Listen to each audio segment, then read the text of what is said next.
Welcome to our Tableau Full Course by Simplilearn. This comprehensive guide is designed to help you master Tableau, a powerful tool for visualizing and analyzing data. But what is Tableau exactly? It's a software that transforms raw data into clear, insightful charts, reports, and interactive dashboards, making it easier to identify trends, share insights, and make well-informed business decisions. Throughout this course, whether you're just starting or having some experience with Tableau, we'll cover everything from building visually appealing reports to managing data effectively for precise analysis. You'll also learn to design interactive dashboards empowering users to explore data independently. By the end, you will be equipped with the expertise to harness the full power of Tableau, boosting your data skills and making you stand out in today's data-driven job market. Also, if you are interested in a professional certificate course in data analytics, begin your learning journey with Simplilearn and IIT Kanpur's Data Analytics Certificate course. Explore our learning management system, track your progress, and meet completion requirements. Join the professional certificate course in data analytics recognized as a top PG program by AIM. Learn to understand data and enhance your analytical skills through live sessions with industry experts, hands-on lab, and masterclasses by IIT Kanpur faculty. You can check out the course link mentioned in the description box and in the pinned comment. So let's get started. We all use smartphones, but have you ever wondered how much data it generates in the form of texts, phone calls, emails, photos, videos, searches, and music? Approximately 40 exabytes of data gets generated every month by a single smartphone user. Now, imagine this number multiplied by 5 billion smartphone users. That's a lot for our mind to even process, isn't it? In fact, this amount of data is quite a lot for traditional computing systems to handle. And this massive amount of data is what we term as big data. Let's have a look at the data generated per minute on the internet. 2.1 million snaps are shared on Snapchat. 3.8 million search queries are made on Google. 1 million people log on to Facebook. 4.5 million videos are watched on YouTube. 188 million emails are sent. That's a lot of data. So, how do you classify any data as big data? This is possible with the concept of 5 V's: volume, velocity, variety, veracity, and value. Let us understand this with an example from the healthcare industry. Hospitals and clinics across the world generate massive volumes of data. 2,314 exabytes of data are collected annually in the form of patient records and test results. All this data is generated at a very high speed, which attributes to the velocity of big data. Variety refers to the various data types, such as structured, semi-structured, and unstructured data. Examples include Excel records, log files, and X-ray images.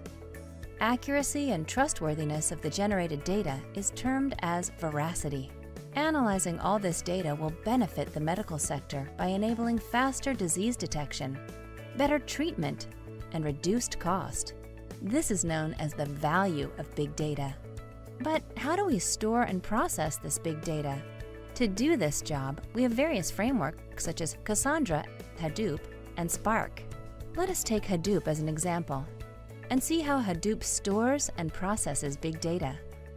Hadoop uses a distributed file system known as Hadoop Distributed File System to store big data.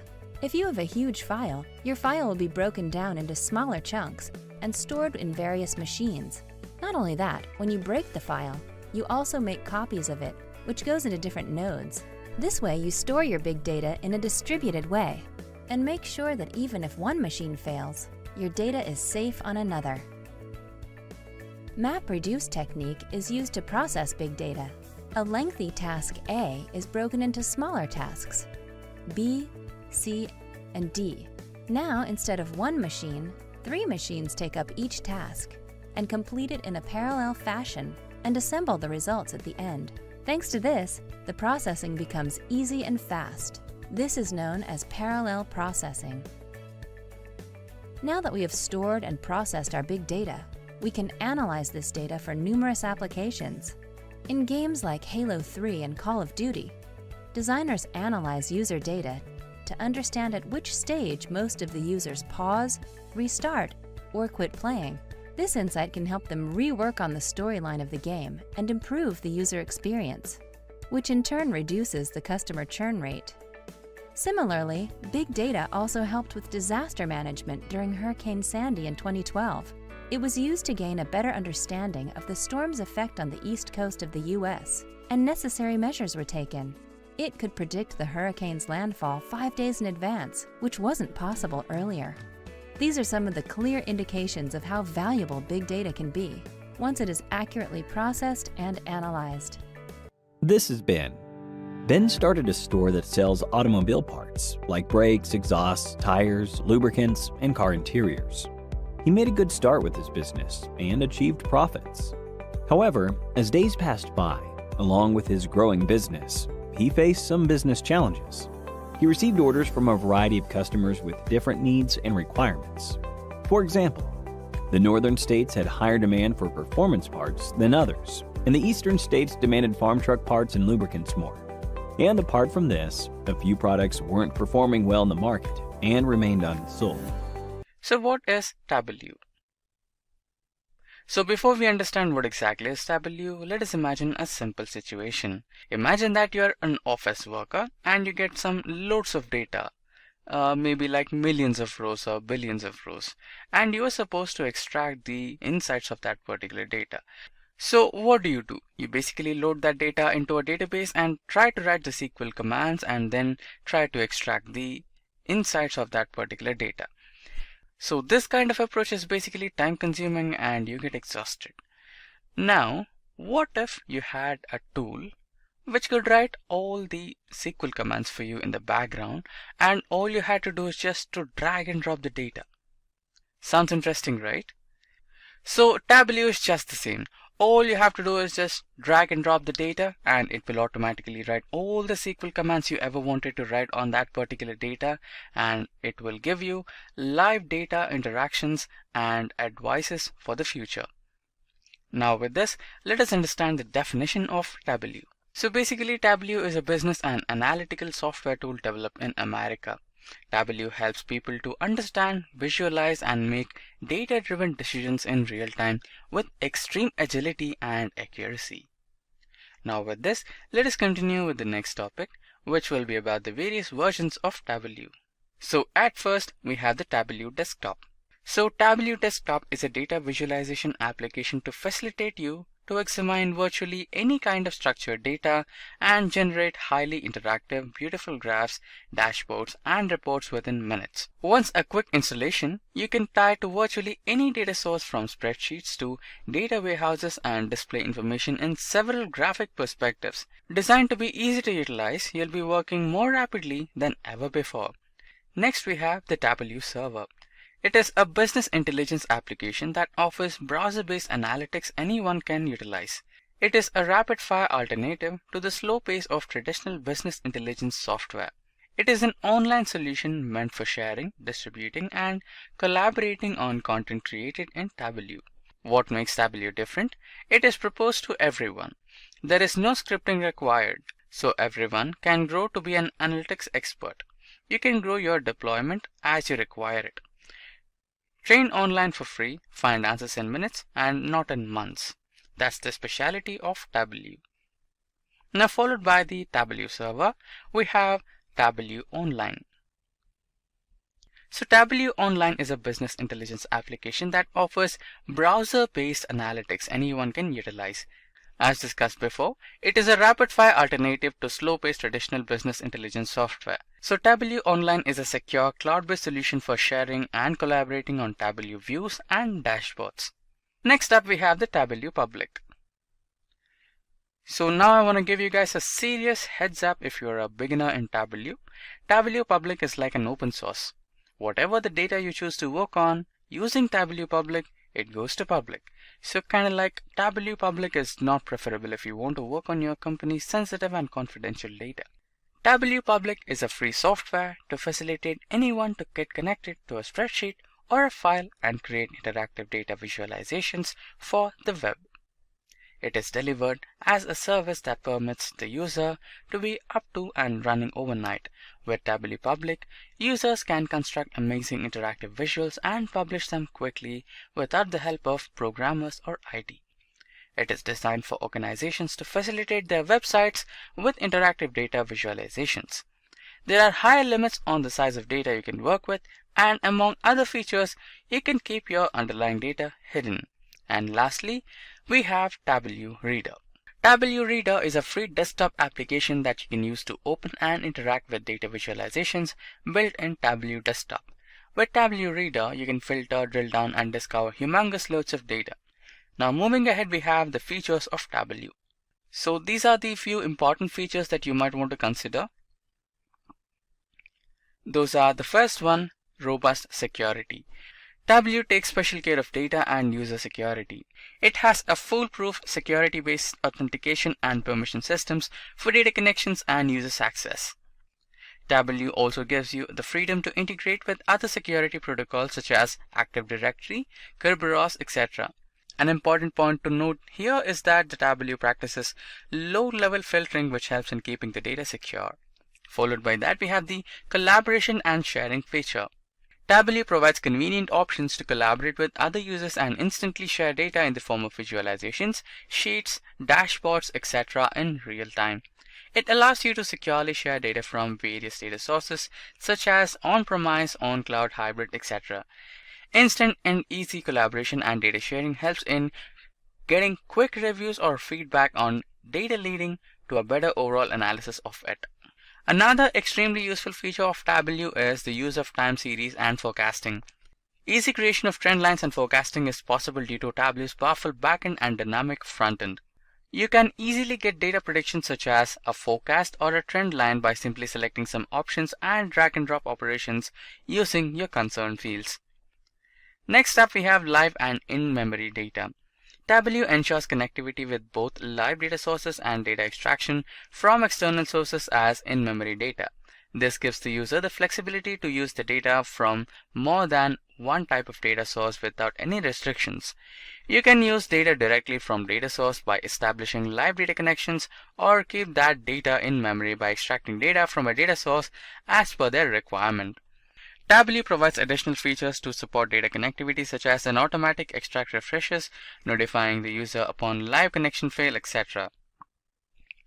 Next, we have informative view and even the mobile view. One of the key features of Tableau, and the one that got its popularity, is its wide range of visualizations.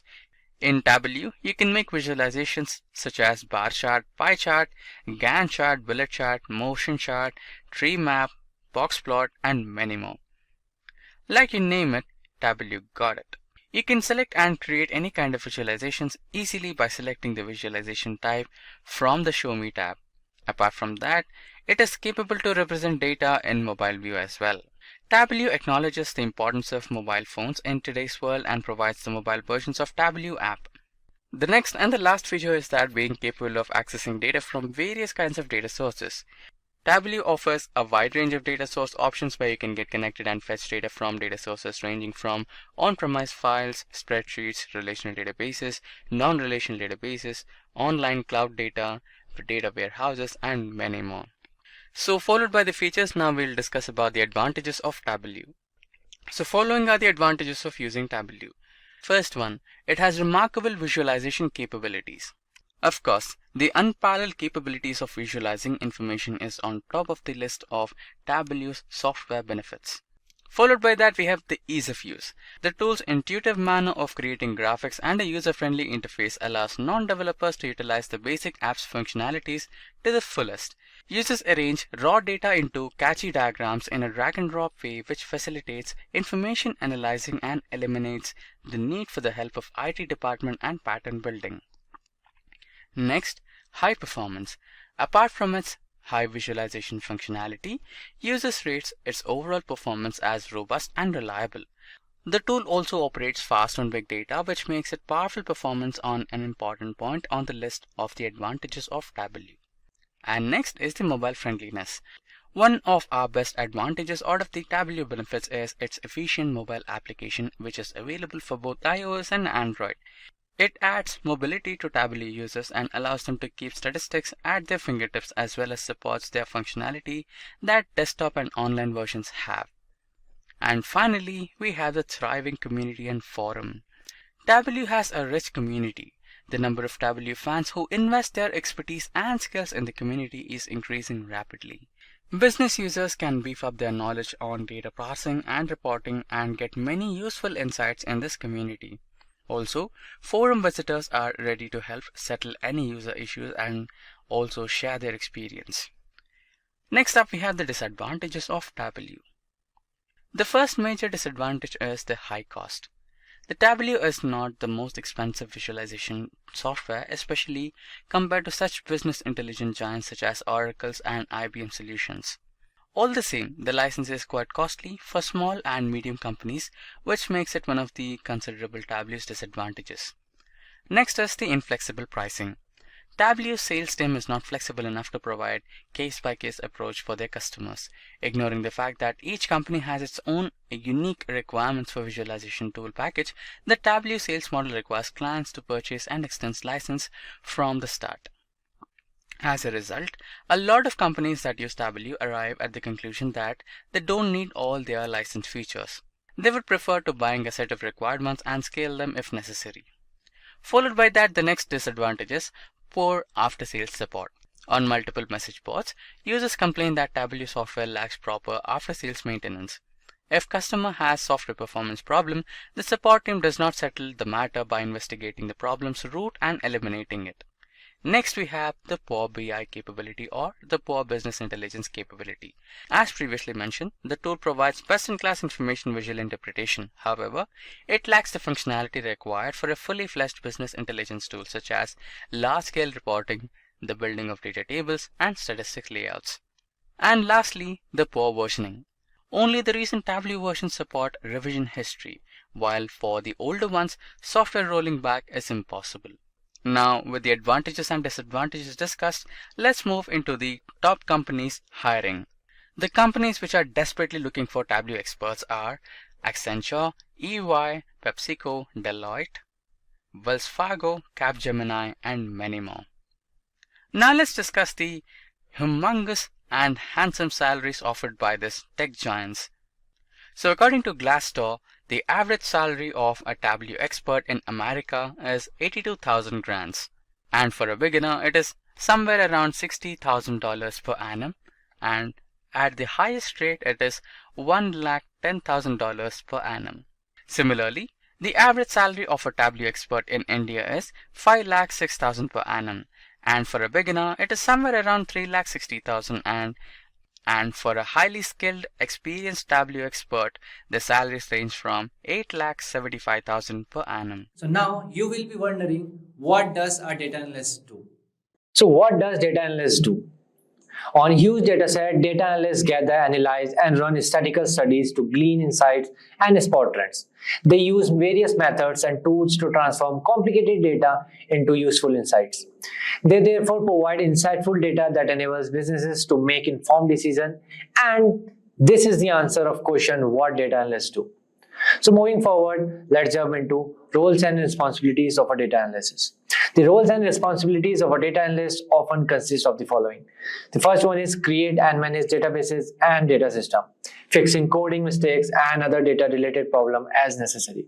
The second one is using both primary and secondary sources for data mining. The third one is rearranging data in a way that both individuals and machine can understand. The fourth one is create documentation that clarifies the data analysis process for stakeholder. So now let's jump into how to become a data analyst with no experience, steps and strategies. So becoming a data analyst without prior experience can be challenging but achievable goal. So here is a detailed guide on how to break into the field of data analysis from scratch. So the first one is master the basics. Data analysts need a mix of technical and soft skills. Start by learning the basics of statistics and mathematics. So key topics are descriptive statistics. Learn measures of central tendency, mean, median, mode, measures of variability, range, variance, and standard deviation, and data distribution like normal distribution and skewness and kurtosis. The second is inferential stat. Understanding hypothesis testing, confidence intervals, p-values, and statistical significance. The third one is probability theory. Basic probability concept, conditional probability, and Bayes theorems, and many more. The fourth point is linear algebra and calculus. fundamental concepts that underpin many statistical algorithms.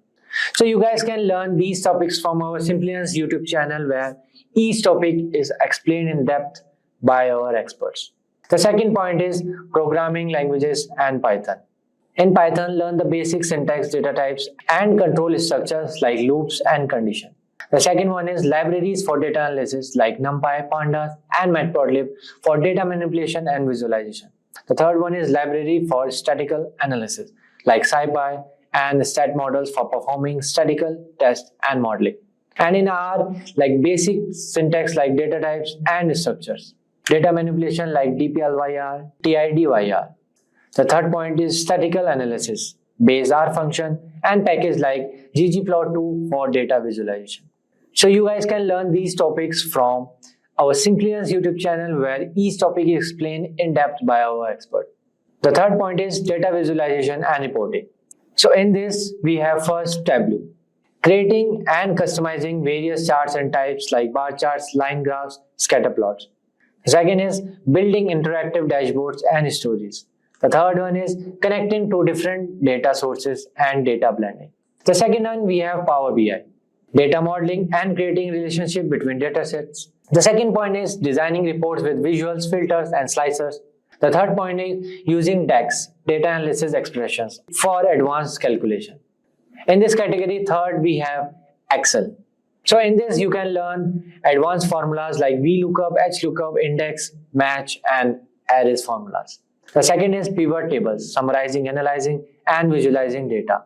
The third is data visualization, creating and formatting charts, sparklines, and conditional formatting.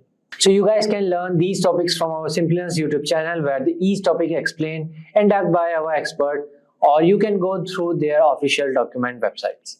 In Master the Basics, the last point is SQL database and the key concept. The key concept are basic SQL commands, select, from, where, join, group by, having, or order by. Second is database design, understanding tables, relationships, and normalization. The third is advanced SQL, subqueries, window function, and common table expression, CTEs. The fourth one is database management, connecting to a database, writing optimized queries, and understanding the indexes. So you guys can learn these topics from our Simplilearn's YouTube channel, where we have SQL playlists covering each topic that is explained in depth by our expert. The second point is work on your personal project. Applying your new skills to real-world problems is a great way to gain experience. So here are some projects ideas to help you get started. The first one is personal project, public data analysis. Choose a public data set that interests you and perform a comprehensive analysis. For example, analyzing COVID-19 trends over time, predicting house prices, or studying climate change impacts. The second is Kaggle competition. Kaggle is a fantastic platform where you can participate in data science competition. These competitions provide real-world data and problems to solve. For example, predicting customer churn, classifying emails, or creating models to improve sales forecasting. The third one is build a dashboard. Create an interactive dashboard using tools like Tableau or Power BI to visualize data insights. For example, a dashboard tracking global financial market or visualizing crime rates in different cities. The third point is get certified. While certification won't replace real-world experience, they can be valuable additional to your resume. So there are numerous data analyst certifications available online, such as the Google Data Analytics Certificate, the Data Analyst Program by Simplilearn. This data analyst course by Simplilearn in collaboration with IBM will transform you into a data analytics expert. In this course, you will learn the latest analytics tools and techniques, how to work with SQL, the languages of R and Python, the art of creating data visualization, and how to apply stat and predictive analytics in the business environment. These certifications not only provide you with the solid foundation, but also show potential employers your commitment to learning and growing in the field. The fourth point is build a portfolio. One of the best way to showcase your skills to potential employers is by building a portfolio. This can include personal projects, data analysis on real-world dataset, or even Kaggle competition. The key here is to demonstrate your ability to apply what you have learned to real-world problems. Don't worry if you don't have access to fancy dataset or tools. There are plenty of publicly available dataset on sites like Kaggle or even government website. You guys can make portfolio like this. So this is an example of one portfolio. So you can distribute your projects like this, or you can take help from this. Okay. The next point is networking and mentorship. Connect with professionals in the field through LinkedIn, local meetups, or professional association. Look for a mentor who can provide guidance, feedback on your projects, and potentially help you with the job referrals. Networking can be invaluable in learning about unadvertised job openings or internship. The next point is internship. Apply for entry-level position or internship. Look for job titles like junior data analyst, data technicians, or analytics assistant. Look for opportunities in local community, reach out to startups or non-profits, or even consider offering your services for free initially. Even customer service or administrator roles that involves data entry or reporting can serve as stepping stones, giving you practical experience with data. The seventh point is prepare for interviews. Be ready to discuss your projects, how you approach problems, and what you have learned. You should also be prepared for technical interviews that may test your knowledge of stat, programming, and data analysis techniques. You can refer to Simplilearn's video on data analysis interview question and answer on YouTube. So to sum it up, master the basics, build a portfolio, get certified, get experience through internship and freelancing, network like crazy, and never stop learning. And most importantly, believe in yourself and your abilities. So my name is Abdul Rahman. You can call me Abdul. Yeah. You can call me Abdul. I'm a Microsoft certified trainer and I'm certified data scientist and data analyst by Microsoft. So I have done Black Belt in Six Sigma and I do have knowledge on ITIL version 3 and version 4. Overall, I do have 15 years of experience in data analytical domain. And I do deliver trainings offline and online on various BI platforms. Power BI, Tableau, ClickSense, and Advanced Excel, whatnot. Yeah, so this is all about myself. So I will be taking through this Tableau session. Okay, we'll have almost 8 weeks, 8 weekends, I guess. But yeah, 8 weekends. So during the session, we are going to see so many functionalities of Tableau. Okay, so before we proceed further, as you already aware, Power BI. So I would like to hear what is BI according to your knowledge in simple words. Yep. Yes, business intelligence tool. Okay. Advanced Excel, Tarun Khanna, Advanced Excel. I'm asking what is BI, business intelligence. By this time, you should give me a clear answer. Okay. Getting data, getting info from data, finding connections. Okay. Just manipulating data, Tarun. Is it just to get the data? Jenny Scott. Harish now very close to the answer. Data visualizations. Any other answer? You see, you have to put all these points together. Then only it become as a BI, business intelligence. Clear all of you? If you're putting all of them together, then only it become business intelligence. Not just data visualizations, not just importing the data. BI will help us to get the data from various sources. BI tool will help us to get the data from various sources. If you have data in Excel, you can import the data from Excel. If you have data in SQL or Oracle or any other database, your BI tool should be in a position to get the data. The data can be a live or the data can be batch-wise data or offline report. Okay, once data is in, what we have to do? Have you remember what are the 5 common stages we have to perform? Yes, what are the 5 common stages we have to perform? I have very clearly mentioned, you take any BI tool. Yes, guys, you take any BI tool. Yes, guys, tell me, come on. If you take any BI tool, every BI tool follow how many? Exactly 5 common stages.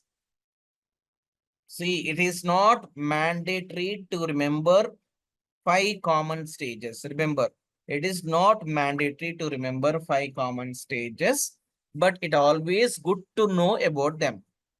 Life cycle of BI tool, life cycle of report. Okay.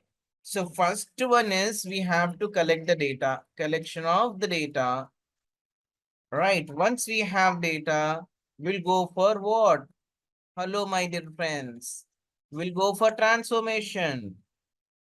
What is the third stage? Going for a data model and creating a join. Have you remembered this? Fourth stage is doing analysis and visualizations. And fifth stage is publish. If you remember 5 common stages, it's make easy for you to go what? Report preparation. Simple. Now, these all are 5 common stages we have in across all the BI tools, and BI tool will help us to get the data from various sources, and the data can be transformed based on our business requirement. The data can be transformed based on business requirement, and we can perform certain data manipulations, or we can get some insights. Why we have to get the insights from the raw data? To take a decisions. Now, in simple words, by the help of BI tool, what we can do? We can extract meaningful information. We can extract meaningful information, or we can find what? Patterns, or we can bring insights. Okay. And see, you have raw data. You are going to perform certain calculations. Why? To get some meaning out of it, to find out certain patterns, to get more insights. Yeah. Why we have to do all these things? Why we have to do all these things? Why I should find out the patterns? Why should I find out the insights? Why? Come on, why? Why we should do all these things? Come on, guys. Why we should do all these things? To solve the business, correct. To solve the business issues, right? Or this BI tool will help us to take wise decisions, actionable items. Got it? Clear, all of you? So this is the use or purpose of having a business intelligence tools. How many business intelligence tools we have? Come on, you have to list down quickly. You have to give the answers. How many BI tools we have? A lot. How many? Excel is not a BI tool. Okay, Ashish? Ashita Saraf, no problem. Good to see you, Ashita. Okay. Remember, Excel is not a BI tool. Clear? Who asked this? Who said this? Ashish. Ashish, correct yourself. Okay. Now we do have Power BI, we have Tableau, right? We have ClickSense, we have Zoho, right? SQL is not BI tool. Remember, correct yourself. Jenny Scott. Okay. SQL and Excel, those are not BI tools. Alt YX, etc. Clear, all of you? Now, one question. Can I call Power BI or Tableau as ETL tool? Can we consider all these BI tools as ETL tool? Yes, can we consider them as a ETL tool? If you say yes, you're wrong. You're wrong. All these BI tools are not ETL tools. You cannot call them as a ETL tool. No. Okay. Why I am highlighting this point here? Because you have already gone through Power BI. So I want to add few more points. During interview, they may ask you, hey, Tableau is a ETL tool. You should say, no, it is not a ETL tool. But if you notice functionality of any BI tool, all of them are follows methodology of ETL tool. Got it? You take Power BI or Tableau or ClickSense or any other BI tool. It will follow methodology tool, but those all are not ETL tools. Clear, all of you? You will see the flavor. You will see the flavor, the methodology. But those all are not actually ETL tools. Those all are purely BI tools. Am I clear? Okay, but Mangesh, here we do. I have made so many mistakes. Is that okay? There are many typos. Okay, perfect. So Ashish asking, apart from Power BI and Tableau, which one is the most used BI tool? So most of the time you will see Tableau and Power BI. Nowadays Power BI is not leading the market. Second position is Tableau. Okay. If not, probably you can see ClickSense in a third position. But as I mentioned earlier also, if you're good at one BI tool, it's easy to learn other BI tools also. Clear? Alteryx mostly will see to do data manipulation and all, but not that much used. Remember, if you're good at one BI tool, remaining all BI tools are very easy to learn. Okay. So now, today onwards, we are going to learn what? We are going to learn what? Tableau. Okay. What I will do, I will correlate with Power BI so that you can quickly recap what we have seen while we were in a Power BI session. Okay. I will correlate. Don't mind. If you didn't attend any Power BI session, don't worry. We are going to learn Tableau from scratch. Clear? One or two guys are there who didn't attend any Power BI sessions. But for you, don't worry. Clear, all of you?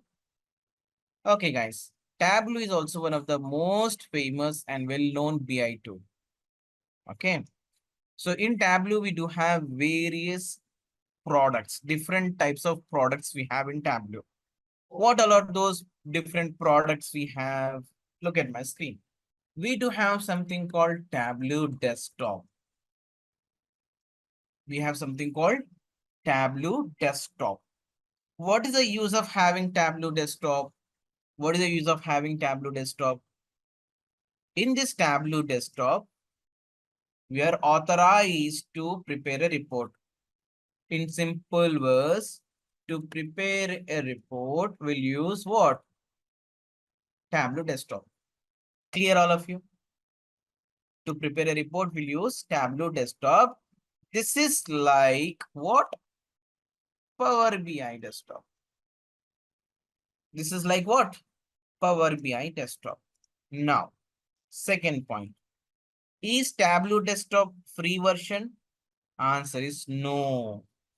This is not a free version.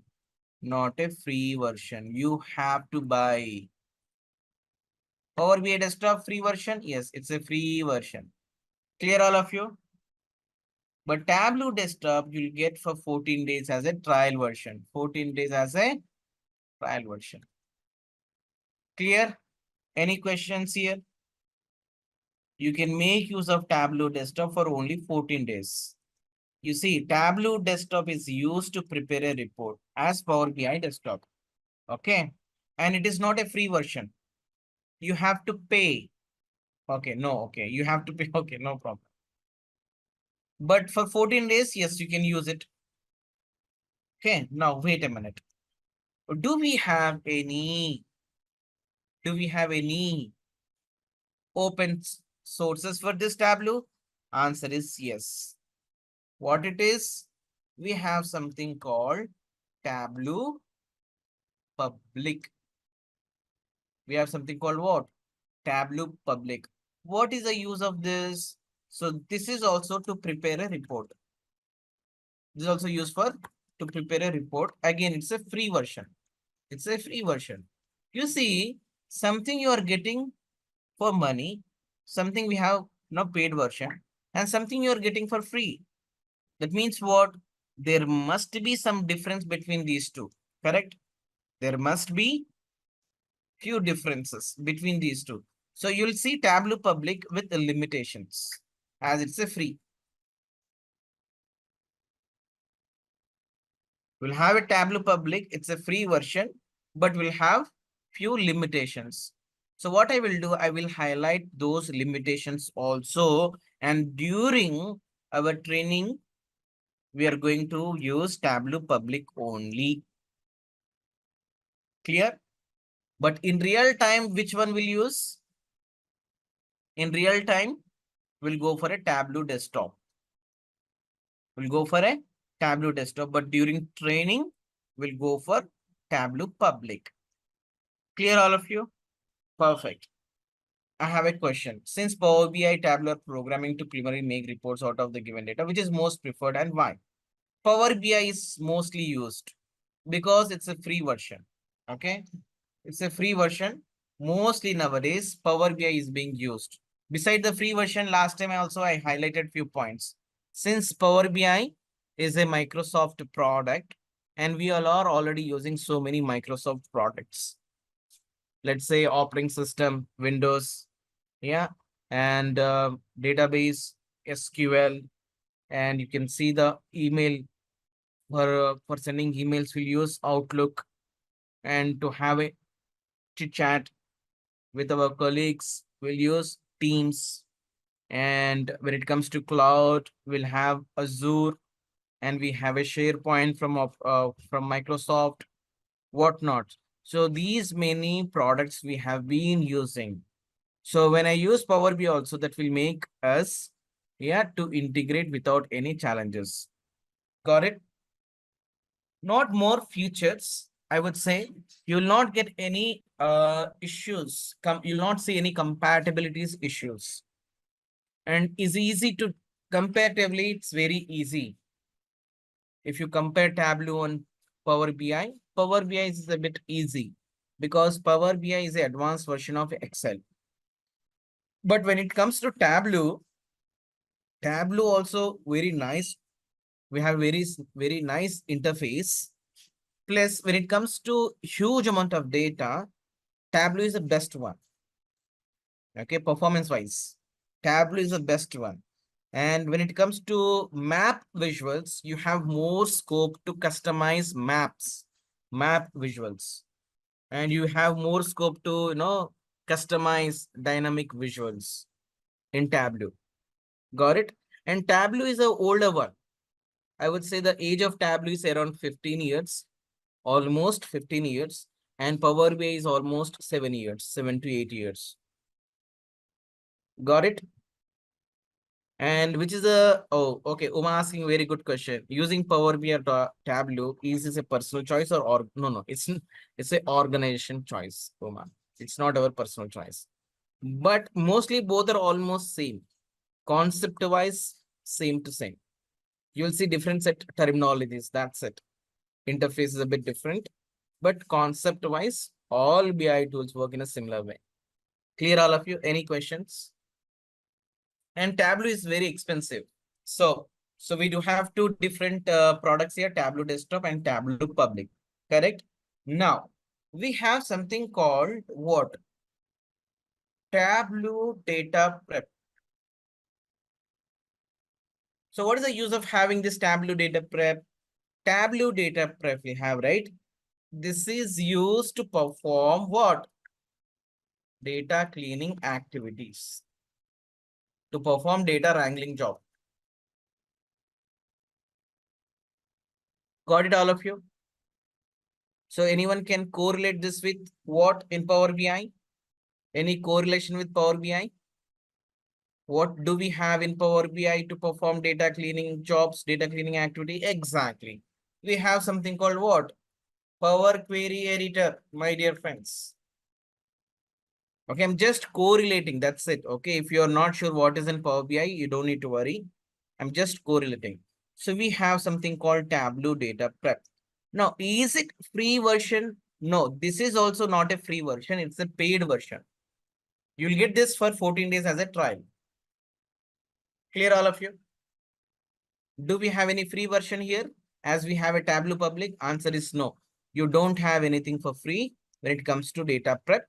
You'll have this for 14 days as a trial version. That's it. Clear all of you? Any questions? No, right? Now let's move on now. Third one is we have something called Tableau Server. Tableau Server. Okay, Ash is asking if Power BI is free, then why companies go for Tableau? Is there any major difference so that companies are investing in Tableau? That's the reason, Ashish, most of the companies nowadays switching from Tableau to Power BI. And if you correlate, the age of Tableau is nearly 12 to 15 years. But Power BI is 7 years. That means what? Earlier people used to, earlier many organization before Power BI launched, they used to work on Tableau. You see, there is a gap between 6 years between these two. You see, 6, yeah. So now, since there was nothing except Tableau, so they used to have Tableau. But again, as I mentioned, in terms of performance wise or visual wise or interface wise, Tableau is a really good one. Okay. Now, Tableau server. What is the Tableau server? To share our reports, to share reports to end user, we'll go for a Tableau server. And this Tableau server is nothing but what? On-premises server. What do we have in Power BI? In Power BI, we have something called what? Power BI report server. Understood? This is also on-premises server. On-premises server. Got it, all of you? No questions? All good? Why we have to go for a Tableau server? Once your report is ready, we have to share our report to end user. So how we can share this? We are going to deploy in Tableau server. This is on-premises server. What do we have another server? Come on. What do we have another server? We have two servers. Another one what? Tableau Online. So here what do we have? Power BI services. Oh my goodness. It's a cloud server. It is a cloud server. Got the point? What is the use of having cloud server? Same, to share. So now you have two options. Either you can upload your file in Tableau server, which is on premises, or if your company is using Tableau online, which is cloud server, there also you can upload your files. Am I clear? You have two different servers. One is Tableau server and another one is Tableau online. Tableau server means on premises. Tableau online means cloud server. And these all are paid versions. By the way, you're not getting anything free here. Tableau online also you'll get free only for 14 days as a trial version. After 14 days, you cannot use that cloud server. Remember. Perfect. Now, we have something called what? Tableau public server also we have. What do we have? We have a Tableau public server. Tableau public server. That means you can publish your files. Publish to publish reports publicly. We'll use public server also. But in fact, in real time, we are not going to use this Tableau public server. Okay. Because it is available for all the users. Now, what else we have? We do have something called Tableau mobile. We have something called Tableau mobile. Okay, here also we have a Power BI mobile. Yes or no? Power BI mobile. If you want to see your report in mobile phone also, you can install this mobile application. Right now, we have something called Tableau reader. This is just to read your report. To read reports. We cannot edit this. We can't edit report, but we can read it. But we can read report. Clear all of you? It is an interview question. They will ask you how many different products we have in Tableau. You see, we have Tableau desktop. We have Tableau desktop where we are going to prepare a report. Got it? It's a paid version. And we have something called Tableau public, which is free version, and it is used to prepare a report. But in general, in real time, we are not going to use this Tableau public. Okay. But Harish Kumar, guys, we are going to use Tableau public during our training period. Okay.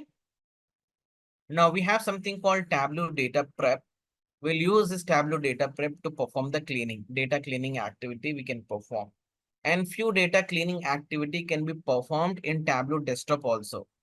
This Tableau data prep, it is launched just 5 years before. This Tableau data prep launched almost 5 years before. Got it? Why they have introduced data prep? Earlier, we used to perform all data wrangling job being in Tableau desktop. But what is happening? Because of to avoid performance issues, Salesforce team launched Tableau data prep. And what they are saying? Hey, dude, if you want to make any data transformation, make use of Tableau data prep. Once data is cleaned, you can get this clean data in your Tableau desktop. Anyway, we are going to see this Tableau data prep. I will highlight once again what is the flow in real time. Okay. For time being, what you can understand, these many products we have.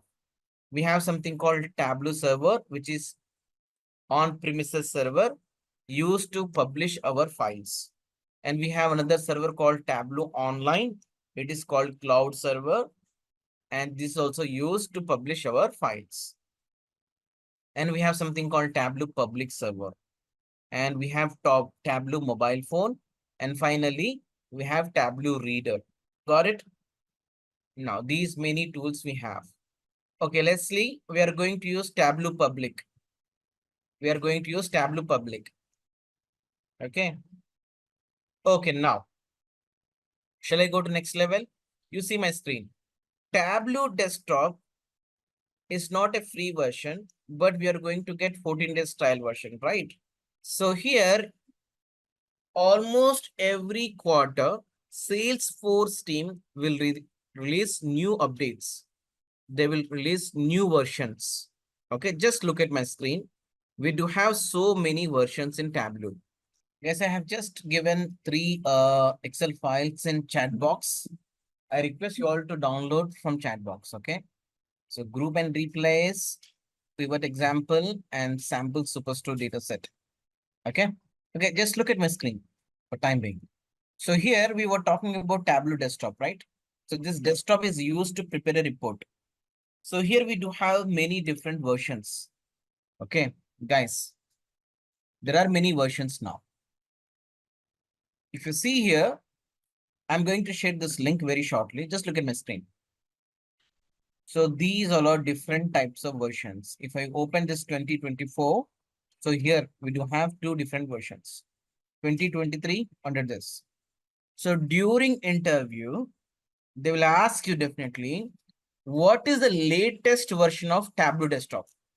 It's an interview question.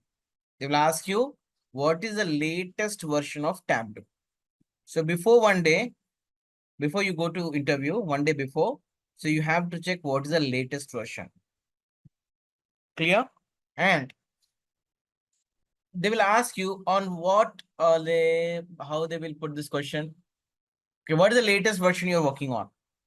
Don't give this answer that I'm working on 2024. No. No one will use latest version in real time. Clear? Probably you can say you're working on 2022 or 2021. Anything is fine. But don't say you're working on 2024 as it is the latest. Clear?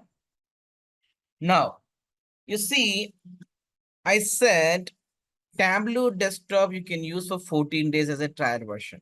Correct? Look at my screen. What I generally suggest to my learners, if you want to work on a Tableau desktop, what I suggest, instead of going for a latest version, my dear friends, instead of downloading this latest version, what you can do, you can download lower versions. What you can do? You can download lower version. Listen to me very carefully. Let's assume that we have downloaded 2022 and we worked on 14 days on this. After 14 days, what will happen? You cannot open this application after 14 days. After completion of 14 days, you have to go to next version. You have to upgrade 2022.2 to 2022.3. Again, you can use this for 14 days. After 14 days, what you can do? Again, you can go for a next version. You have to upgrade your product to next versions. Am I clear? If you really wanted to work on a Tableau desktop, this is a workaround solution. Am I clear, all of you? This is just a workaround solution if you really wanted to work on Tableau desktop. Okay. Now, you can say, you can ask me, hey, who is going to install after every 14 days? Is there any workaround? Answer is yes. One workaround is every 14 days you have to go for a next version. If you don't want to do this, there is another workaround. What it is? We have something called Tableau Student.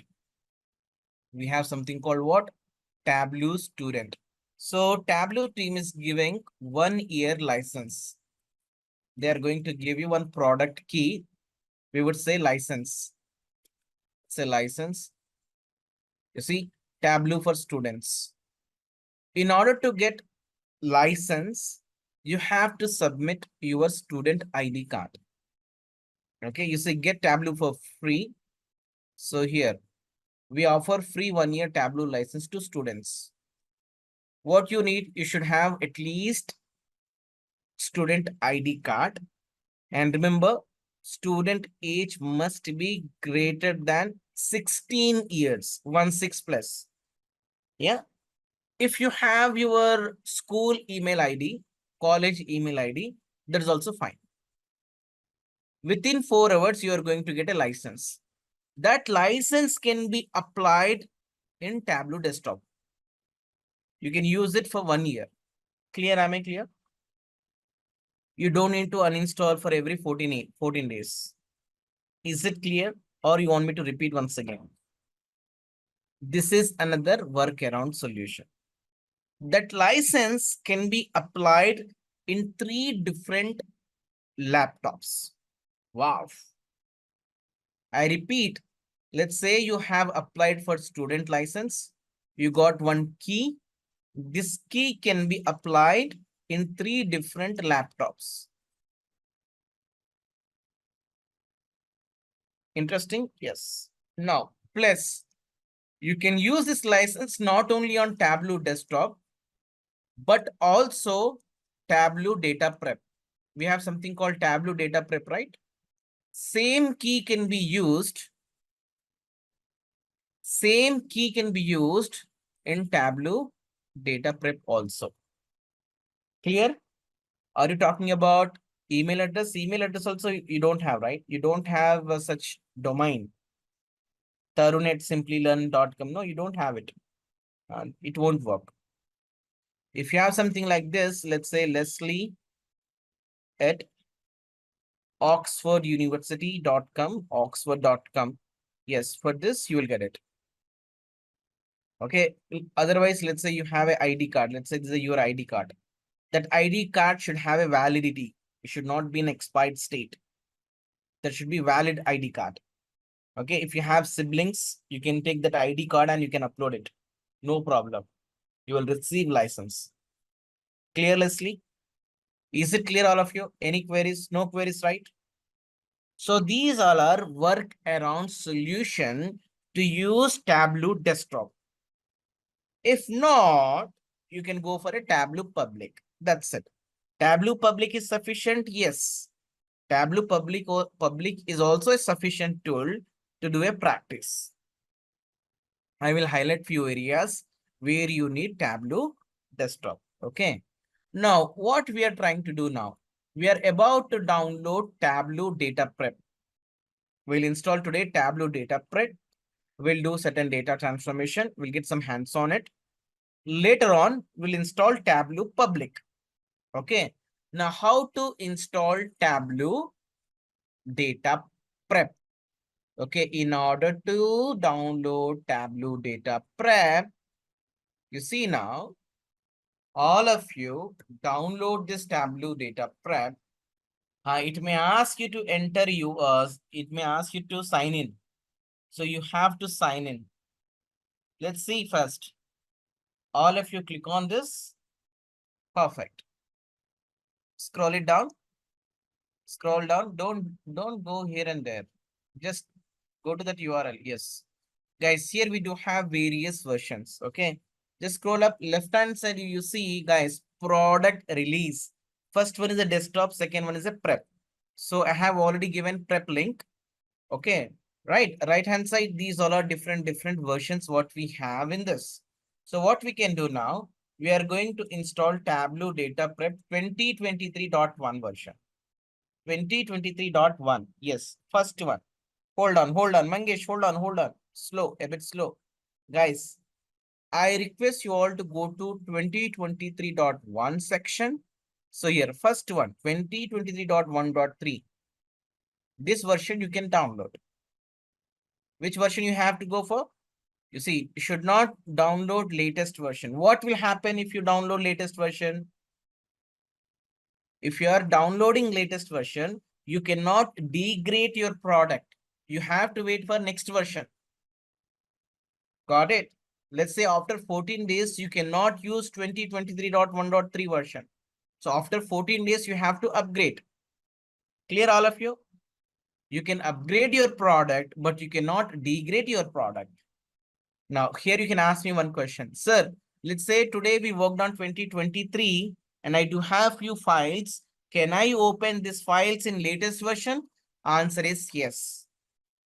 You can open older version files in a new version file also. Clear? Now, here, download Tableau Prep 2023.1.3. Scroll it down. Yes, yeah, click on it. Now, here it is asking you to enter credentials. Here it is asking you to enter credentials. Do you have any account?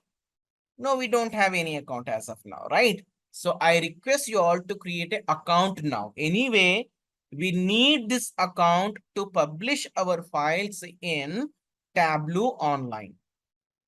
I repeat, all of you. Now it is asking you to create the account, right? I request you all to create one account now. Create my account. You have to enter all these details. Right hand side, go here. Yeah. Business email, Gmail account. You have to enter your Gmail account. You are going to receive one you are going to receive an email. You have to activate it. Organization, you can use personal also. Anything is fine. Company size, anything is fine. Department, anything is fine. Mobile number must be 10 digits. Just give a number. Okay, wait. Just give me a minute. Just wait. Just scroll up. Guys, all of you create one account quickly. If anyone is lagging, please let me know. Ashish created, great. And guys, you have to remember this email address and password. Just click on create an account now. Create my account. You see, you will be receiving an email containing a link to confirm this registration. Okay, you can stop sharing. You can go back to your Gmail account. Just activate it. Scroll it down. Just scroll down. Wait a minute. Scroll down. Scroll down. You have to activate it. Just log on to your Gmail account. Once you click on activate, it may ask you to enter your password. No email it. Probably look at spam, Tarun. Scroll up. Mangesh Yadav, scroll up. You see, please check your email address. Please, thank you for registration. You will receive an email containing a link to confirm this registration. You must follow the instruction in the email in order to activate your Tableau account. Tarun, have you received? Look at the spam. Activated, great. Look at the spam. Once it is activated, again log in now. Click on Tableau account. Now log in now. Which email you have to enter? Gmail account. You have entered Gmail account, right? You have entered Gmail account, right? That email account you have to enter. Yes, Mangesh, could you please download the files? So if you're using Mac version, you'll have a different exe file. If you're using Windows, you'll have a different exe file. Mac user, please download respective file. Okay. Okay, Tarun. What you can do, Tarun, you can use this credential. I'm sharing another credentials. Okay. Guys, whosoever haven't received as of now, you can use this account. It's an email address. The second one is a password. Is it clear, all of you? It's still downloading. Yes, it's around 400 MB, I guess. You have to download and you have to install. Abisola, if you have username, your own username and password, you can make use of your own. If you don't have, you can use what I have given. Okay. Oh, it is 800. Oh my God, 800 MB. Okay. Guys, based on your internet speed, it will take some time to download. Once download is completed, you just double click on it and install. Clear? All of you install the files. Once installation completed, just open the Tableau data prep. While opening, it may ask you to enter some basic details about yourself. Okay, you have to enter your details. Okay, scroll it down now. Okay, here you have prep builder, you see. Click on Tableau prep builder. And click on it. Scroll down. Here, 2023.1. 2023.1. This one. First one, download first one. Simple. Scroll down once again. You'll see you're using Windows, right? You have to go for Windows. Click on it. Is it done, all of you? Now, this is Tableau prep. At the same time, anyway, we are installing, right? What we'll do now, we'll install Tableau public also. What do you say, guys? Okay, I don't want to waste again some more time to install Tableau public. Let's finish this also. Tableau public. We have to download Tableau public. I am sharing another link. Guys, there is another link. This link is used to download Tableau public. Abisola, click on this link. Wait. Click on this link. Very good. This is a Tableau, right, guys? So this is Tableau public. Okay. Download Tableau public now. Click on it. Simple. You see, click on Windows. You see, there is a one message. You see, thank you downloading Tableau Desktop Public Edition. Click on Windows. Easy, right? So installation is also part of our training. You should know how to install applications. Okay. Now, what you can do, Abisola, guys, to install this, you have to go to download folder. Do you see the folder icon? You open, click on it. Okay, wait, you have already clicked on it. Oh my God. This is your Tableau prep. Guys, just maximize this. Now, all of you double click on Tableau prep. Double click on this Tableau prep. Double click on it.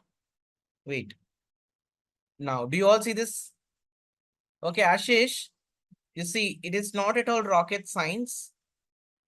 You have to hit next. That's it. Just, you see, click on I have read and accept the terms of license agreement. You have to click on this. It is so easy. Yeah, click on I have read.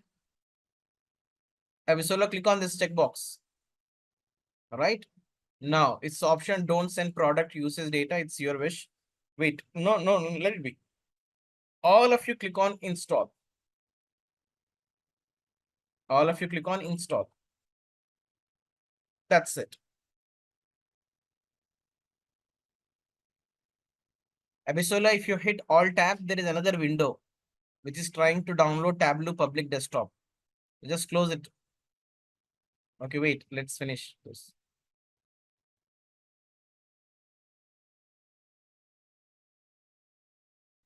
Click on close. That's it. Fair enough.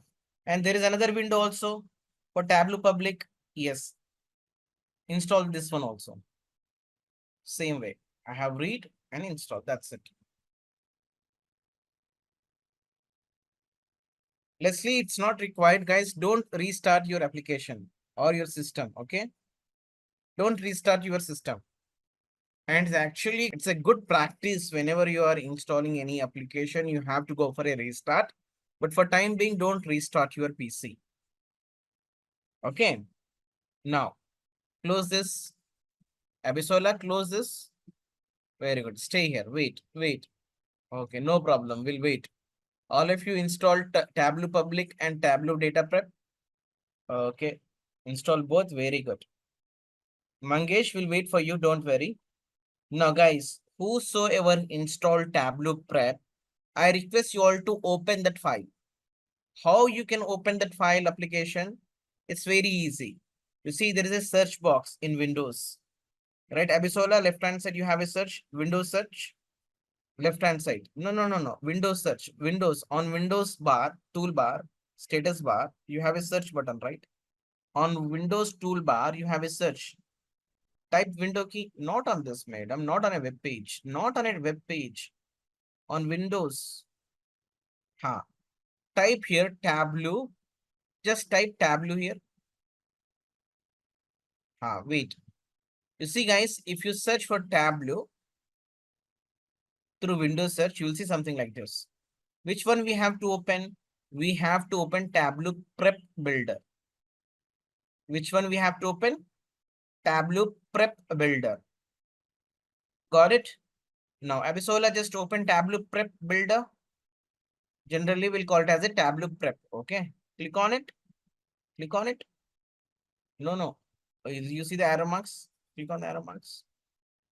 Now, when you open this first time, it may ask you to enter user details. Okay, your details basically. Close this.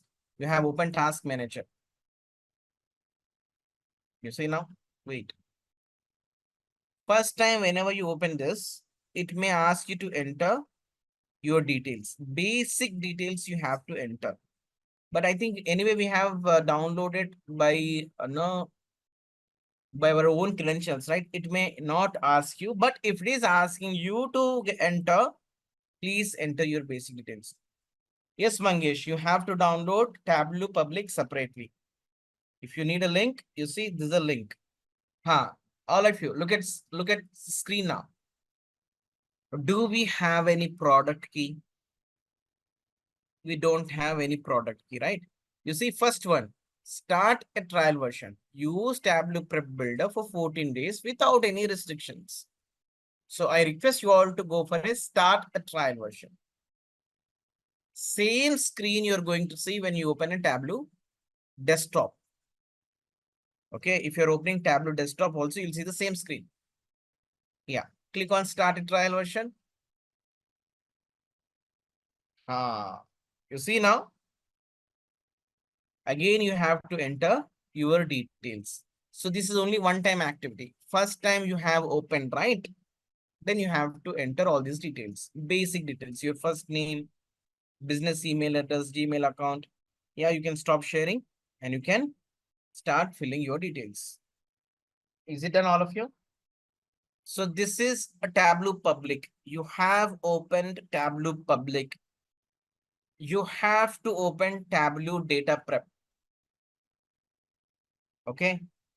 You have to open Tableau Prep. Just close this. No, close this. Otherwise, what will happen? It will eat a lot of RAM. It's a Tableau desktop. Prep Builder you have to open. You have already installed, right? Mangesh.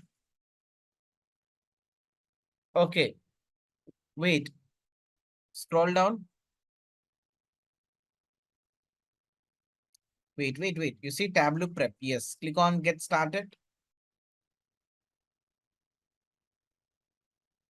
You see now. Click on Start a Free Trial.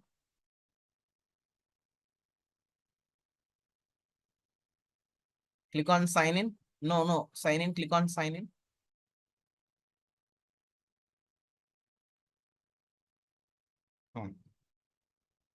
Download free trial. That's it. Wait. Thanks for choosing a trial prep builder to the download should begin automatically. If it doesn't, click here. It's downloading. Right. Open the download folder. Tarun, don't click on it. You have to open the download folder to check whether it is fully downloaded or not. Go to download folder, my dear. Maximize this. Tableau Prep 2024. You see the last one, third one you have to download. Double click on it. Yeah, double click on it. Okay, that's it. Select I accept and all and click on install. Ashish, you have to enter basic details of yourself. Okay. Your first name and last name, whatnot. That's it. Wait for a few minutes. Wait, what has happening here? Tableau Prep Builder modify setup. You have installed twice. Cancel this. Close this. Wait. Cancel. I think you have already installed Tableau Prep. Wait. In Windows search, type Tableau Prep. Windows search, type Tableau Prep. Let's see, have you installed it already? Tableau Prep. Wait. Just type Tableau otherwise. Type Tableau, T-A-B-L. Again, go to Windows search. T-A-B, that's it. Wait. Go to this one, Tableau 2023.exe version. Click on it. Click on repair.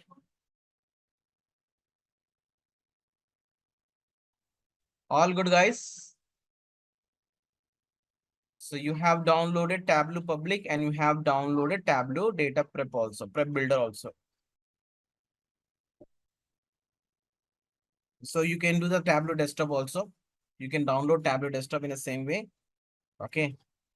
Yes, close this. It is not fully downloaded. Cancel. Yes. Now go for 2024 version. I think you have downloaded this one. Tableau Prep 2024.1.1. First one. Yes. So what will happen if you're installing latest version? You have to wait until you get next version. Okay. That's the reason I requested everyone to go for it 2023. But somehow you have tried to install 2024. Okay, Tarun? Guys, you have to follow my instructions very carefully.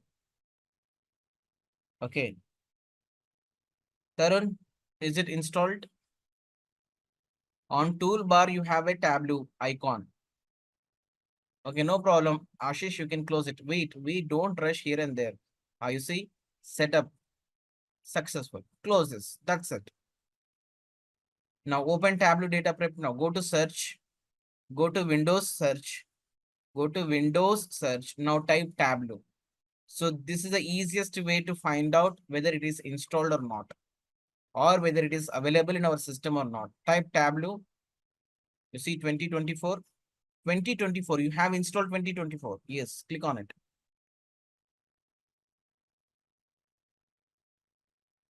Is it done, all of you? You see now, on taskbar, you have to look at your taskbar to check which application is already opened. Okay, hit Alt tab, you see there on Windows search. On Windows toolbar, you have a Tableau application. That icon is there. Click on it. See, it's now getting downloaded. Start a trial version. What you have to do? Okay, now all of you stop doing and look at my screen now. Today we'll work on Tableau Data Prep. Today we are going to work on a Tableau Data Prep. Guys, so the moment when you open this Tableau Data Prep, you will see something like this. All right. So what is the flow? See, flow means set of actions. Series of actions. Set of action is called as flow. Set of action is called as a flow. Okay. Now, so here you're gonna see recently opened flows. I will let you know once again what is a flow. So at the screen here, you're going to see recently opened flows, and right hand side, you're going to see some training material. Okay. Now any BI tool, if you take any BI tool, first step is what? We have to have the data. Correct? We have to have the data.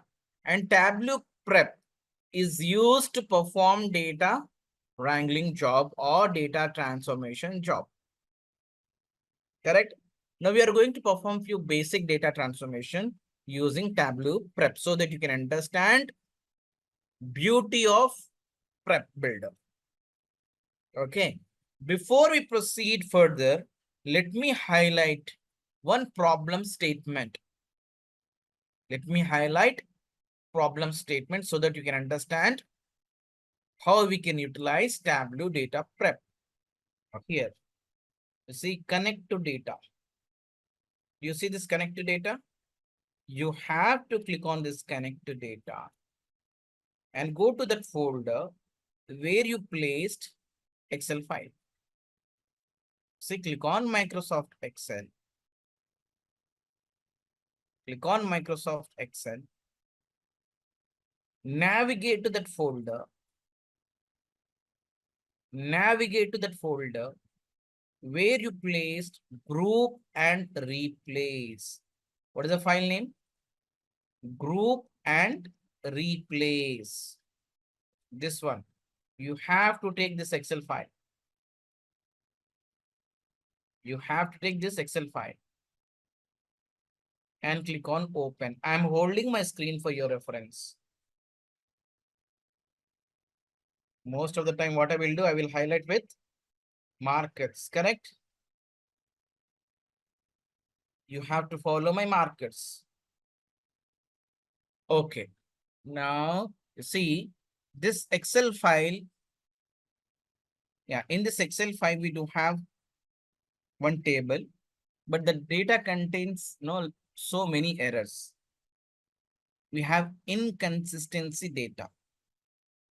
We have inconsistency data.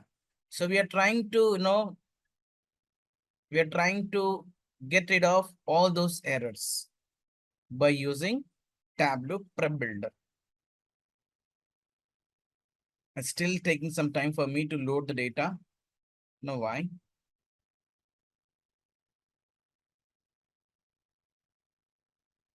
Okay. Meanwhile, try to understand this flow. Look at my screen. This is database. This is Tableau desktop. This is Tableau data prep. Tableau prep builder. And here we have a server. This can be a cloud server or anything. What is the first step we have to do? We have to import the data. All right. You see, we are importing data from database to prep. In this Tableau data prep, what we are doing?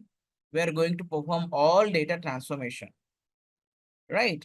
And this data transformation in the form of a flow. In the form of a flow, will perform all those data transformations over here. Once the data transformation is done, what we will do, we will publish this flow in the server. What we will do, we'll publish this flow in the server in real time. That means here we have a clean data. Now I would like to prepare a report.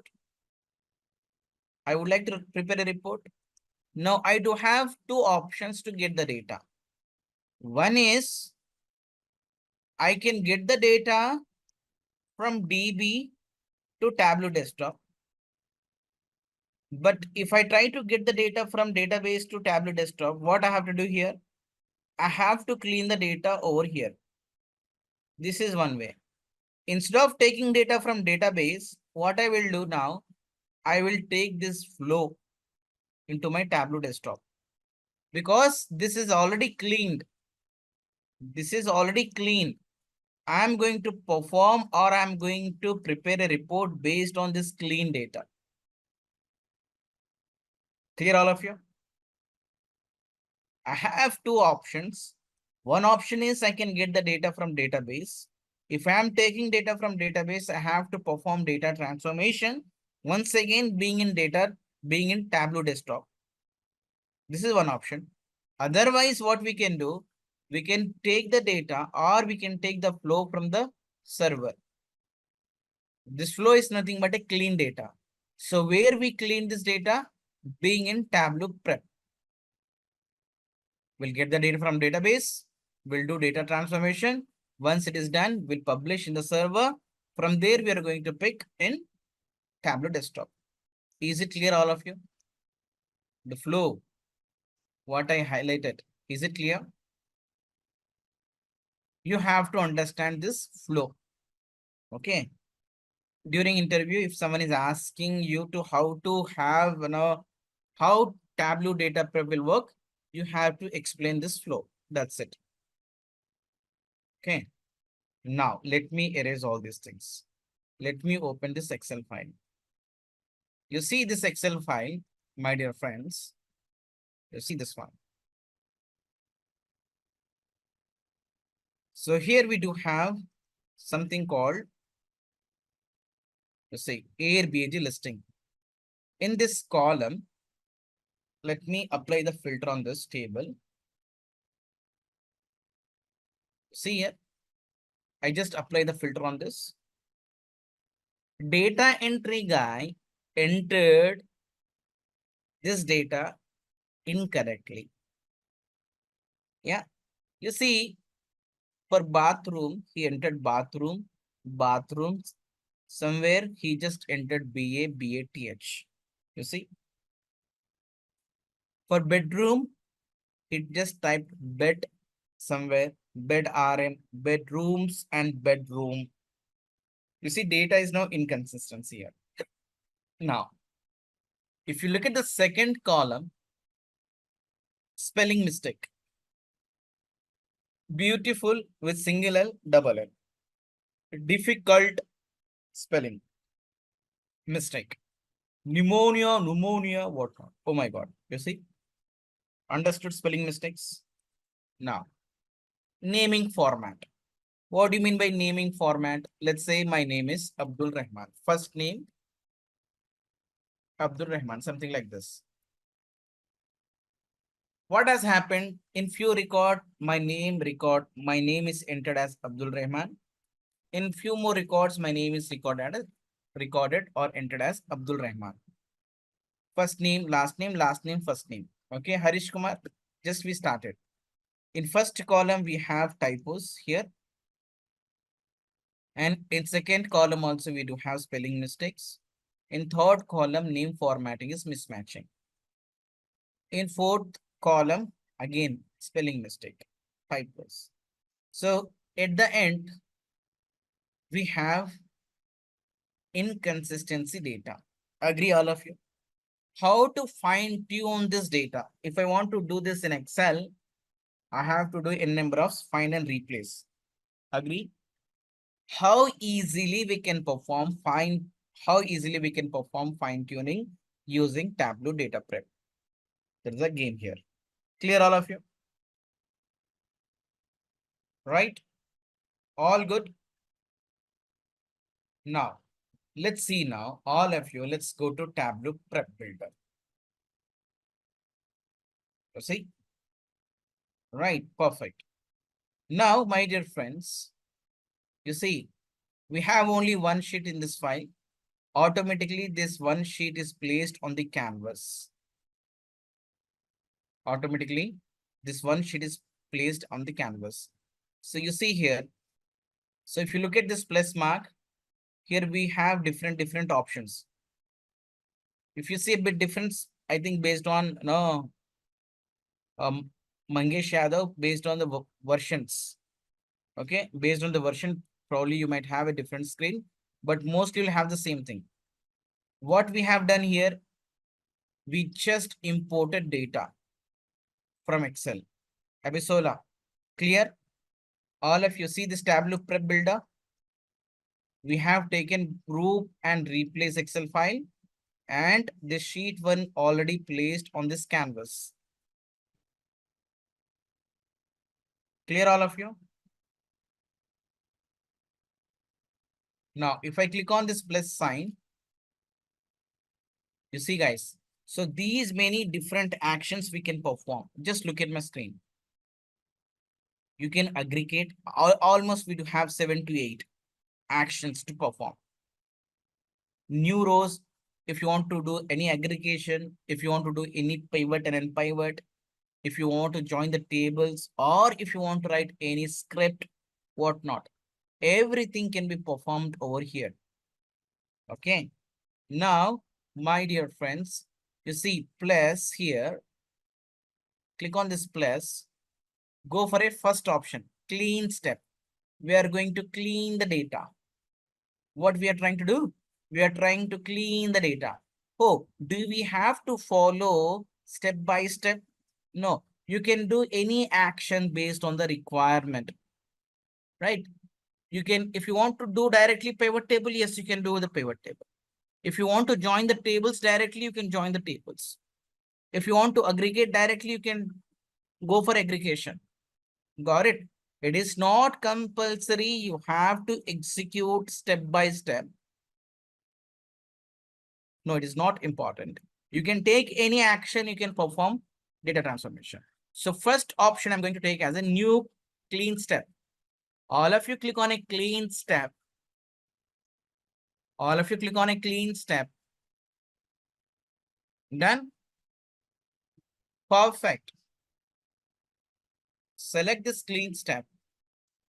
Now here, this is called data grid, where you can see data in a tabular form. This is called data grid. You see here, if I place my mouse on this, you will see the captions. For me, it is taking some time to load. For me, it is taking some time to load. I have to actually restart.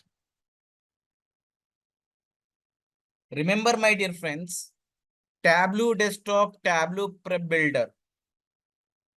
It will use, it will use maximum RAM. Remember this. If you have 2 or more Tableau Desktop opened in your machine, you have to face performance issues. Your system will go down, or definitely it will slow down. This Tableau Desktop slow down your PC. Clear? This Tableau Desktop, Tableau Prep definitely slow down your laptop. Now, you see my screen here, my dear friends. Here we do have 4 different columns, correct? Yes. We are going to perform data cleaning activity on each and every column by taking different options. Okay. Now, first column called Airbnb listings. You see, on first column, I am going to clean the data. How we can clean the data? So if you place your mouse on this column, you see here, there is option called 3 dots.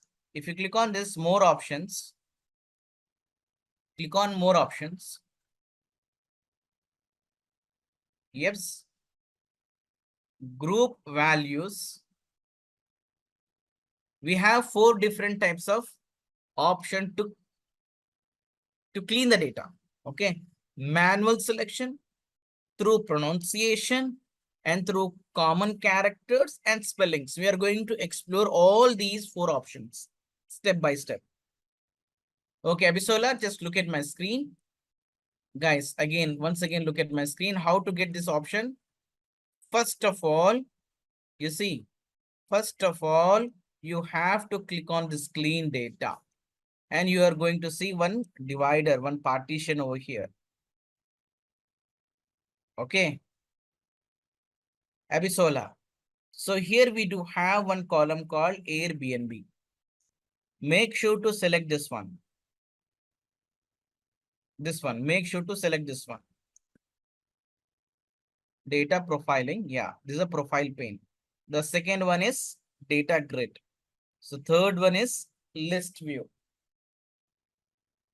Got it? Make sure to go for a profiling, data profile. So here, if you place your mouse, you will see three dots. Click on three dots, group values, go for manual selection. Is it done, all of you? And you have to wait for my instructions. Okay. Wait for my instructions. Manual selection. Now, what you have to do once you clicked on a manual selection, you have to pick a right word first. Which is the right word based on your knowledge? You have to pick the right word. And if you observe my screen here, few things are getting highlighted. Few words. You see here. Here we have a gray color. If I place my mouse on this, you will see the number of. I will show you the percentage also. That means how many times that word is being repeated in this list. Manual selection.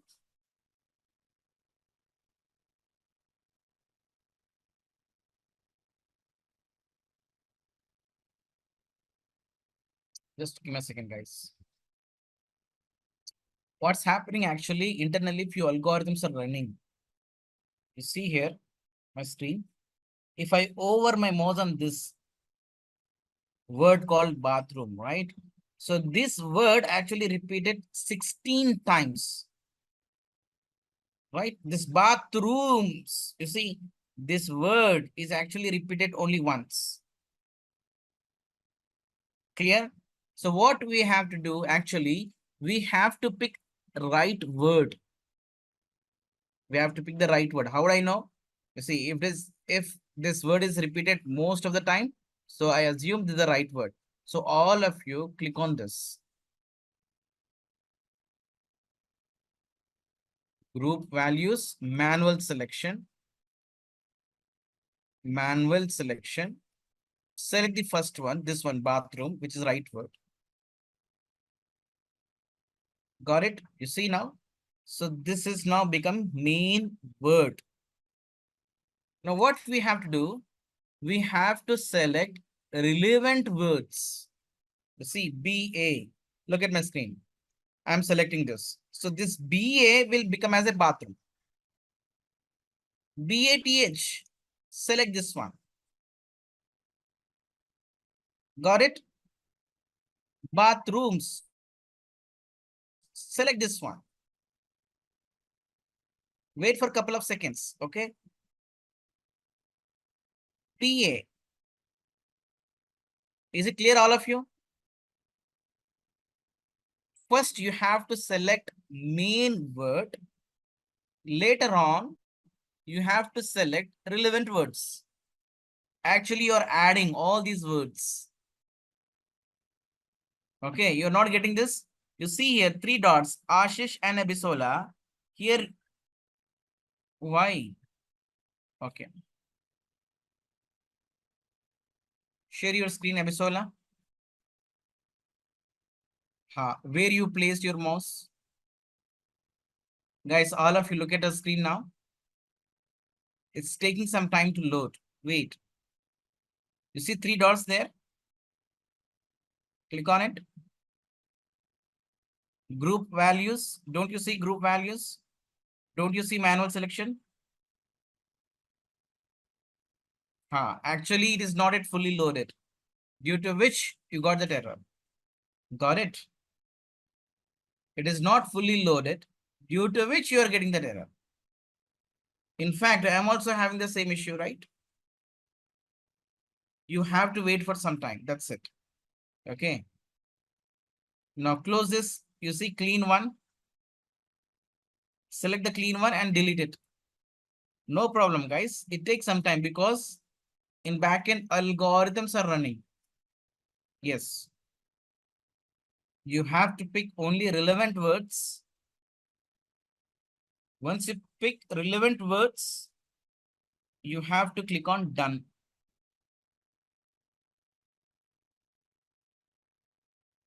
Once you pick relevant words, what you have to do?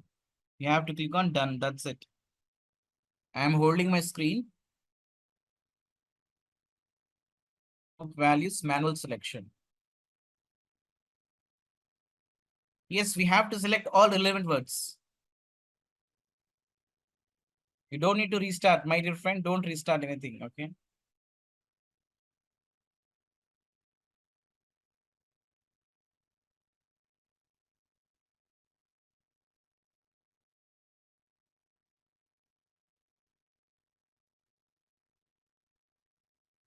If data is not yet loaded, just wait for a few more seconds.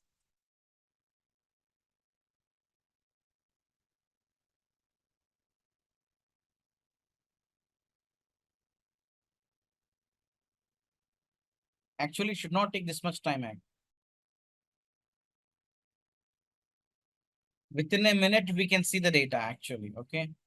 I don't know why today it is taking this much time. Within a minute, you can get the data. Every data will be loaded within a minute.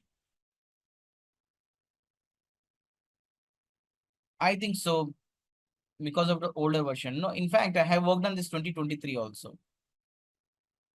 It should not take this much time. Yes.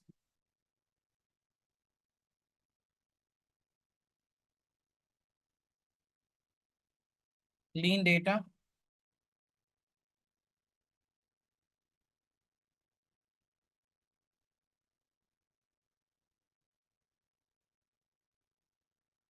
Manual selection.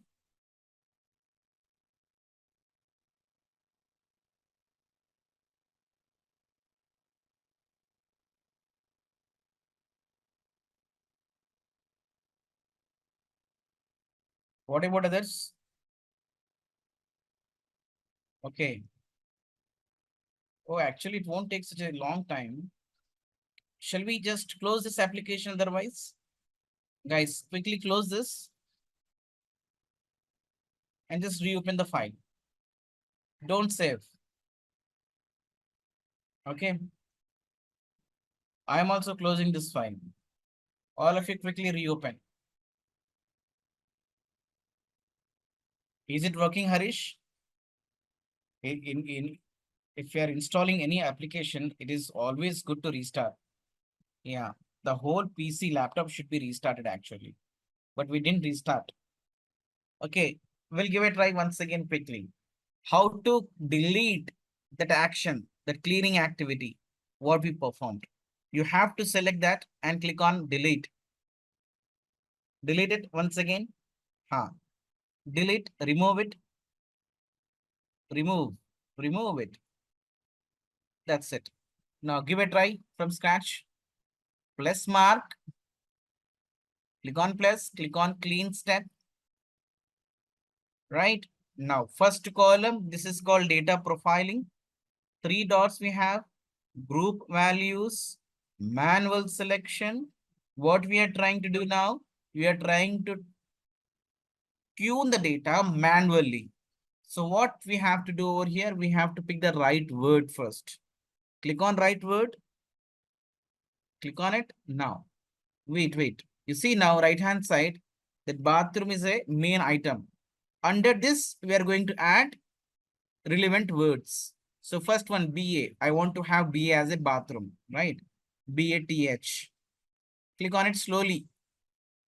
BATH. You have to wait for some time, okay? BA once again. Okay, very good. So on. Yes, select third one, next one. What is the next one? Bathrooms. Yep, select BATHS. At last, we have BTH also. BTH at the end. At the end, yes. Click on it. Now, click on done. Click on done. Next, which word we have to tweak? We have to fine tune bedroom. No, bedroom. Again, in same column. Yes, that bedroom is a main item because 31 times it is being repeated. Right, click on it. Once again, go for manual selection. 3 dots, more action, manual selection. Click on it.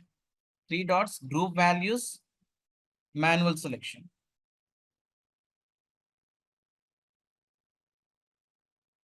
Click on bedrooms, right. Now, again, you have to add all these. You have to add all this text. Click on checkbox. Click on it. Bet, BD, BDRM, bedrooms, bedroom, BED, that's it. BEDRM. That's it. Wait. Done, all of you? Click on done. You see, now finally we have only two, bathroom and bedroom. Fair enough. Now let's go to second column called misspelling. This time we are not going to do anything manually. Click on more options, group values, pronunciation. The second one. Wait, hold on. On second column, guys, we have to go for pronunciation. In backend, algorithms are running based on pronunciation. It will tweak the data. Simple. Now give it a try. Automatically data gets updated. You see, wow, done. You see, oh my God, wow, it's a magic. Yes or no? Click on done. Perfect. Name formatting. On third column, you see what I said, first name, last name. In few records, we have last name and first name. So how system will understand which is the right word? In few records, my name is placed as Abdul Rahman. In few more records, my name is placed as Rahman Abdul. So how system will understand? So system will understand based on number of occurrence. You see Dorian Gray. You see there is a Dorian Gray. So 31 times it is repeated. And there is another one called Gray Dorian. See next to next. Yes. 2 times just repeated as a Gray Dorian. So which is the right word or name? Dorian Gray is the right word. So system will take only those name or those word which is repeatedly most of the time. Okay, now go to more options once again. Group values, common characters. Common characters. Third option. Done. Click on done. Perfect. Now typo, give it a try. Tableau and Tableau spelling is incorrect, right? Tableau. Click on more options. Group values. The last one is called spelling. That's it. Done, all of you? No queries? You see now, whatever we are making changes, if you want to undo any action, you see left hand side, there is one option called changes. You see Harish, left hand side. No, not there. Right before that column, Airbnb listing column, you have one separate section. Not there, my dear. Under data profiling. No, my dear. Where you applied all those things? Where is the data profiling? Profile pane. Just now we have applied, right? More options. Where is the more option? 3 dots. Right before this, left hand side. Yeah, you see changes. Open it. Open that particular section. Guys, you see every action will be recorded over here. Right, in Power Query Editor, we have a what? Query settings. Under query settings, we'll have all actions, right? So from here, you can undo any last action. How you can undo? If you place your mouse on anywhere, on any action, you will see X mark. You see, you can edit and you can undo. Clear? But don't do anything. Now, my dear friends, now we have fine-tuned the data. Once data is cleaned, what we have to do? Once data is cleaned, what we have to do? We have to wait. We have to export. Now, here we have two options. Remember, as I mentioned, in real time, what will happen? We are not going to export this data on our local machine. No, we are going to publish this flow in the server. Okay. How you can publish this in the server? If you go to file or publish, go to top left corner file. Just look at our screen now. Don't click on publish. Go to left hand side. Top left corner, we have something called file, right? Top left corner, file. Click on it. Wait a minute. You see, guys, one option you can save this locally. Okay. Or else you see export package flow. You can export this or you can publish this in servers. But we don't have server now. What we are going to do, we are going to export this clean data in the form of Excel. How to export this data in Excel? You see now, there is a plus mark, right? Clean activity. There is a plus mark. Harish, yes, on this flow, click on plus mark, all of you. Click on it. Yes. You see, last action called output. Output. All of you click on output. We are just trying to export this data in Excel or .csv file. Okay. Done. Wait a minute. Wait a minute. You see now, you clicked on output. Now you are on an output action. We are trying to export this in a different format. Where you want to export this file? There is a question. Left hand side, you see name. You can give a name. You see left hand side. Go down. Name. Name of the file. What? If you want to give any name, you can give the name. Let's say what you can see here, clean data, something like that. Give a name. Clean, anything is fine. Where you want to save this file, you have to remember this location. If you want to change, yes, you can change it. Okay, if you want to change, you can change it, but let it be there. But you have to remember this. In which format you want to see this data? You see output type. There is a small drop down. So we'll talk about what is this dot hyper. But for time being, what we'll do, we'll export this data in .csv file. All of you select .csv file. Hold on. Is it done, all of you? No one is lagging, right? Now it's time to export now. You see, that is the location and file name is clean data and file format is .csv file. Now what you can do to export this, there are two ways. There is option called run flow. Other than that, we have a play button also. Play button on output.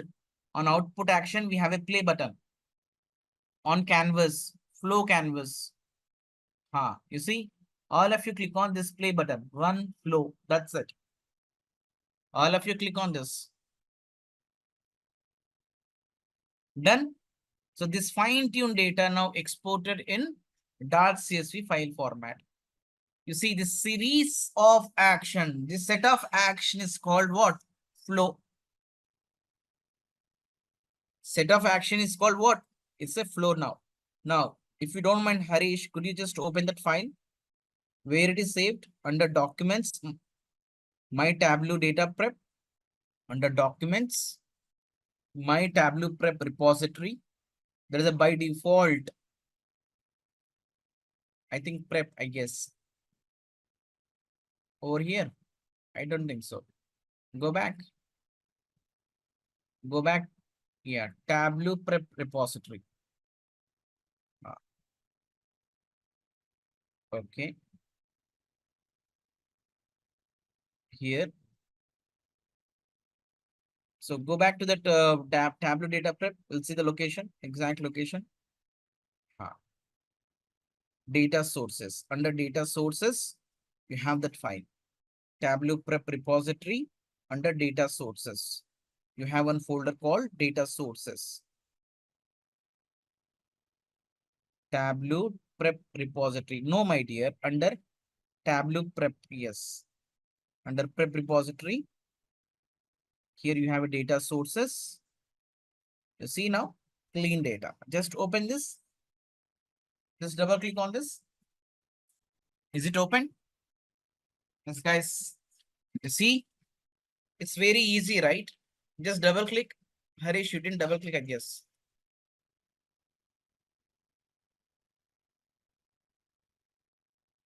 I just wanted to show you all how data will be now. Okay.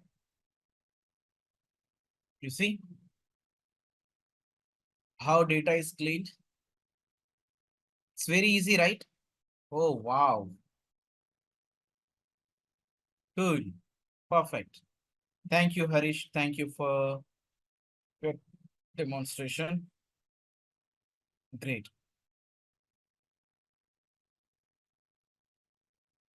Now, again, what we will do now, we'll check how to pivot the data. Okay. Just give me a second. Just look at my screen, my dear friends. Do you all see the screen? Yeah. Now, what I would like to do, let's say we have data something like this. I would like to summarize this data. In which format? I would like to summarize the data. In which format? Let's say I want to have something like this. Let me make over here. Where shall I do this? Let's say here country, east, west, south, and north. Here I need India, US, UK, Canada. What is the total value of India in east region? Let's see. If I select all the cells, total is 11756. Once again, what is the total value of India in west region? Let's see. Let me select all this. 12495. 1249495. I would like to have this kind of a summary based on this table. Can we do this? Yes, guys, can we do this? In Excel, what we have to do in order to do this? Let's say in Excel, pivot table. Oh, is it? Guys, do we have to go for a pivot table in Excel to have this kind of a summary table? Is it? Oh, let me give it a try. I am selecting this entire table, going back to insert, pivot table. Let's say, let me insert this pivot on same sheet. Right now, I'm going to drag and drop country over here and region on column shelf. Now, you tell me what shall I do now? You want me to take this Jan and evaluation? Oops, no. Feb. You see, things are not getting added. You see, we would like to have a summary. We would like to aggregate all those values from Jan to December. Got the point, all of you? This is the problem statement. If we have data in this format, we cannot do summary quickly. We can do that, but there is a workaround. We can do that, but there is a workaround. But can we summarize the data? No. Directly, we cannot do summarize. Can we use SUMIF? No, SUMIF also won't work. Jenny Scott, SUMIF also won't work. When SUMIF will work, when pivot table will work, when you have this data in a different format, then it will work. Okay, which format it should be? You see now, I'm just doing manually this. If I have data something like this, let me transpose this. You see, when we have data in this format, okay, this is from country and region, you see. It's a month, it's a values, right? So all these values belongs to India and East region. So what is the value of West? Let me copy down all these values. Let me transpose them, right? So all these values from Jan to December and all these values from West region and countries India. You see, if I have data in this format, yes, as you said, we can go for a sum if or we can go for a pivot table. Oh, is it? Yes. You see now, I am selecting this entire table. Let me go to insert pivot table. Let me plot over here. Now let me take country on a row shelf, region on a column shelf. You see now value should be on a value shelf. Oh, wow. You see how easily we can summarize it? Got the point? So that means if we have data in this format, we cannot go for a summary. We cannot create a summary table. But if we have data something like this, we can summarize the data. Now you can ask me one question. How should I know when to go for a data transformation? Or when should I go for this kind of a transpose? Or when should I go for pivot and unpivot?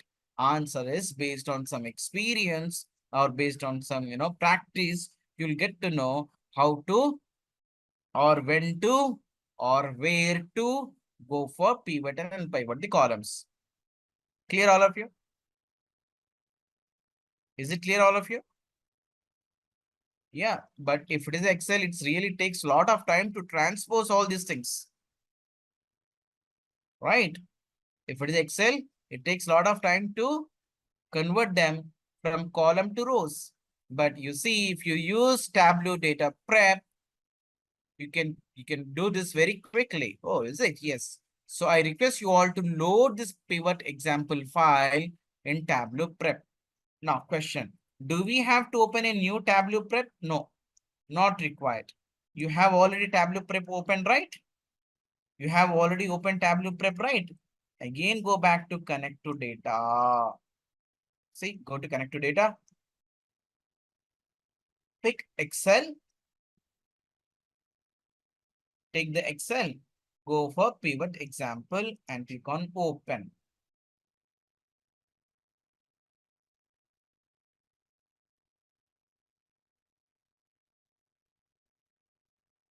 Very good. Now, what we have to do now? Again, here we have a plus mark. Click on this. Yeah.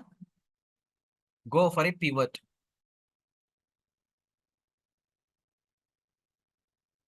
Click on this pivot. Sorry, click on this plus mark. Go for a pivot.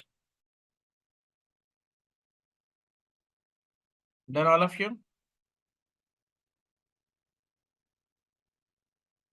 Now, look at this. Abisola, here you have to click on this plus mark. Take a pivot table. Take pivot table. Make sure to select this table pivot action. Okay, then only you will see all these options. Now, what we have to do here, my dear friends, here under fields, you have these many columns, right? Yeah, you have these many columns. You see columns to rows. Which one you have to convert column to rows? You have to convert month, all right? So we have all months in columns. We have all months in columns. We have to convert them into rows. Got it? Now, simply drag and drop this Jan under this one, this area, pivoted fields, drag and drop. You see, just drag and drop. Jan, okay. Next, Feb, where is the Feb? Feb. Just drag and drop. Clear all of you? Just look at my screen. Just drag and drop over here, pivot values. Drag and drop.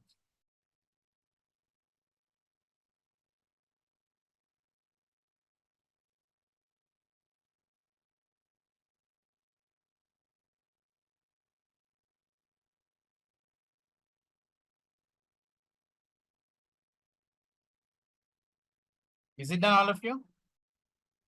Very easy, right? You see now, here you can rename this. If you want to rename, yes, if you double click on this, let's say month. Just rename this as a month. Double click, that will allow you to edit. That will allow you to edit. Clear? Very easy. Now, once you have done this, once you are done with this, what we have to do? We have to execute this flow. To execute the flow, click on plus, click on output. Click on output. Okay, now file name, it's your wish. Unpivot table, it's your wish. And this location, it's your wish. If you want to change this, you can change it or let it be open. I'm going to export this in .csv file, right? .csv file. Now you can click on this play button to run this flow. So this entire stuff is called as a flow. This is a flow. This is called a flow. Okay. Now all of you execute this flow. That's it. In real time, do you think that we are going to execute this locally? No, right? Keep that in your mind. Remember, in real time, we are not going to execute anything locally because we'll have a lot of data. The data will not be stored in our machines. What we'll do? We'll export this flow. Sorry, we'll publish this flow in the servers. Okay. Now, let me open that file. Let me go to that folder. See, this is my folder. Right, let me open this. It just here for your reference, I'm opening this Excel file. You don't need to open this, okay? Just have a look. You don't need to open this. Okay, guys, just look at my screen now. Oh, wow. Now, easily we can go for a pivot table now. I'm going back to pivot table. This is only for your reference, my dear friends. You see? Country on erosion, region on evaluation. Pivot values, boom. My goodness. So crazy. Yeah. Very easy, right? Great. Now let me close this. You don't need to open this Excel file. I just opened to show you all output. In the saved folder, what is the status for? Where? This is actually, if you see, my laptop is connected with OneDrive. This is not synced with my OneDrive. Got it? Okay. Okay, now let's again go back to a few other simple stories. What we can do, we'll go for a union. We'll see how to append the data, how to consolidate the data. Okay, so let me show you problem statement. So let's say we do have 3 to 4 different tables. We would like to make it as a master table by consolidating data from different tabs. Okay, so we have seen in Power Query Editor how to append the data. You see, same data we have. It's a north table, it's a east table, south and west. We have data in 4 different tables. We would like to append the data, or we would like to create one master table. So how to consolidate this data using Tableau Prep Builder. Okay, clear all of you? We are going to see how to append the data like this. This is north data. This is east data. something like this. Is it clear, all of you? Problem statement. South table. Yes. Something like this. Yes, Abisola.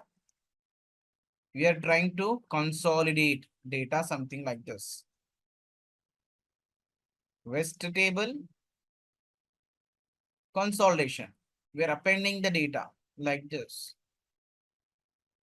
How to create this consolidation? Okay, this is my local file. I have already given this. Guys, do you have this union Excel file? If not, let me know. I will share it. Okay, let me share this file. Okay, no problem. Okay, all of you download this Excel file and quickly load this. Quickly load this. How to load the data? See, click on this plus. Click on this plus. Click on this Excel workbook. All of you take Union workbook. All of you take Union workbook.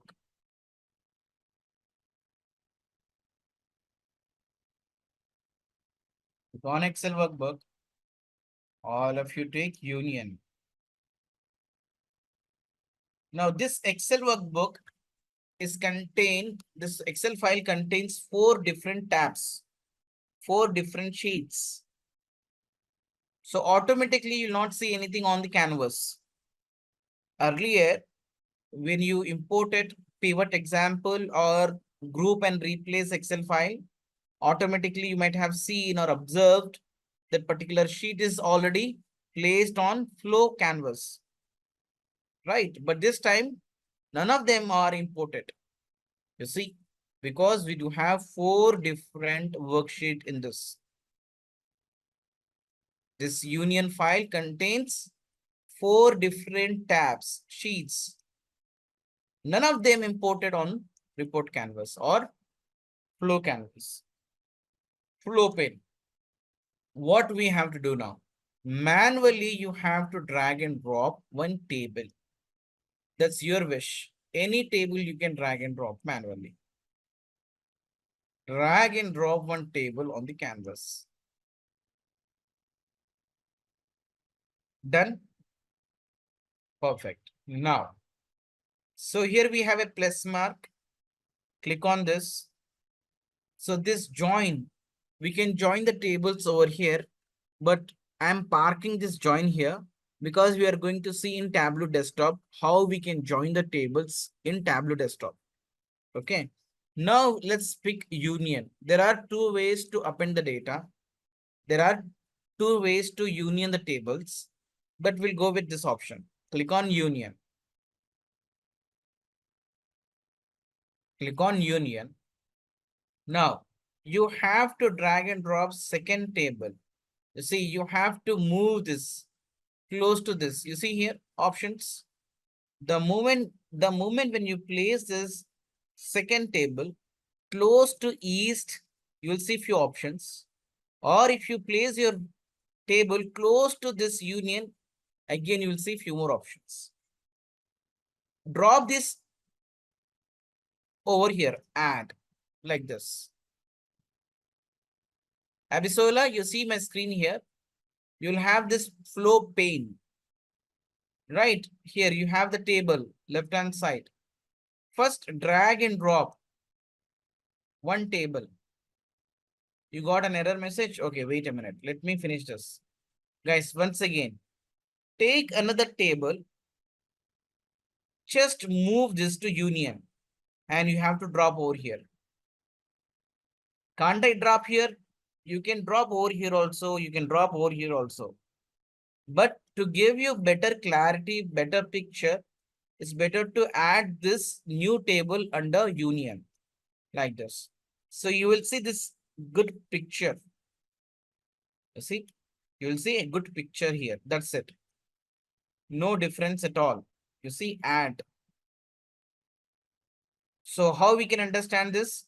We are going to combine all these 4 tables. Yeah, we are going to make it as a union.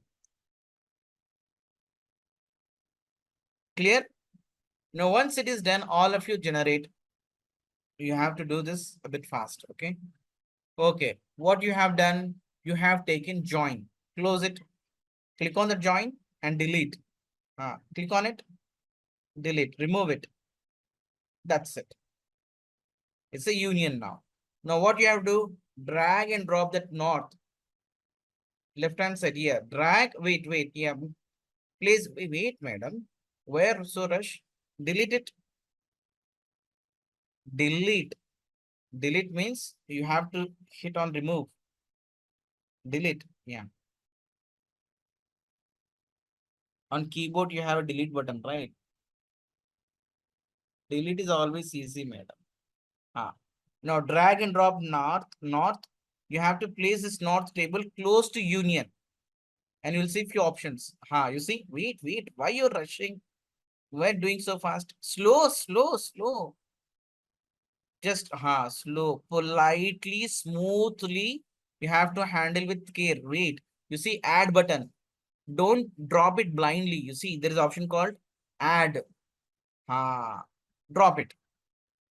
We are not joining. We are appending the data. Do the same for south table also. Drag and drop south. Smoothly, handle with care. Very good. You see, this is a momentum. Not here. Place it on union only. Move this to add, plus add, right. Very good. Once again, drag and drop west also, west table. Do the same thing. Smoothly you have to handle. Very good. Good momentum. Yes. Go near to union. Go to near to union. Yes. Add. Yes. You see, you have taken 4 tables to do union. Okay. Join is different. Union is a different. Abisola, we have discussed. Join means adding column. Simple word. Join means adding column. Union means adding row. What we are doing here? We are adding rows. We are appending the data. Clear? Guys, you have to remember in simple words. Okay. You have to remember only in simple words. Now, to see this output, what we have to do again? Click on this plus, click on output.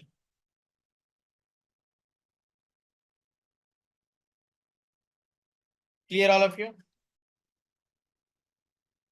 And you don't need to see output, my dear friends. Click on output. So this is, let's say, consolidation. Consolidation file. Select .cc file.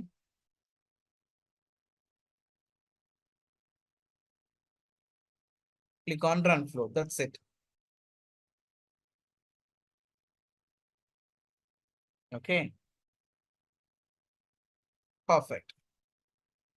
Now, what we will do now, we are going to import the data. Oh, we have been doing the same thing, but this time we will load sample superstore data. What we'll do now? We are going to load sample superstore data set. How to get it? Once again, click on this plus. Click on this plus. Click on Excel workbook. Sample superstore data set. I request you all to take this one. Sample superstore.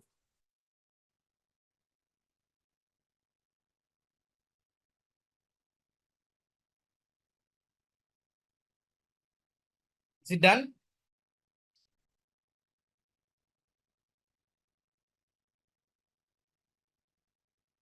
Click on open.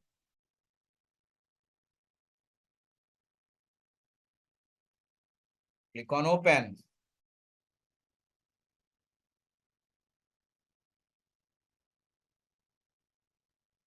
Wow. This Excel workbook contains only single sheet called orders. You see now?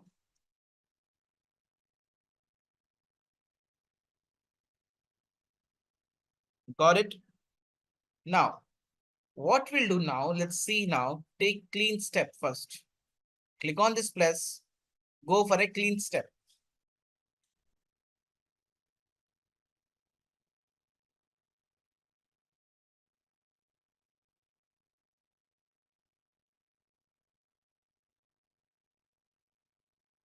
Now, all of you click on this data.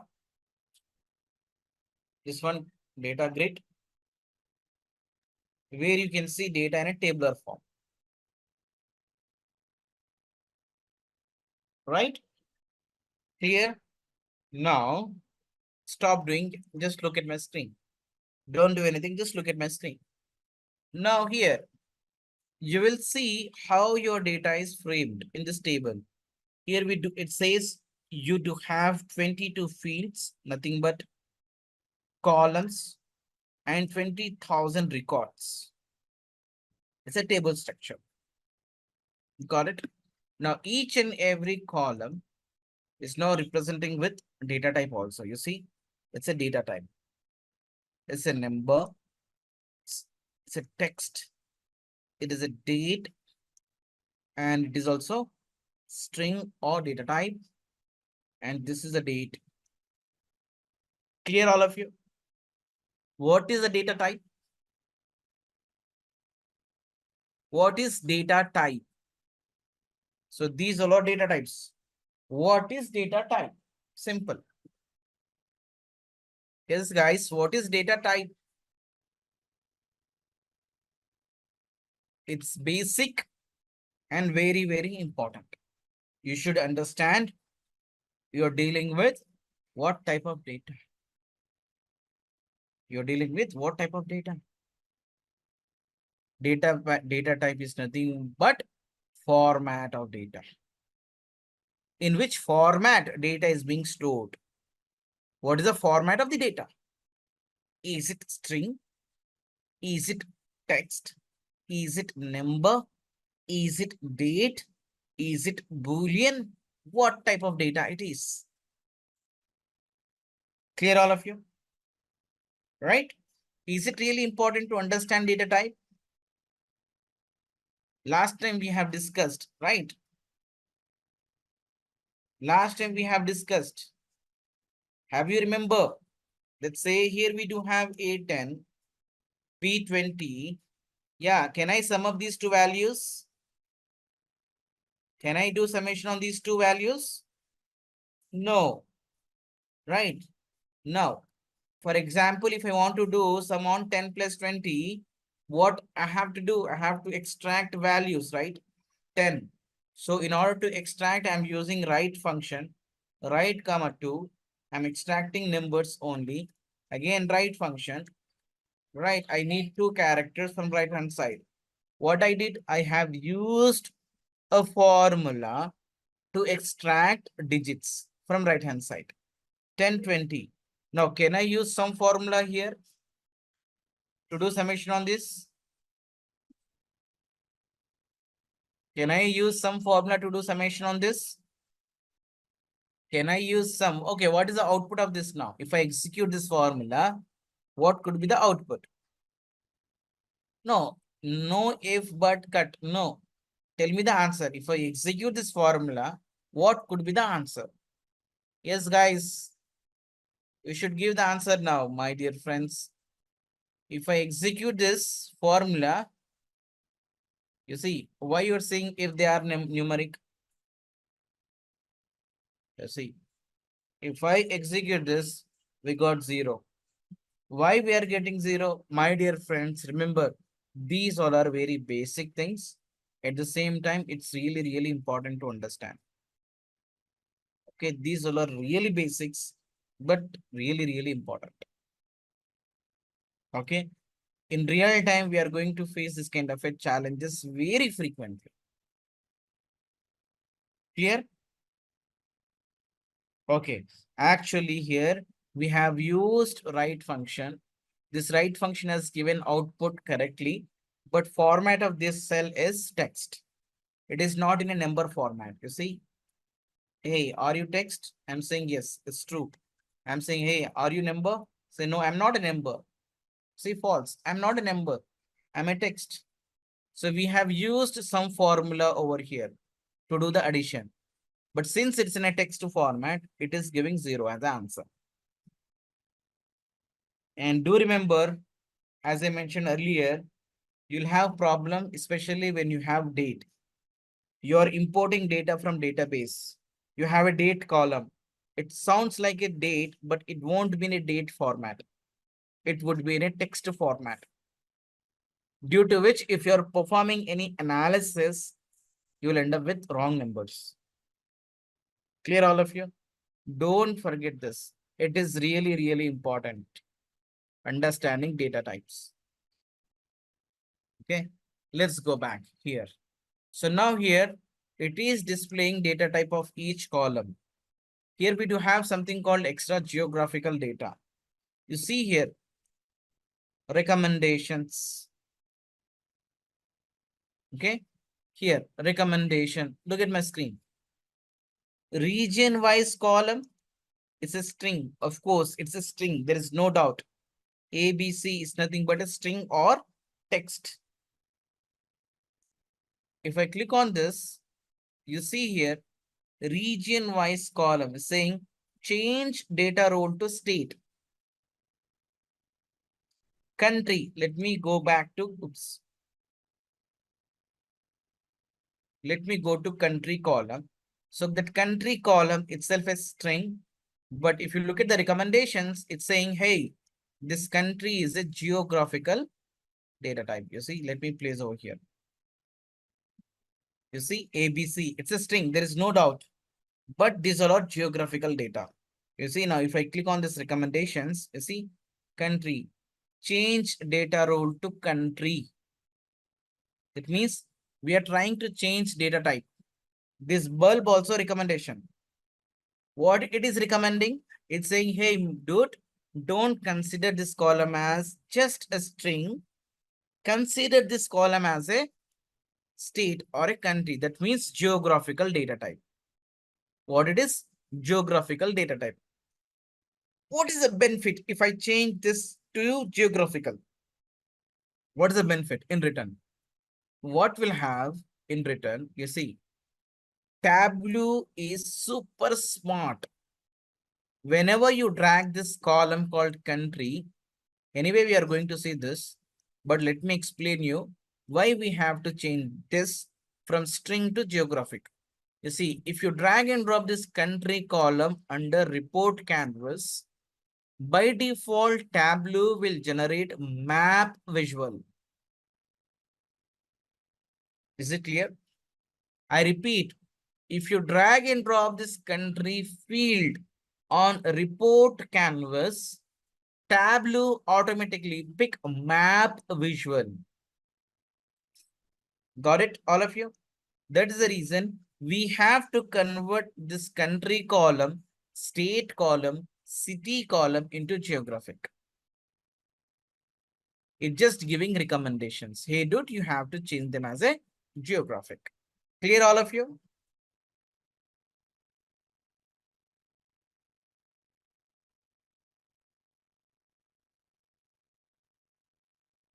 Perfect. Will you just change it? You can click on this recommendation also. It's your wish. See, at least one column you have to change. You don't need to do all. You don't need to do this for 4 columns. One column is enough. Okay. One column is enough. I just changed on country column. Done. Perfect. If you want to split the values, you see here, go to customer ID here. Go to customer ID. If you want to split the values, click on these 3 dots. So here we have a split values. Split values. Automatic split. You have to click on the second one. Data grid. You have under data profile. You have to click on data grid to see data in a tabular form. We are going to see so many options in Tableau desktop. Okay. I'm not sure how you're going to remember all those things, but I'm going to each and every minute is really important. Every minute is really important. You're going to see new features. Okay. And practice is really needed. Now split values, custom split. If you want to go for a custom split, you can go for custom split. Use the separator. What do we have? Separator. It's a hyphen and split the value. Simple. Split the values.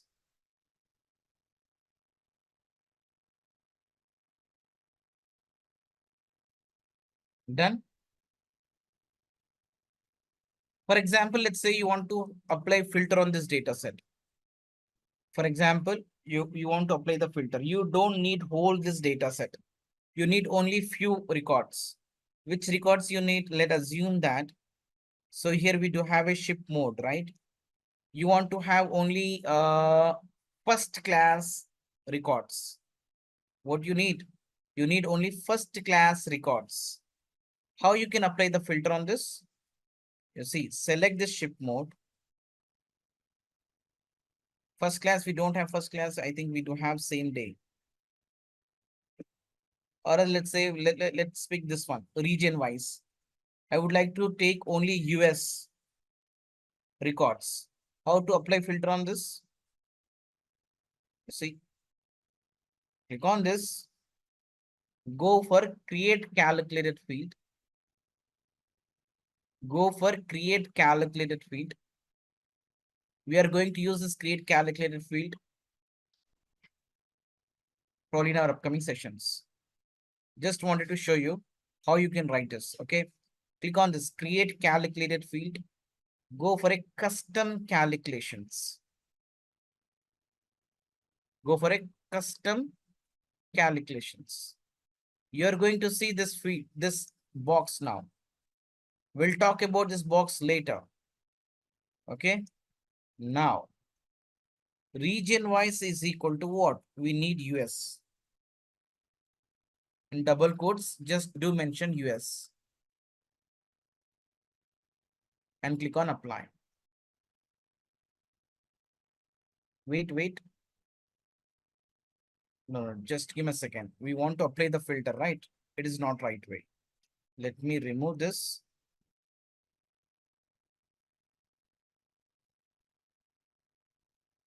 We'll go for this.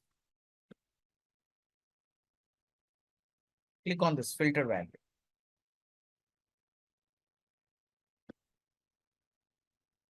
Select this region wise, click on filtered values. See?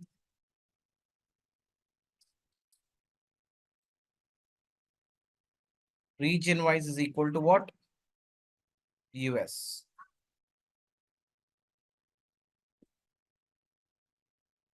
We're actually applying the filter on this column. We'll talk about this this box later. Okay. All of you click on this filtered value. Region wise is equal to US. Click on apply. Clear all of you? Perfect. Now we have only those items where region wise is US.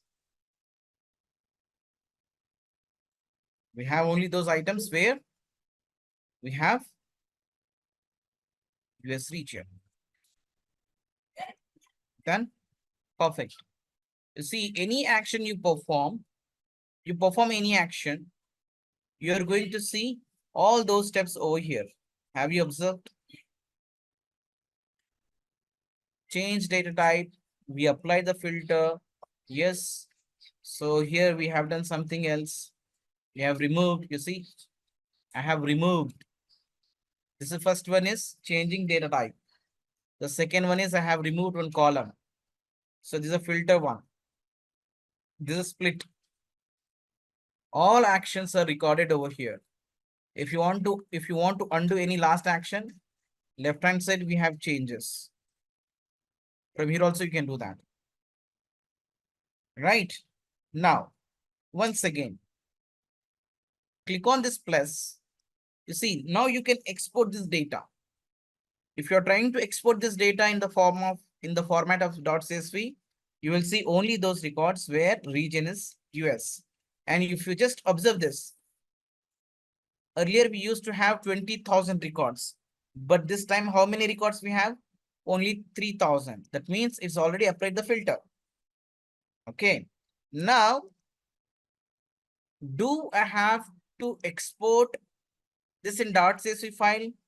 Can't we do any other action? We can do other action also. It is not like you can go with only single action. It's not like that. If you want to perform any other activity, yes, still you can do that. What we'll do now, we'll go for a pivot. We'll go for a pivot. What do you say? Or we'll go for aggregation. We didn't see this aggregation, right? All of you take this aggregation. All of you take this aggregation. Click on this plus and click on this aggregate.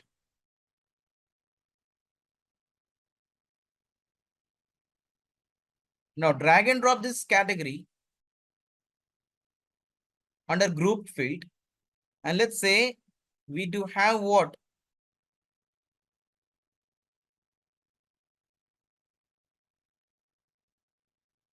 We do have profit. See, drag and drop this profit over here. Aggregated field.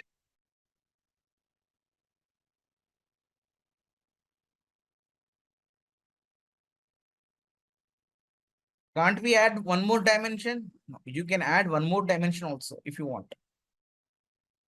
If you want to add one more dimension, yes, still you can do that.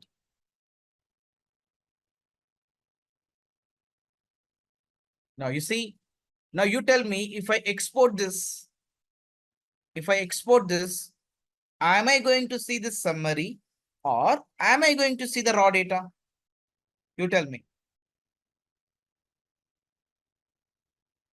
If I export this, am I going to see this aggregated results?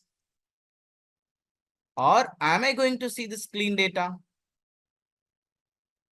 Ashish, we are not going to see the raw data. We are going to see the summary. Clear all of you? We are going to see the summary. So how we can export this here? Click on this plus and click on this output.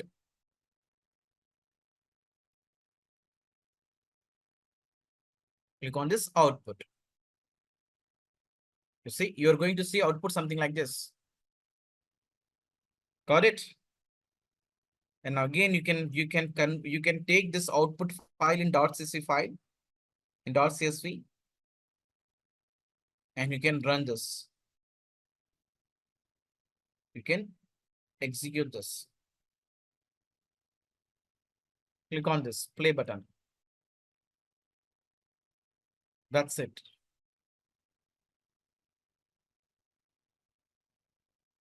Clear all of you? So enjoyed Tableau data prep? It's too good, right? Now, go to file and save this. Go to file, save this. Where you want to save, it's your wish. Wherever you want to save this, you can save this. It's your choice. Okay. So now, today we are going to start working with Tableau Public or Tableau Desktop. Okay. Let me repeat once again. There are two different types of tools. One is Tableau Desktop, wherein we can prepare the report, but it is a paid version. And we have something called Tableau Public, which is free version. In this Tableau Public also we can prepare a report, but we'll have few limitations. There is a difference between these two tools. Okay, yesterday we have seen how to install Tableau Public. I request you all to open Tableau Public. Okay, Victoria, hi, good to see you, Victoria. So you have to download Tableau Public. Let me share the link to download it. Tableau Public, you need Tableau Public, right? Take this one. Without this, we cannot proceed further. Take this link, download quickly Tableau Public product. If it is asking you to sign in, you must have credentials. But for time being, what I will do, I will give you one dummy account details. Use this username and password to sign in. Use this username and password to sign in. Meanwhile, we'll discuss something. Guys, just look at my screen. So this is Tableau Desktop. I will work on Tableau Desktop and you can work on Tableau Public. Okay. And you will not see much difference between these two, but in few cases, definitely. So whenever we open Tableau Public or Tableau Desktop, we'll see three different sections. Yeah. First section, second section, and third section. Under first section, you have an option to connect to different sources. For example, if you have data in Excel and you are going to pick the Excel. If you have data in a .csv file or a notepad, you're going to take a text file. Okay. Now, if you have data in SQL or any Oracle database, just look at my screen here. If I click on more, you see, if I click on more, so these are all different servers. You see, if you have data in, let's say, where IBM DB2, you'll pick this DB2. If you have data in Azure SQL database, you'll pick SQL database. If you have data in MySQL, MySQL. If you have data in OneDrive, Microsoft SQL Server, whatnot. SAP HANA, whatnot. So my dear friends, in Tableau Public, you're not going to see these many connectors. There is a limitation. Clear? In Tableau Public, you don't have these many connectors. You will see only in Tableau Desktop. Clear, all of you? Now, yesterday I was highlighting something. Yesterday, I was talking about data flow, how you can get the data from server using data flow. Let me recap once again. So here we do have a database. This is Tableau Desktop file. Tableau Desktop. And here we have Tableau Data Prep. We do have two ways to get the data, right? You see, I am importing data from database to Tableau Data Prep. Here I'm going to perform data wrangling job. Once data is cleaned, what I'm going to do? I'm going to publish this flow in the server. I'm going to publish this flow in the server, right? Now, in order to prepare a report, I have to have the data. I have two ways to get the data. One way I can get the data from database. If I go with this approach, again, I have to clean this data. And another way, I can get this flow data from this server directly into Tableau Desktop. Got it? Now, again, once data is in, I can create a report over here. Again, I publish this into the server. Now, how to get that flow from the server? I repeat, how to get that flow from the server? You see, if I go back to here, you see here we do have it to a server, right?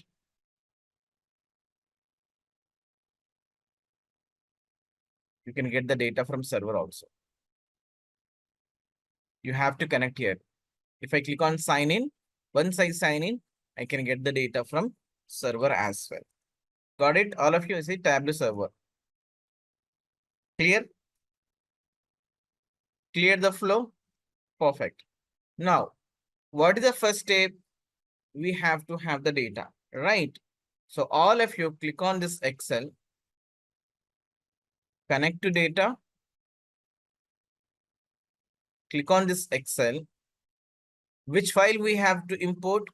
We are going to import sample superstore data set. All of you import sample superstore data set quickly. Okay, Harish, you have to open Tableau Public and you have to load sample superstore dataset. Okay, guys, you see my screen here. Whenever you are trying to import the data, here we do have different tabs. Bottom left corner, you see data source. Actually, we are in a data source tab where we can see metadata. And this is a place where you are going to create relationships or you are going to create join between the tables. It is like a model view in Power BI. In Power BI also we have a model view where we can create the relations, right? So here you can create a relationship between the tables or you can create joins between the table. Yeah. So here you are going to see data in a tabular form. Clear all of you? Now, by default, you'll see one sheet. Whenever you open Tableau desktop or Tableau product, by default, you will see one sheet. Like whenever you open Excel file, by default, you will see sheet 1. Whenever you open Power BI desktop, you'll see page 1. Here also, whenever you open a Tableau desktop, you'll see page 1. Just look at my screen. So here, this is the server name or Excel file name. In this Excel workbook, we do have a table called orders. In this table, we do have these many columns. All columns are placed left-hand side. In Power BI, it is placed where? Right-hand side. Why I'm keep on highlighting Power BI, because you have already gone through with Power BI. I'm just correlating so that you can understand in a better way. Why I am always correlating? Because you have already gone through Power BI, that make easy for you to correlate. All BI tools works in the same way. In Power BI, it is placed right-hand side. In Tableau, it is placed left-hand side. Plus here also, you'll see all these columns placed in alphabetical order. In addition to this, you will see here one divider. You see one partition here created. So these all are dimensions or non-numerical columns. Below this, we have something called measures, numerical column. Got it? Now, we'll try to understand this. This is called pages. We call it as a page shelf. We're calling it as a what? Page shelf. This is filter shelf. We are going to explore all these things. Yeah. This is called mark cards. Marks card. Here we have a small drop down. By using this small drop down, we can customize the visuals. You see, we do have different options. And this is called color shelf, size shelf, text shelf, whatnot. Again, these all are called as a shelves. Here, this is called column shelf. This is called rows shelf. It is looks like a pivot table structure. Yeah. This is called a page or a sheet. And right hand side, you have something called show me. It's called show me panel. This is called show me panel. In this panel, we'll have 24 visuals. 1, 2, 3, 4, 5, 6, 7, 8. 8 3s are 24. 24 visuals we have. Got it? And this is called report canvas. This is called report canvas. The sheet 1, this is a title bar. It's a title for the title for report. Got it? We are going to explore each and every point. Just, I would like to go through this quickly at very high level. Now, my dear friends, In this sheet 1, have you opened Power BI? Sorry, Tableau Public? Right. You see now, you'll have this something called Tableau icon. Harish, you have something called Tableau icon. If you click on this Tableau icon, you'll have option. It's very easy. First stage of any BI tool is what? You have to import the data. By the way, we forgot to tell you, right? I forgot to tell you this second page. So the second section. In the second section, you will see recently opened files. Very recently, whatever you have opened, those files can be seen on second screen, second section. Under third section, here we have some material. Yeah, some learning material you'll see on the third section. Yeah. Now, guys, in this page 1, in this page, you can always plot only one visual at a time. Oh, is it? Yes. You'll have always single visual. It is not, you can place multiple visuals in like Power BI. In Power BI, we used to place everything in a single page, right? But here it's not like that. On a single page, single sheet, we'll have only one visual. Then you can plot another chart. You can take another one. You can plot another visual. Every sheet will have only one visual. How to combine them together? How to combine them together? You see here we do have something called dashboard. The second icon, what you see, this is called a dashboard. Let me just don't do anything. Look at my screen. If I click on this, yeah, this is called dashboard, where you can place multiple sheets. I have 3 different sheets. Every sheet will have a single visual. You can drag and drop all these visual on your dashboard. Dashboard means collection of sheets. Collection of sheets is nothing but dashboard. Perfect. Now, we have something called story. You see the last icon, what you see, this is called story. If you want to narrate a story, you can build a story also. What is story all about? Story means collection of sheets plus dashboards. Collection of, you see, sheets and dashboard. You are going to drag and drop them over here. So we'll talk about dashboard, we'll talk about stories, and we'll talk about sheets and everything in our upcoming sessions. Okay. So far, so good. Perfect. Now, my dear friends, what we are going to do now, we'll make hand free on this tool now. Just open that file. Would you like to share your screen quickly? Just share your screen quickly. You see, what is the first stage? Collection of data, right? You see, left-hand side, we have a connect to data. Top left-hand side, left corner. Click on it. What we have to do? Simple. Excel workbook. From where we have to get the data? Excel. Okay. Don't you have data? Download it. Now what we have to do? Go to sheet 1. That's it. Easy, right?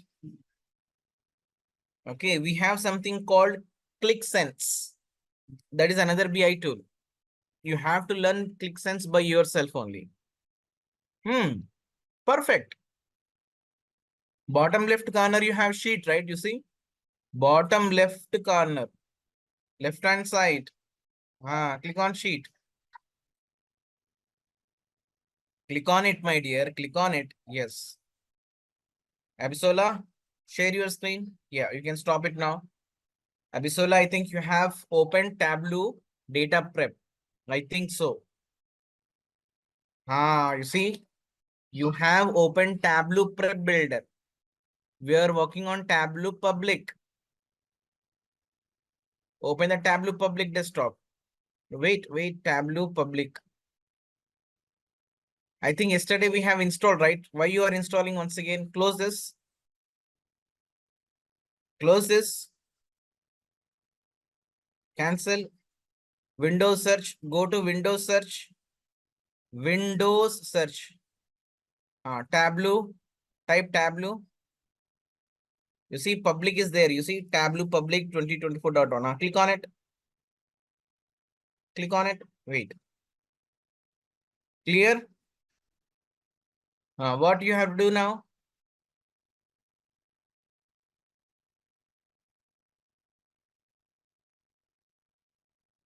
Very good. Wait. Guys, I need your attention. This is Tableau public, right? We'll have few limitations. If you're working on Tableau public, can we save this file in our local machine? Answer is no. You cannot save this in your laptop. Oh, is it? Yes. How to save this file? In order to save this file, you have to sign in Tableau public server. You can save this under Tableau public server only. Now, how to save this? All of you look at the screen now. Go to file. Go to file. Top left corner. Yes.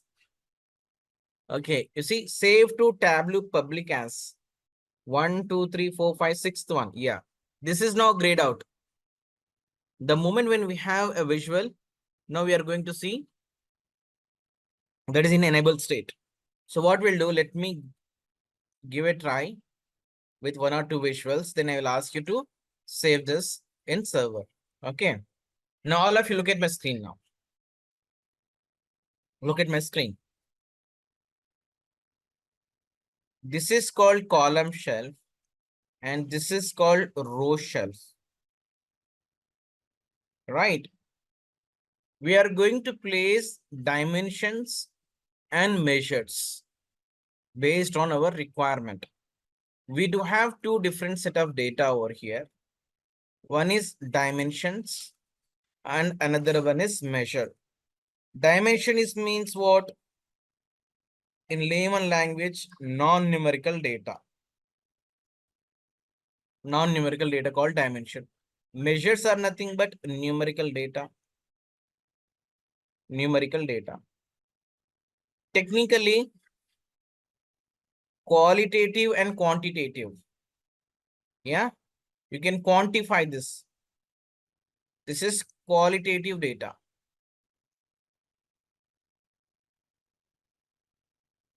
Got it? You can quantify the data. That means on the numbers, you can perform mathematical operations. For example, here we do have a product. Sorry, profit. You would like to see how much profit we have received. What is the total profit? What is total discount? What is total quantity or average quantity? You can perform mathematical operations on numbers. You can quantify the data. Got it? Qualitative data is nothing but a dimension. You would like to see based on certain dimensions. That means from which category we are getting more profit. In which market we are getting more sales. From which region we are getting more number of orders. Got it? So that is nothing but a dimensions. How you want to view the data. Actually, dimensions describes numbers or measures. Dimensions describes measures. How you want to see your numbers, in which angle you want to see the numbers, or at which level you want to look at the numbers. So these are different definitions of dimension. Okay. Now, we'll plot one graph now. Let's see now.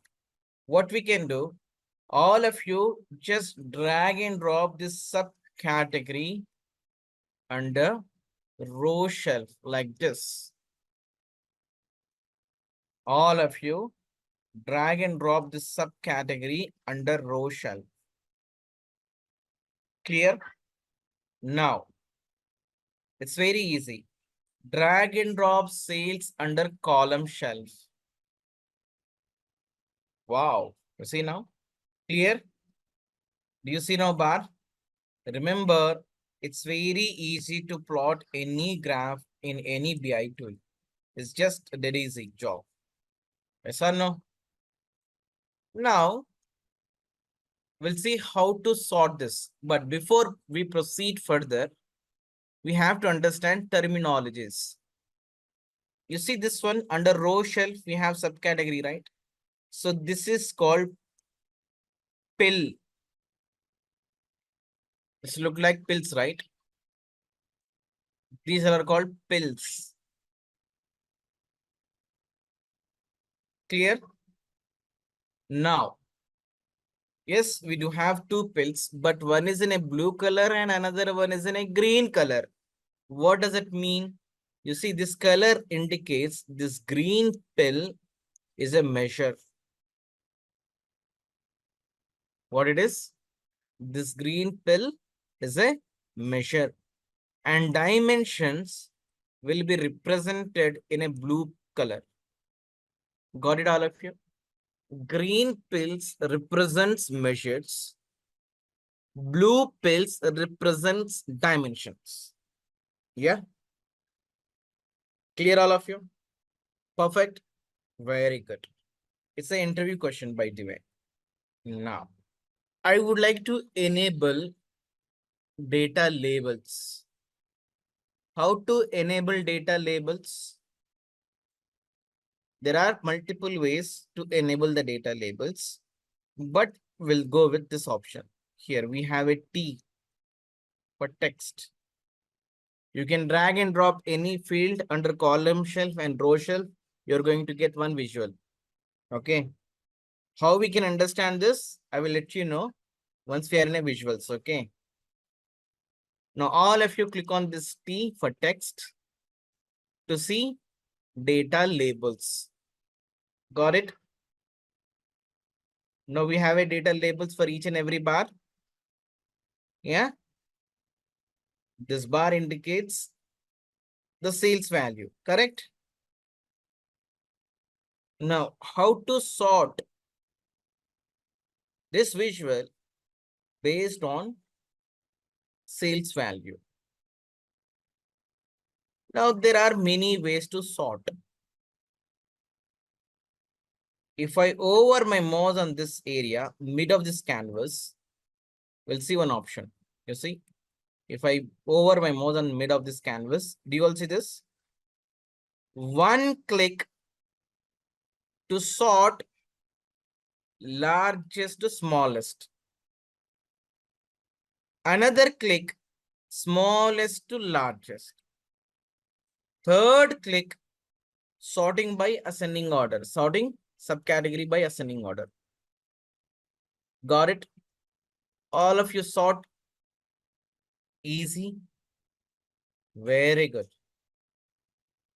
Now, this is really very simple sorting. Let me take you through advanced sorting. Okay. As I mentioned yesterday, you're going to see so many options. Okay. Now, one more option. You see here, this subcategory, right? If I place my mouse on this, yeah, here we have a small drop down. If I click on this, so again here also you have option to sort. Click on the sort. This one. If I click on this drop down, here you have option called to sort. Done? Yep. Now, from here also you can sort by ascending order or descending order. This is very normal sorting. If you want to sort by some other field, still you can do that. You see, sort by, one is manual sorting. If you have something to sort manually like this, you can drag and drop. This is something called manual sorting. This manual sort you can do through visual also. Just look at my screen. You see, for example, I want to have this label at the top, you see, like this. This is called manual sorting. Very rarely we'll go for a manual sort. Okay, we do have something called, I would like to show this one. By field, you see. By field, by which field? Can I pick some other field? Yes, why not? You see, field name, just take the profit. Descending order, like this. Select field, field is nothing but a column. Sort order is descending. From this drop down, just pick the profit. Things will change automatically in backend.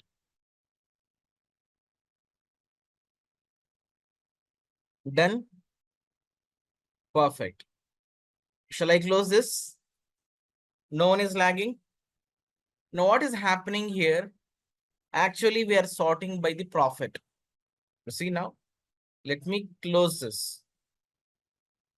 Let me erase all these markers. You see, copiers, the subcategory is at top level. But if you look at the value, sales value is lesser than phones. Why it is in top? Sales wise, okay, it is less than phones. But when it comes to profit wise, copiers are giving more profit. Got it? To give more clarity or better clarity, what I will do, I will drag and drop this profit under column shelf. You see now, all of you drag and drop profit under column shelf. Now you'll get more clarity now. Got it? Sounds good? Clear what is happening here? Profit wise, copiers is giving more profit. Yeah, sales are lesser than phones. Sales wise, phones is giving more sales, but profit wise, it's in a second position. Perfect. Now, this is a title for your sheet. Can we edit this title? Oh, why not? How to edit the title? If you double click on it, if you double click on this title, that will allow you to edit. All of you double click on this. Yeah. Now I'm going to give it as custom sorting. Sorted by profit. Sorted by profit. Okay. You can select this. If you want to format, yes, you can feel free to format this. Done, all of you? That's really great. Now, what is the difference here? We have OK, cancel, and apply. You see, it's no. If you click on apply, what will happen? This dialog box will not go anywhere. It will stay here only, but change will be applied. If you click on apply, what will happen? You see, here is a change. It is now applied. If you click on OK, changes will be saved. At the same time, the dialog box will go away. Simple. Yeah. Now, if you want to rename this sheet, yes, you can double click on this sheet and you can rename. If you want to rename this, double click and say sort. Done. Perfect. Shall we go to next sheet? Yes. All of you take another sheet here. Otherwise, what we'll do now, we'll try to save this file. What do you say? Go to file. I need someone's system now. If you are using Tableau desktop, you can you can save your file in your local machine. You will not have any challenge. Okay. But when you are using Tableau public, then you have a challenge. Now go back to your Tableau public, my dear friend. Yes. This is Tableau public. You see, earlier that option was in disabled state. Now it is enable. Got it? How to save this? All of you, please follow the steps. You may require to create your credentials now. Okay, click on save to Tableau public as, click on it. Yesterday you might have created account, right? Yesterday, guys, you might have created an account. If not, click on create an account. Okay, by the way, Tableau is coming from which, who is the owner for Tableau? Salesforce. This Tableau is coming from where? Salesforce. Okay, now all of you create an account. Yes, Victoria, create an account. Okay, do one thing. Otherwise, okay, yesterday you have created. If you don't have, please create an account. Yes, give a name. Okay, Ashish, if it is asking you to give a name, yes, you have to give a name to your file.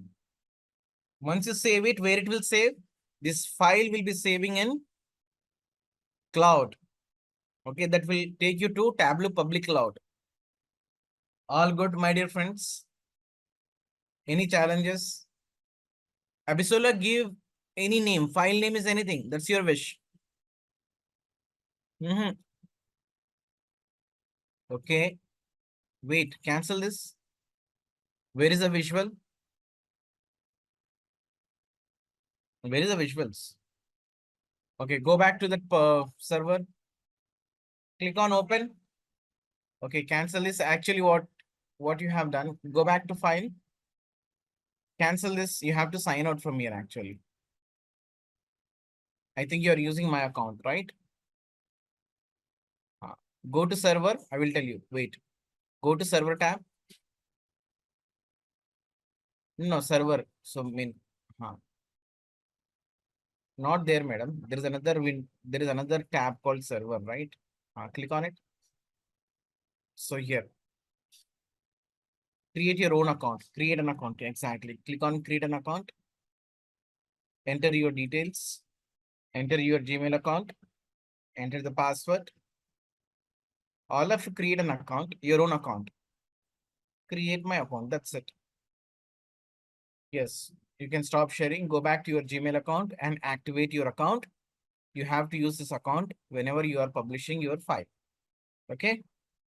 Now, Ashish, would you like to share your screen? Okay, someone has started sharing. Harish. Okay, well, Harish, what is happening here?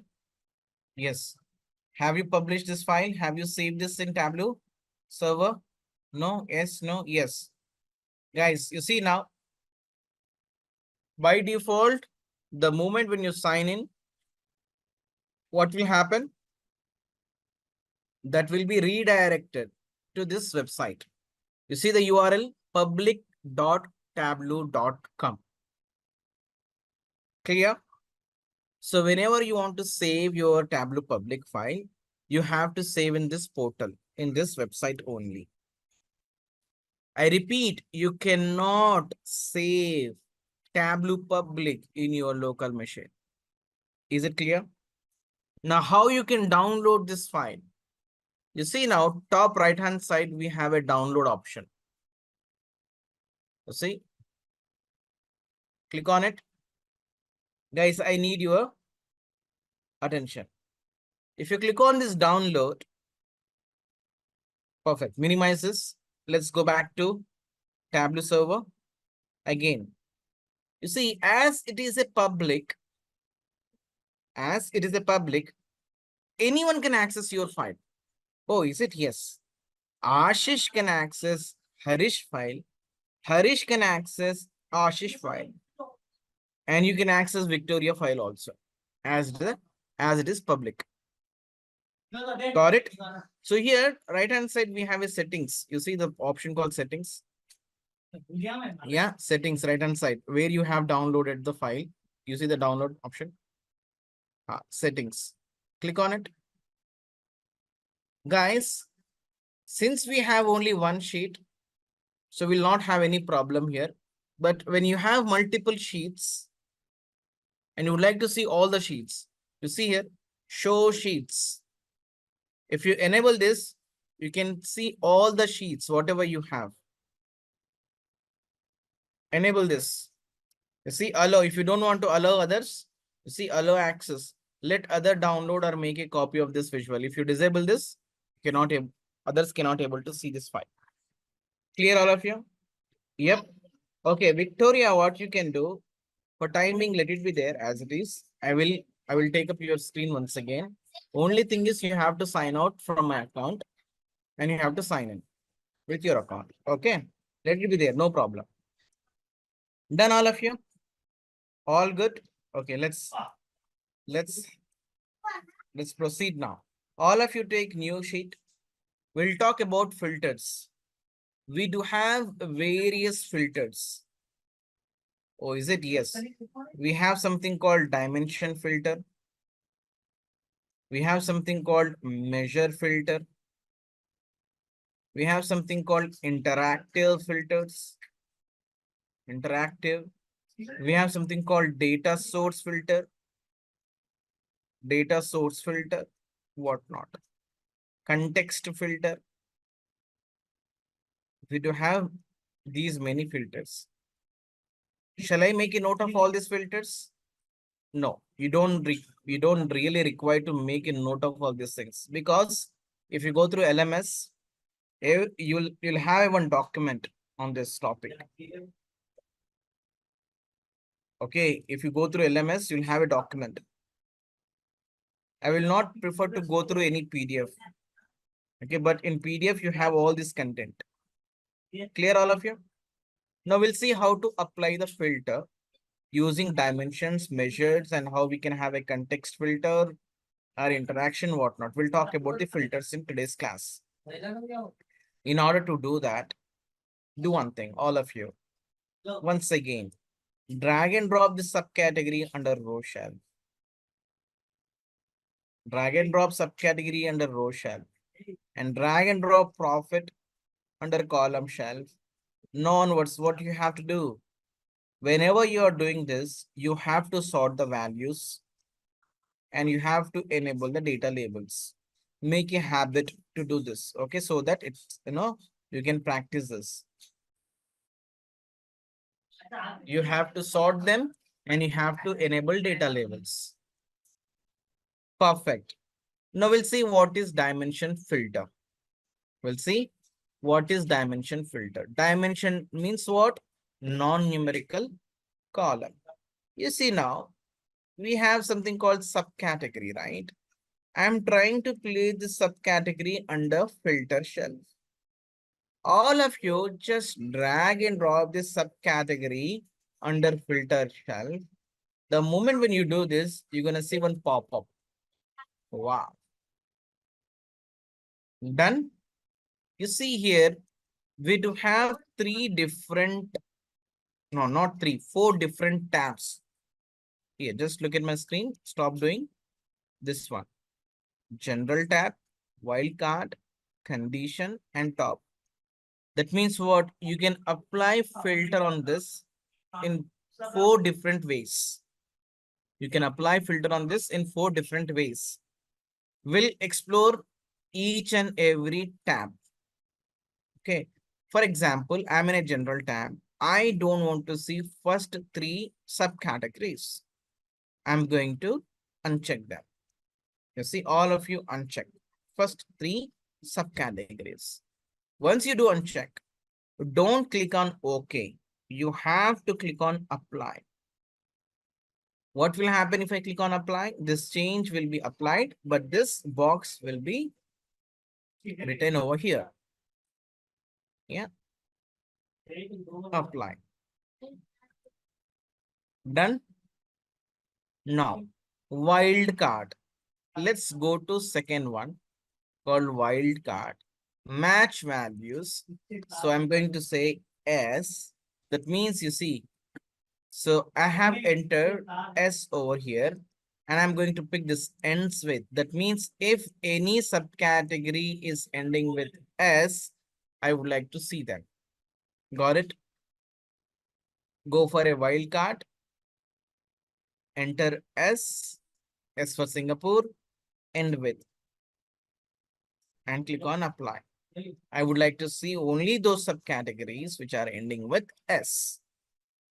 Got it? Clear? Perfect. Now let's go to condition. So here you can put in a condition here. You can put a condition. Based on a condition, things will get filtered out. Oh, is it? Yes. So you can write a formula also. See, by formula in Power BI, we have written so many formulas, right? So here also you have a scope to write the formulas. So what I'm going to do here, I'm going to say, hey, I would like to see sum of profit if it is greater than or equal to what, let's say 5,000. I would like to see only those items which are above 5,000. What will happen? All these negative values plus this one also will be removed. Got it? Click on apply. You see, it's gone. Condition by formula. You just write the simple formula over here. Now here, how many items we have? 1, 2, 3, 6, 7, 8. 8 subcategories we do have. Now I would like to see top 5 subcategories based on the profit. Right now, again, go to top, click on by field. How many items? Top 5. You have to remember this. We're going to come back to this top 5, top 10 once again. Okay. Top 5, click on apply. It will display only top 5 subcategories. Got it, all of you? Oh, do we have to use 4 different tabs in real time? Answer is no. Very rarely you will get a chance to apply. Very rarely you will get a chance to apply filter through all 4 tabs. Since we all are in a training, we are just trying to explore each and every tab. Condition, this one by formula, simple. Sum of open the bracket profit is greater than or equal to 5,000. I'm holding my screen for your reference. Remember guys, we all are in a training, right? We are exploring each and every tab. You will not get a chance to apply using 4 different tabs. No. Okay, let me click on OK. If you want to edit, you want to modify Abisola, what you have to do here. Here we have a subcategory. If you place your mouse over here, you'll see drop down, click on this. Here you have option called edit filter. This is how you can edit the filter. Clear? Condition. Is it clear, all of you? Got it? And now, whatever we have applied, we can see over here, summary. Right? Whatever we have applied under general tab, so you are going to see the summary. Clear? All good? Let me close this. Now, how to rename the title? Double click on the sheet 2 and say dimension filter.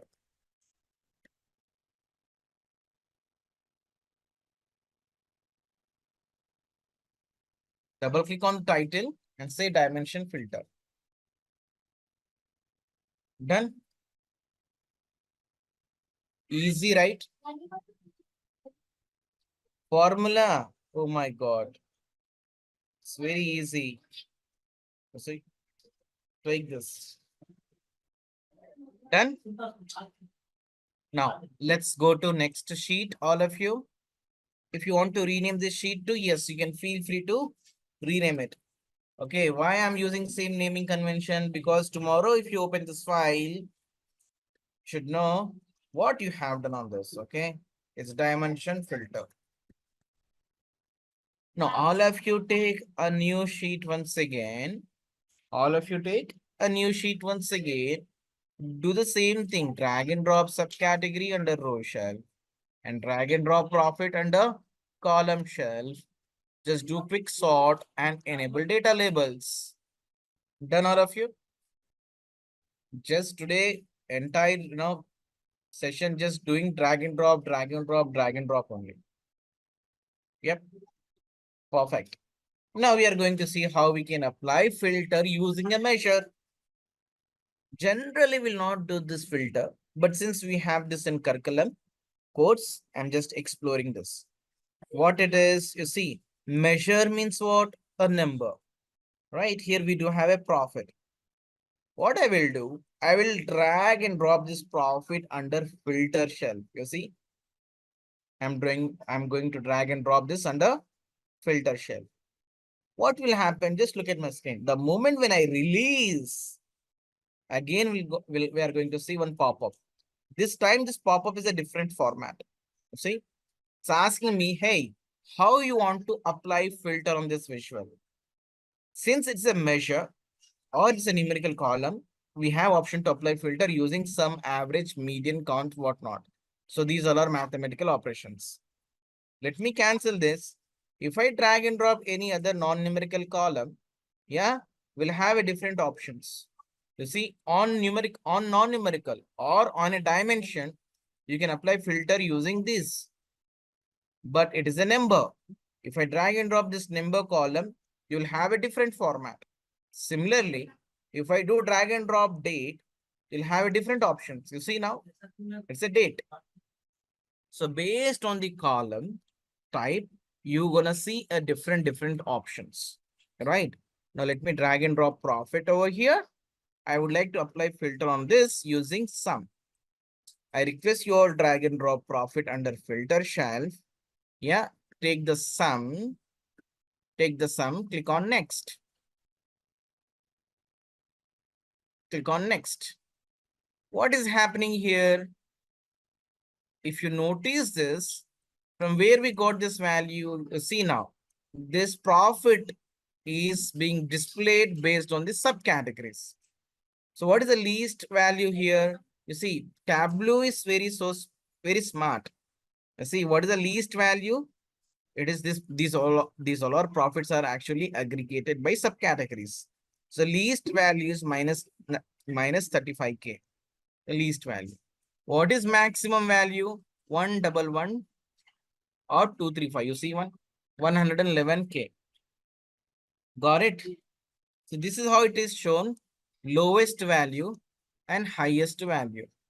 Now, for example, if you want to see only those subcategories which falls under, I repeat, you would like to see only those subcategories which are falls under this range. You see now, if sum of category, sum of, let's say, subcategory profit is sum of this 12,000 minimum and maximum this, you will see only those items like this. Got it? Now, for example, let's say you have a requirement, you would like to see only those subcategories which are giving 10,000 to, let's say, 100K. You would like to see only those subcategories which are giving profit between 10,000 to 100K. Then you want to see only those subcategories. And here you have different options, at least or at most. You can play with this. Got it? All of you click on, just enter a few numbers over here and click on OK. Click on OK. Abisola, just drag and drop this profit under filter shelf. Just enter these values and click on OK. That's it. Perfect. Now, just look at my screen. My dear friends, what will happen? End user can access only this page. End user will not have a choice. Yes, Ashish, I'm coming to the point. See, end user will not have a choice to make any changes over here. They will not have access to filter shelf. They won't have access to page shelf. They don't have access to column and row shelf. No. They can see only this visual. Okay. If I'm placing any dimension under filter shelf, what does it mean? That means it's a static. User cannot modify this. It is a static and user cannot modify this. For example, if I want to allow user to make some changes, he wants to apply his own filter. What we have to do? in order to do that, you see my screen. So here, Ashish, you see, click on this drop down. So here we have option called show filter. All of you click on this.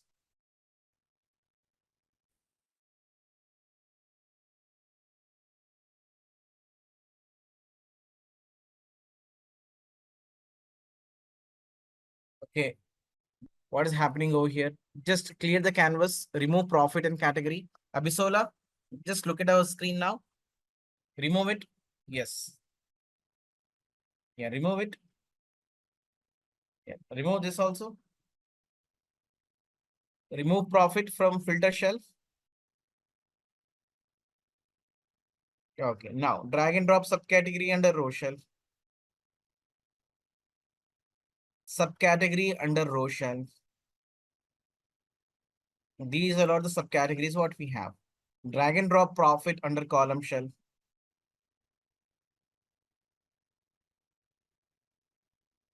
Got it? What we have to do? We have to sort. Sorting is not really important, but just to get some hands-on, we are sorting these values. Okay, enable text data labels. Okay, enable data labels.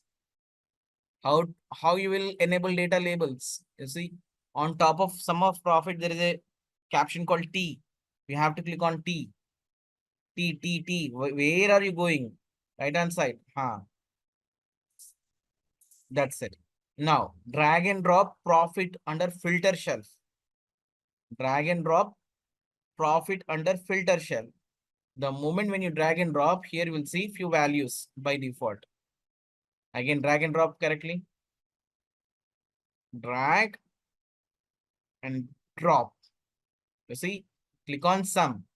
Click on sum. Click on next. See, from where you are getting this minus 35,450, the least total profit of subcategory. That is nothing but table. And from where you're getting 111,235, that is a maximum total profit of copiers. Okay. If you want to reset this value, yes, you can reset. You can say, hey, I would like to see only those subcategories which falls under this. 10,000 to what? Let's say 1 lakh, 100K. Click on apply. Click on apply. Don't you see the values now? Don't you see the subcategories? Yes, Abisola. Done. Click on OK. So now what I'm saying, if you place any dimension or any measure, any field under filters shelf, user will not have a choice to edit. If you want to allow end user to make some changes, what you have to do, again, place your, let me share my screen. What we have to do here, it's a profit. It's a profit right here. There is a small drop down. If you click on this, here you have option called show filter. Yes, Ashish, Abisola, Harish. The moment when you click on this show filter, right hand side, you have an option. From here, user can edit. From here, user can edit. Now, let's make this as more interactive session or interactive visual. So again, if you place your mouse on this, you'll see one drop down. You see, most of the time, you will see drop downs. On each and every field or each and every options, you'll see drop downs. If you click on this drop down, you'll have more options. Oh my goodness, you see? So here you have more options. We'll explore this once again. Okay, we'll explore this option once again. But from here, user can adjust this. Yeah, sounds good. Yeah. Okay, Abisola, no problem. Park it. Park it. I will show you once again. Now, this is called measure filter.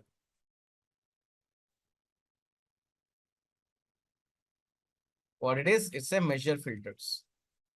You see, my dear friends, what I'm saying, in order to see this, you have to click on this small drop down, show filter. Don't you see this option, show filter?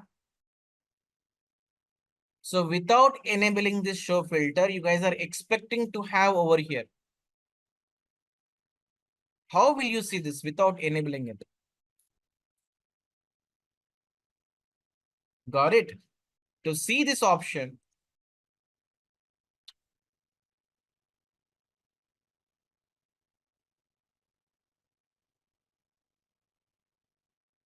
here, you have to click on this drop down. Show filter. Then only you can see right hand side. You're not doing that and you're expecting to have over here. Now all of you take next page. All of you take a next page, new sheet.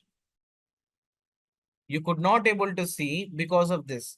I think you might have clicked on this show me. It is overlapping. That's it. Victoria and Abisola, you might have clicked on this show me, due to which you could not able to see that option, but it's there, you see. If you click on this, you'll see that. Okay, no problem. Park it. Let's go to sheet, new sheet. All of you go to new sheet. Now, once again, drag and drop subcategory under row shelf. This time, let's drag and drop sales under column shelf. Do the quick sort and enable data labels. You have to do this very quickly. Do the quick sort and enable data labels. Perfect. It should not take too much time for you now. Just simply drag and drop, drag and drop. Now we'll talk about how we can apply a filter on this using date. Date as a filter. Okay. Just look at my screen. Here we do have a order date. Here we have a order date. Let's drag and drop this order date under filter shelf. The moment when you release this, again, you will see a different pop-up with different options. Just drag and drop what? Order date. Drag and drop this order date under filter shelf and wait for my instructions. Got it? Now these all are various options. It's saying, how do you want to filter? How do you want to filter? What? This visual. Okay. All of you make sure to click on this range of dates. Right. Now click on next. Click on next.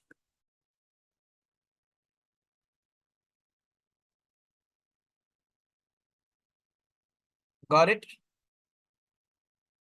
So now in this given data set, the least date is, minimum date is 312014 and maximum date or latest date is 30 December 2017. In this order date, so these are the lowest date and the maximum date. How you want to apply the filter on this? How you want to see your numbers based on which date, right? Just look at my screen. Don't do anything. If you want to see only those subcategories, range between this. Yes. So all these profits are based on this date range. Okay. If you have any specific date, start date, for example, I would like to see, let's say from 2015 onwards. Let's say one new product is released in 2015. I would like to see from 2015. So this is how you can set. For example, let's say one product is, closed or ended by so and so date. You can specify the date. Okay, these all are very normal options to apply the filter. What is really interesting in this? The interesting one is exploring this relative date. Let's see this one. This is really interesting one. Which one? This one. Relative dates. Okay. Now, just look at my screen here. Let's say year. Let me take this option. Just don't do anything. Look at this. I picked year. Here we do have again few more options. This year, if I click on apply, oops, it's gone. Why? You see my screen. I have taken a relative date. I picked year and I said this year. In this context, this year means 2024. Do we have any data for current year? Answer is no. We don't have any data for this current year, due to which everything is now grayed out. Nothing is displayed. How this pop-up taken current year as 2024? Because of this. You see, anchor relative to what? Today. This today date is referring to my calendar, my business calendar. Got the point? This anchor relative to, by default, it is set to today. What is today's date? 21 April 2024. I would like to see current year sales. We don't have 2024 sales, hence everything is now blank. Can we adjust this anchor relative date? Answer is yes. Let's say if I click on this, you see now, I selected this. If I click on this, so we have data from 2014 to 2017, correct? Now what I can do here, let's say 2015, we'll get better idea. Yeah, let's say 2015. You see, 2015 now. This year, if I click on apply, wow, all these numbers are belongs to this date range. From 01/01/2015 to December 2015. Got it? For example, now once again, look at this part. This is really interesting one. So if I say, hey, I would like to have previous year sales based on 2015. What is previous year of 2015? 2014, right? You see, if I clicked on previous year, you see how it is changed? 2014. Got it? Now, what is the base year? 2015. If I would like to see next year, that means 2016. You see, 2016. Got it? So you can change this anchor based on your business requirement. Clear all of you? Yes, select this one. Yeah, click on this anchor relative to, and you have to change manually this Abisola. Click on this checkbox. Now you have option to edit this. Select 2015 or 2016. Okay, don't select 2024. If you're selecting 2024, you'll not see anything on your page. Then all of you? Easy, right? Click on this. Now, let's quickly rename this sheet. Title, let's say this is date filter. Anchor relative to 2015.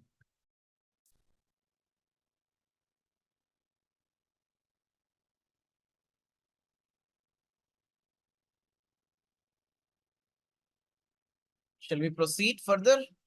Now, all of you take next sheet. All of you take next another sheet. Now, what we are trying to do now? Let's say what we'll do now. Okay. We'll take anything, any dimension, that's fine. Take state on a row shelf. These many states we have. And let's take profit or sales. Anything is fine. On column shelf. And do a quick sort. Enable data labels. Take state on row shelf and takes sales value on a column shelf, and do a quick sort and enable data labels. Done. Perfect.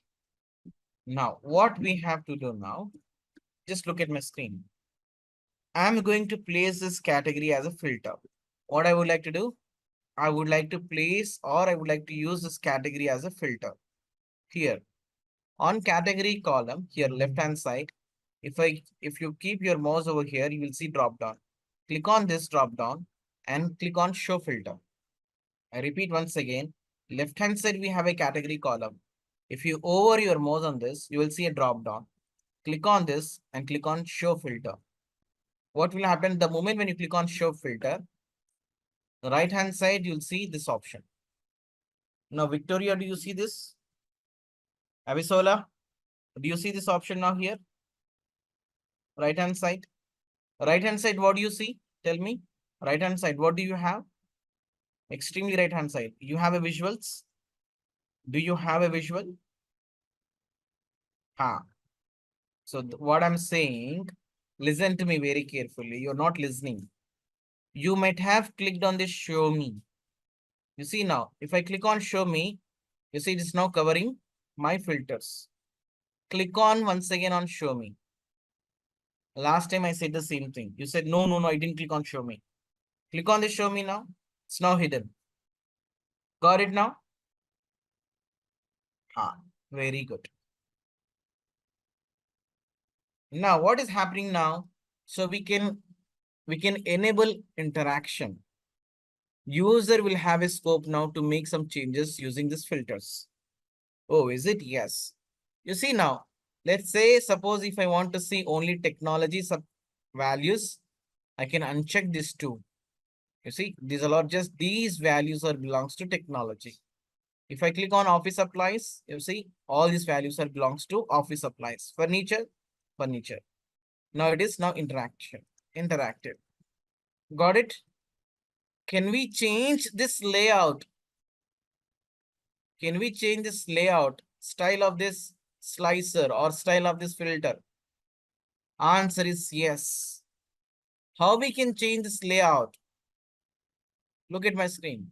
There is a small drop down. If I click on this, here you have these many options. Based on the requirement, let's say you want to always allow a single value selection. You'll go for a single value. If you want to keep it in a list format, you can set this list. You see? Wow. Always one. Got it? My single value drop down? Yes. Clear all of you? You want to have a list? List. Now make it as a list.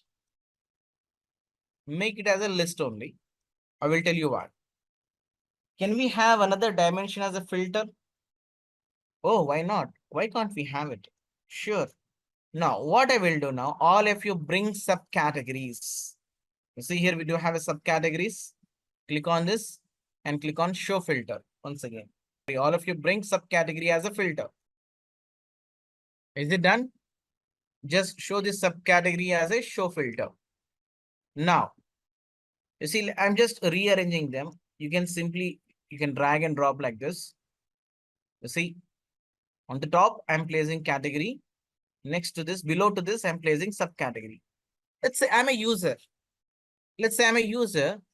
If I pick technology, this chart is displaying only technology values. But at the same time, I would like to have only those subcategories which are belongs to technology. Yes or no? Here it is displaying all subcategories, but I would like to see only relevant subcategories. Got the point? Now, how to cascade this filter to this? How to cascade the filters to next filter?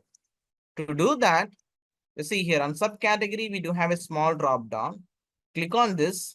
So here you have an option called only relevant values. Click on this. On subcategory, click on drop down, click on only relevant values. Yes, why not? Definitely. When your trainer is amazing, things will have an extraordinary way. So no. So how it's really magic or it's really important to place or to spin the balls accordingly. At right time, we have to spin the ball so that it's easy to understand. That will make easy for you to understand. Done, all of you? Now, if you want to change them, the layout, yes. For example, here we do have a big list. It will consume a lot of space on the dashboard.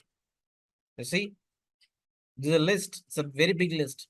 In such scenario, you have to go for a drop down like this. Got it? Let's say, let me pick the technology. If I click on this, yes.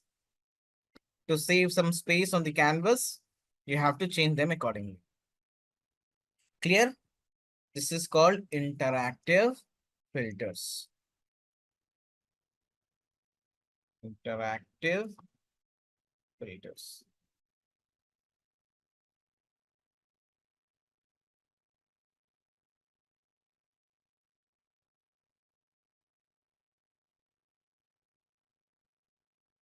Now, what we have to do? We have something called context filter. What do we have? We have something called context filter. This is really interesting one. Okay. What I will do to explain this topic, I will take very simple example. Okay. You will understand in the easiest way. Look at my screen. Let us assume that we do have how many students in our classroom? Don't take it too personal. I'm just explaining few things. Okay. How many students we have in this classroom? 30. Okay. We have 30. Total students. Total learners. 30. Okay. Fair enough. 29. Oh, no problem. Make it as a 30 only. That make easy to do calculation. Okay. 30 students we have. If I ask you a very simple question, who is quick learner? Let's say who is a topper in this batch? Don't take it too personal. I would like to know top 10 students, top students from this classroom. Let's list down few names. Okay. Let's list down few names. Top 10 students. Let's say Ashish. Ashish, you're from which country? You're from India, right? Okay. Now, Abisola, you're from which country? Okay, Nigeria. You're in a second position. Okay, now, let's say Leslie, you're also from Nigeria. Mangesh Yadav, you're from Japan. Yes, guys, tell me. Okay, India. Okay. Matthew, you're from where? Matthew, you're from India. Okay. Jenny, you're from where? You're from UK. Okay. Leslie, you're not there. Okay. Tarun. Tarun, you're from California. Where we have this California? In India. Where we have this country name? San Francisco, US. Okay, now. Leslie, you're not there. Let's say Leslie also belongs to India. Okay. Okay. Now. Okay, Jamil, you're from where? Come on, guys. Speak out quickly. Nagy, Saudi Arabia. Okay. Nagy, you're from where? Oh my God. Germany. Okay. How many students we have now? 3, 6. Okay. Let's say Abdul from India.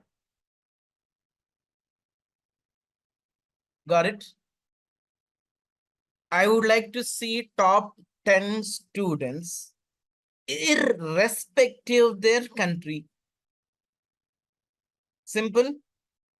irrespective their country, I would like to see top 10 students. This is a list. Agree, all of you? So far, so good. No confusion. Top 10 students, irrespective their region. Now question is, now, I would like to see top 10 students. I would like to see top 10 students of, let's say, India country. Top 10 students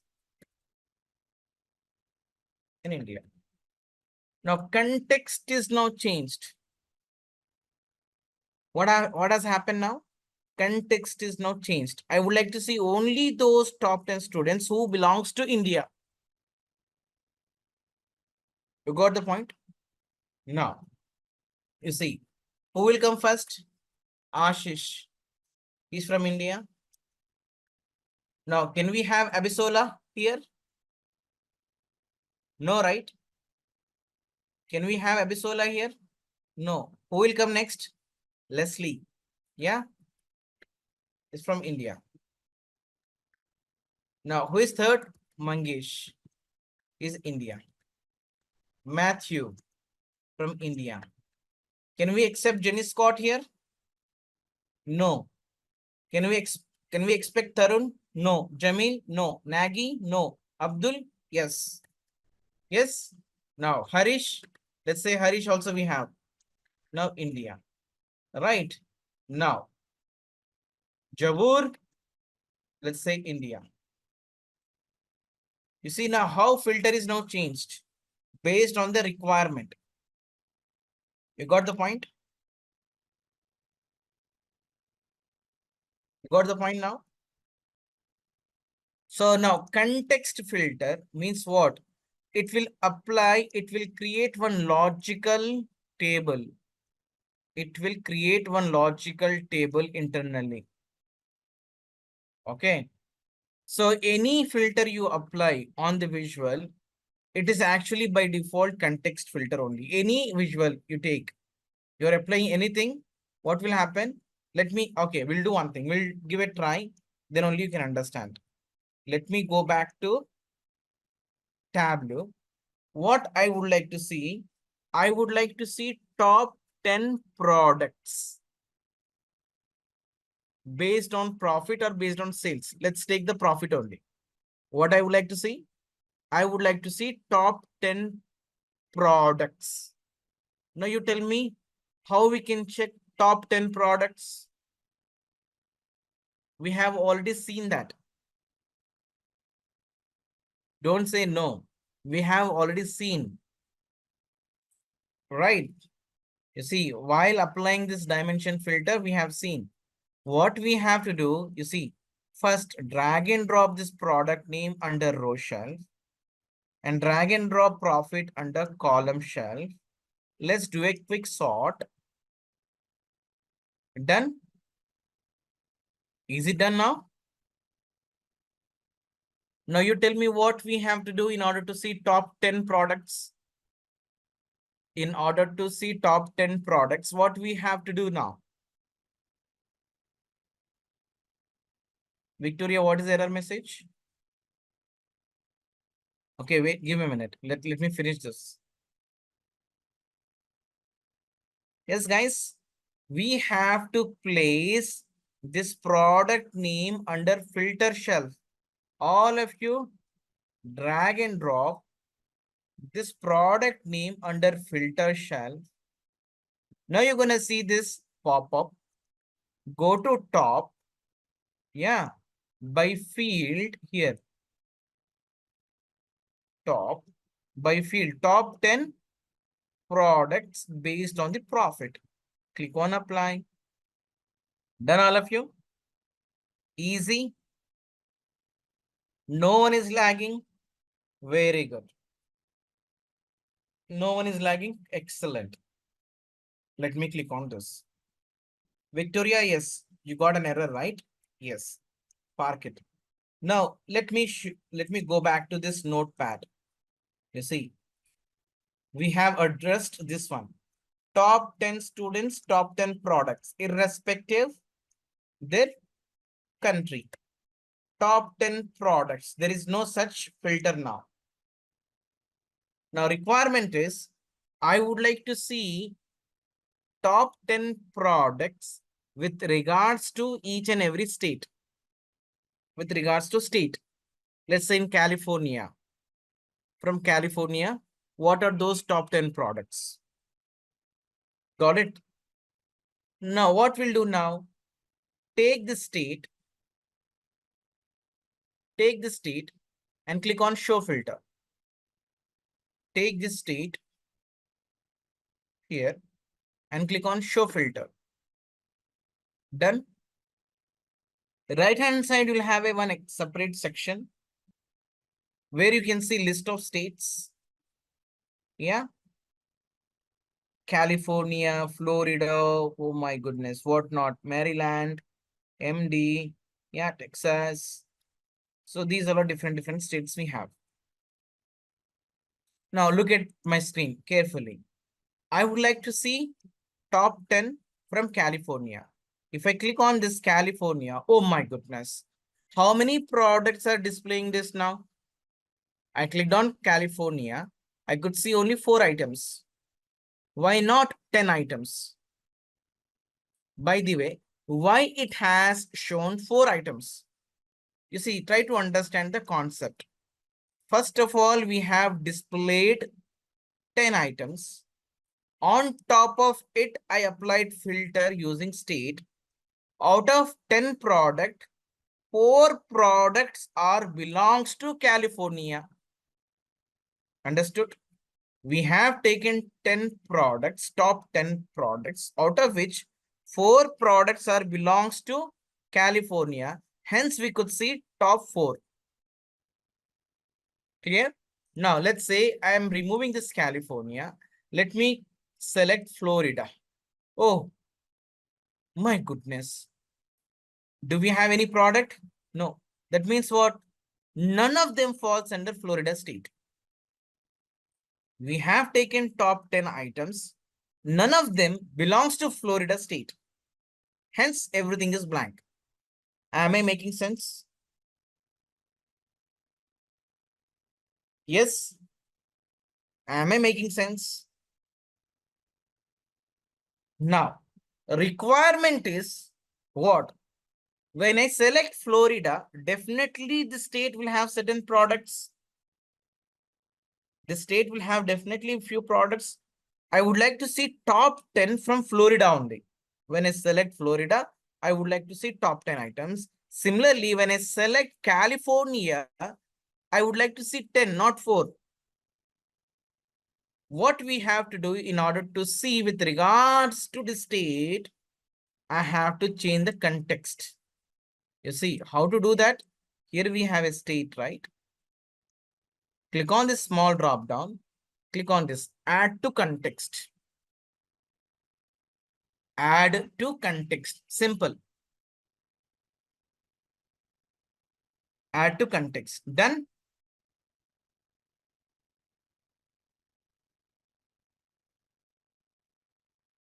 Now you see the magic. Now this state is now become as a context filter. That means first filter is being applied based on the state. You see, California I have selected. What will happen internally? Listen to me very carefully. Internally, one logical table will be created. One logical table will be created. The table will have only California records. The table will have only California records. On top of this logical table, it will apply top 10 filter. Got it? Now here we do have top 10 products. Similarly, let me go back to this notepad so that you can understand very easily.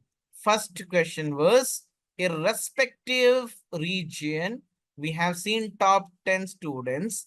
The second requirement is, with regards to this India, how many, or I would like to see list of top 10. So here context is now changed. Got it? Now let me go back to Tableau. Clear, all of you? For example, let's say, let me ask you one simple question. I'm checking your understanding. Okay. For example, if I select Florida, I have already selected California. Let's say if I select Florida, now you tell me, am I going to see 10 products or am I going to see 10 plus 10, 20 products? How many products I'm going to see? 10 or 20? If I select California and Florida, am I going to see 10 products or 20 products? Yes, guys. Victoria, Abisola, 10 only? Correct. Correct. If I select Florida, Victoria, try to understand. Now, I selected Florida now, California and Florida. Now, what is happening internally? One table got created, logical table got created. This table will contain two different states. One is California plus Florida. On top of this data set, it will apply top 10 filter. Hence, we have top 10 items. Okay, clear all of you? This is called context filter. Yeah. Victoria, when you see 4 items, when you are not making the state as a context, you will see 4. Now we made this state as a context filter. So first it will apply filter on state. On top of it, it will take top 10 items. Clear? So this is called context filter. To have better performance on visual, you'll go for a context filter. Okay. And based on business requirement also. Clear, all of you? Sounds good? I could see your screen now. Yes. What you're trying to do now? Okay, go back. Okay, drag and drop product name under row shelf. We would like to see top 10 products. So drag and drop product name under product under row shelf.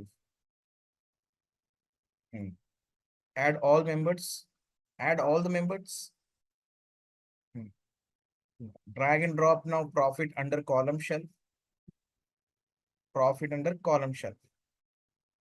Right. Sort them quickly. Enable data labels.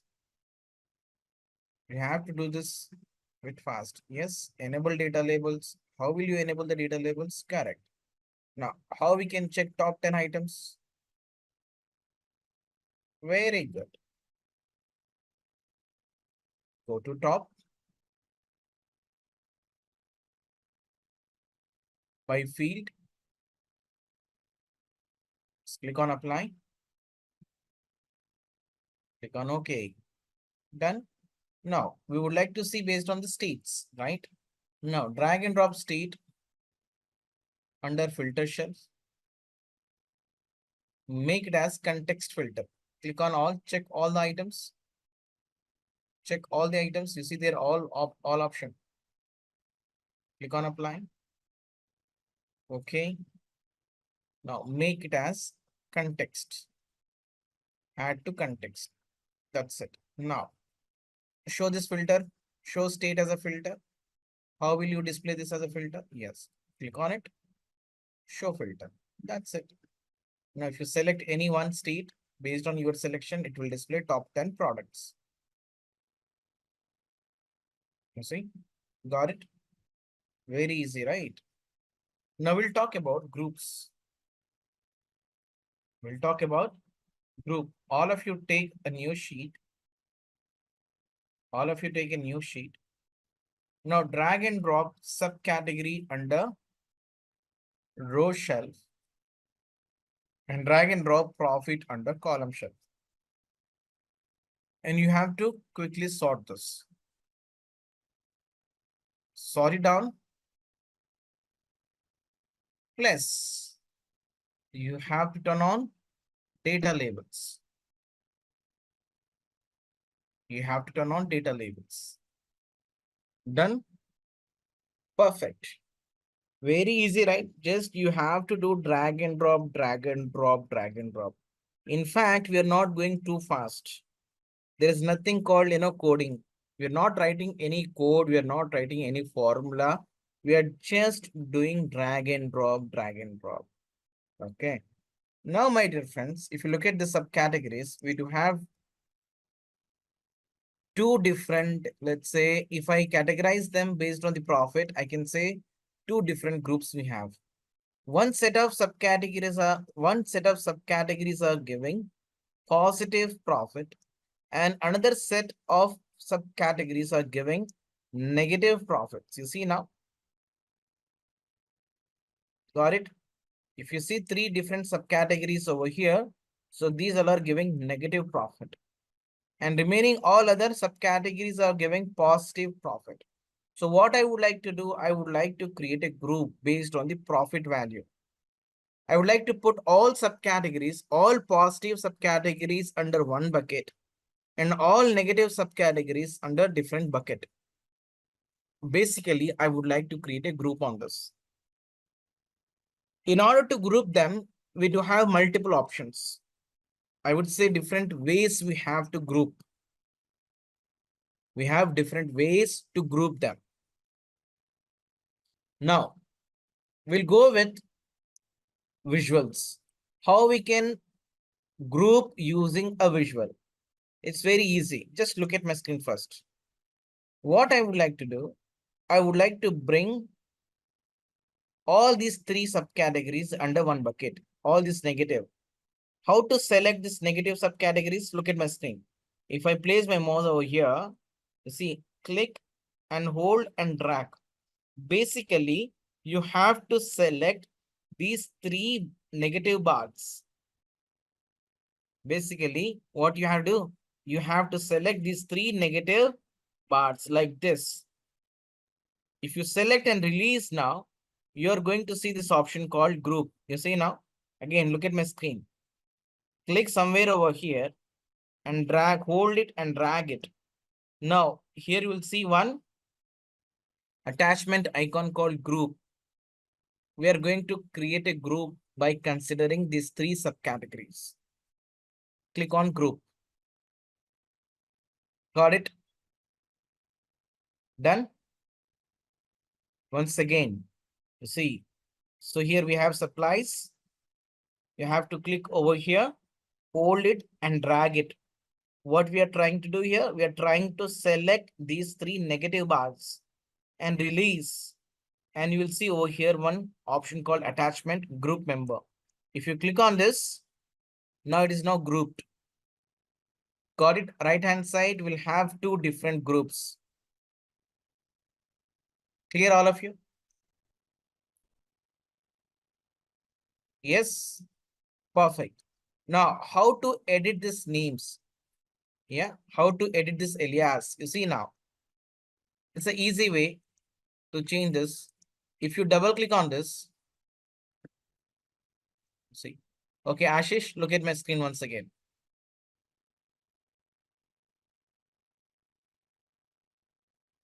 No, you will get it. Okay, how to undo? Let me show you how to undo this. If you want to undo any action, so here you have a back arrow. Do you all see this back arrow? This is like a undo. Okay. Now, Ashish, look at my screen. Select three bars and release. The moment when you release, you'll see this one. Click on group. That's it. Got it, all of you? Now, what we can do, if I want to rename this, you're not getting those options. Okay. Give it a try. Release. Okay, hold on. Once again, click somewhere else. Okay, once again, give it a try. Oh, wait, what you have to do? Probably I'm just verifying this. You have to select last bar, not full, just off of the bar you have to select at the end. Don't drag till the end. Don't select x-axis. Once again. Enough. You see now, what you are doing, Abisola, you are selecting X also. Got it, Abisola? If you are selecting X-axis, you may not able to see that option. Clear? Now, How to edit this name? No problem. Okay. You see, I'm going to edit this name. If I right click on this, so here you have option called edit alias. You see now, right click on this bookcases. Look at my screen. This first one, bookcases, it is actually a negative subcategories, right? You see, if you right click on this and say edit alias, you see, click on this and say negative profit. And we do have another group called other. Actually, these all are giving positive profit. Right click on this other, and here you have option called edit alias. You want this one. Right click on this other, click on edit alias, make it as positive profit. Yeah. How do I click on the correct axis? You don't need to, you see, Abisola, have you created a group? First of all, tell me, have you created a group? Have you created a group? You see, can we change them? I mean to say, can we change different color? You see, to change different color, my dear friends, you just double click on it. Abisola, what you have to do, you have to just double click on this. For negative profit, the moment when you double click on this, you'll see option to edit the color. From this palette, you can select the red color if you want. For plus profit, that means positive profit, you can select green color. Click on apply. That's it. I repeat, to use a different color, to apply a different color, what you can do, you can double click on this profit, negative profit or positive profit. And you will see one option called edit colors. Pick that group and apply the color. Pick that group and select the color. Done. Now, this is called group.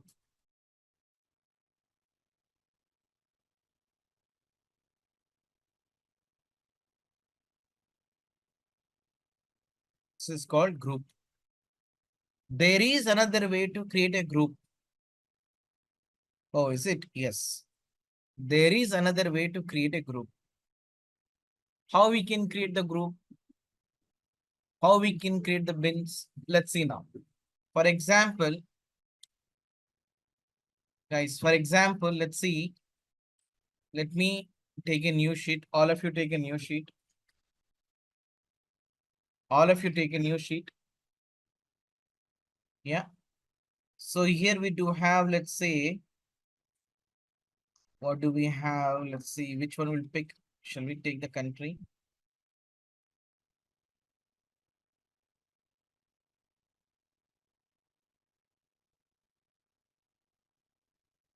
We have only US country. Okay, let's see. So we have a state column, right? So let's say for every, let's say group of states, we have a lead. Let's say we do have 10 states. For this 10 states, we have particular lead. Let's say Ashish leading 10 states.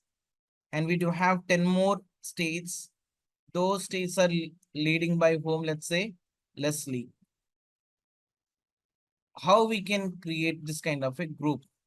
Or, for example, we would like to categorize states based on region. Let's say few states, east side, east region.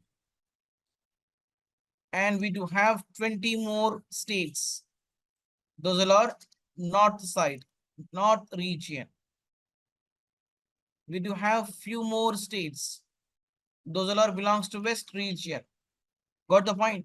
So how we can group them? Let's see now. Go to state here. Click on this arrow mark. Click on this state. There is an arrow mark, small drop down. You see this one. Click on this. Go to create. So here we have an option called group. Click on this group. This is another way of creating the group. Okay. Click on this group, all of you. I'm holding my screen. If you are lagging anywhere, let me know. Done. Now, if you want to give a name to this group, you can give a name over here. You see, these many states we have.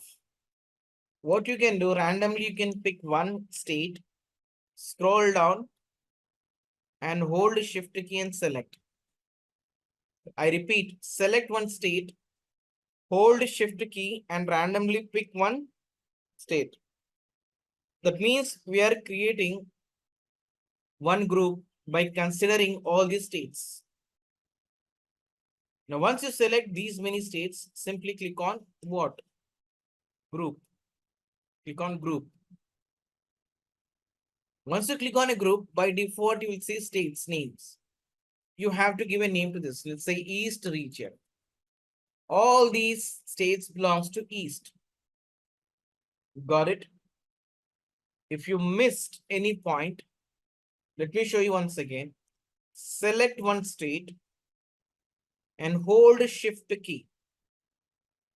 Hold shift key and randomly select any one state like this. I'm selecting these many states and click on group. By default, group name will be your state names. So what I'm going to do now, I'm going to rename it. I'm going to say South region. Got it? If you're lagging, let me know because I'm anyway going very slow. I cannot repeat this. Anyway, I'm going very slow. If you're lagging, let me know. Don't ask me after 5 minutes or 10 minutes. Select one state, hold shift key and randomly pick one state like this and click on group. And how to rename? You see, by default, you'll have state name as a group name. So this is, let's say, North region. Got it? Group. We have created 4 different regions. So this is how you can create the group. Got it? Click on apply. Click on apply or OK. You see, under data section, you're going to see a new field called state group. Can we use this field to visualize the data? Answer is yes. You can make use of this new group to visualize the data also. So is it? Yes. For your better understanding, what I'm doing, I'm going to drag and drop the state under row shelf. Yeah. Now I'm going to place, let's say, profit under column shelf. You see?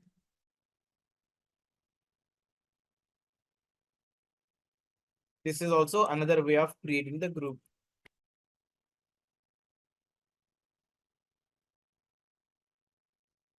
Clear?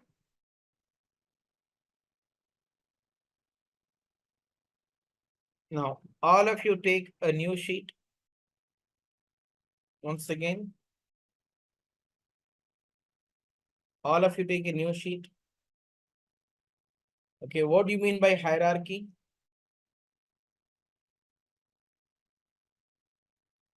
What do you mean by hierarchy?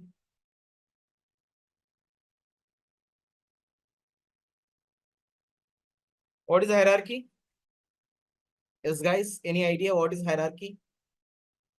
No idea?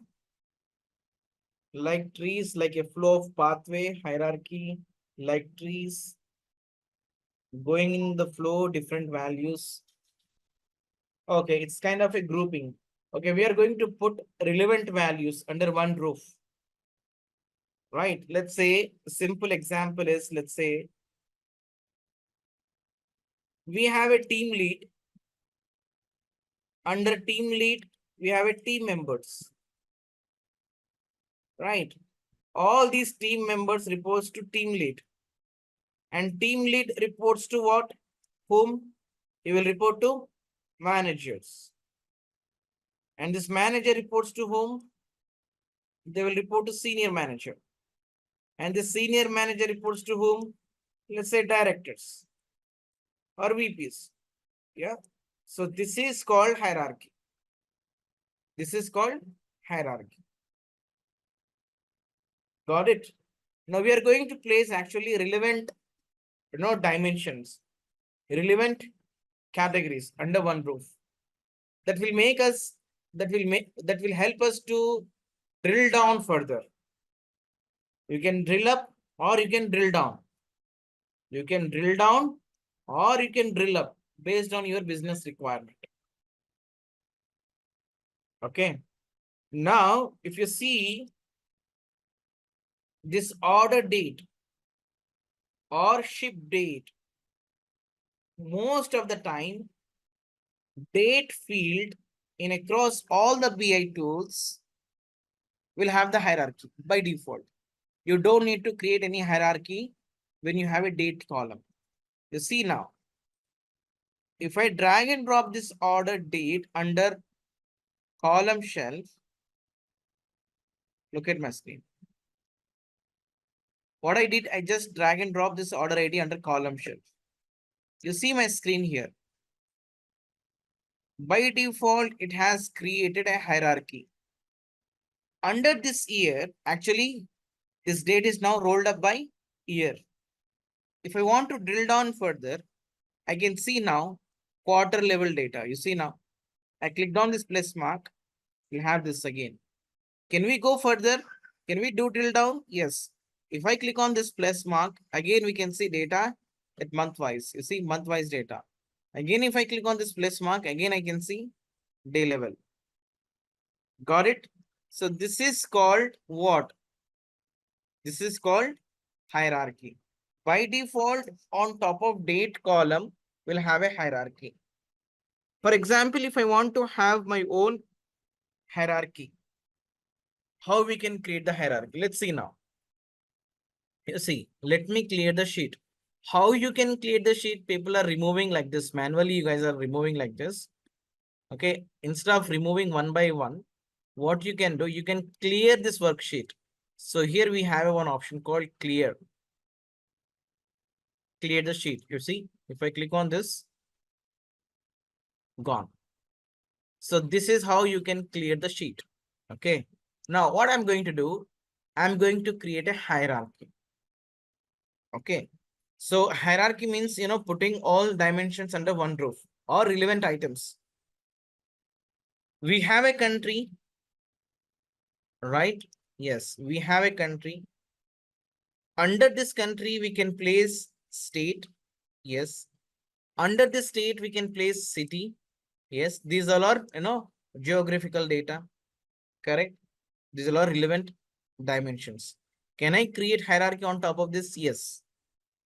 Can we create hierarchy? Answer is yes. You see, before we proceed, wait. We'll create on this. What we'll do now, all of you, go for a country column here, click on this, and here we have a one drop down, right? Click on this, go to create. So here, hierarchy, click on this create hierarchy. I'm holding my screen. You have to click on this hierarchy. First, you have to select the main item. Under this, you're going to add few more dimensions. Once you click on create hierarchy, it may ask you to enter the name of the hierarchy. So click on this. See, let's say Geo. I just entered the name called Geo. Hit enter. In this country, what we have to do, we have to place state. How you are going to place the state? One way, you can click on it. You can drag and drop over here like this. You can drag and drop like this. If we have too many columns, sometimes it becomes difficult to do drag and drop. And there is another way now. You see, city, this is another way. I would like to have city also in this hierarchy. So I'm going to click on this drop down city. So here we have a hierarchy. Add to hierarchy geo. I would like to add the city column under geo hierarchy. This is also another way. Done, all of you? Yeah. Wow. Clear? Now, actually, what is the benefit? What is the benefit to have a hierarchy? You see the benefit. I am not going to drag and drop country, state, city individually. I'm going to drag and drop this geo on the column shelf. Now just look at my screen. I am going to place this sales value under row shelf. Yeah. Or else let me switch this so that you can see very easily. Now, business benefit is I just place country or this entire geo. So here it is now displaying this hierarchy. The user will have a scope to drill down further. Anyway, user cannot see this. How user can have a scope to drill down? So here, even if I over my mouse on this, you see here we have an option. If I click on this plus, you see, user can drill down from here. Got it?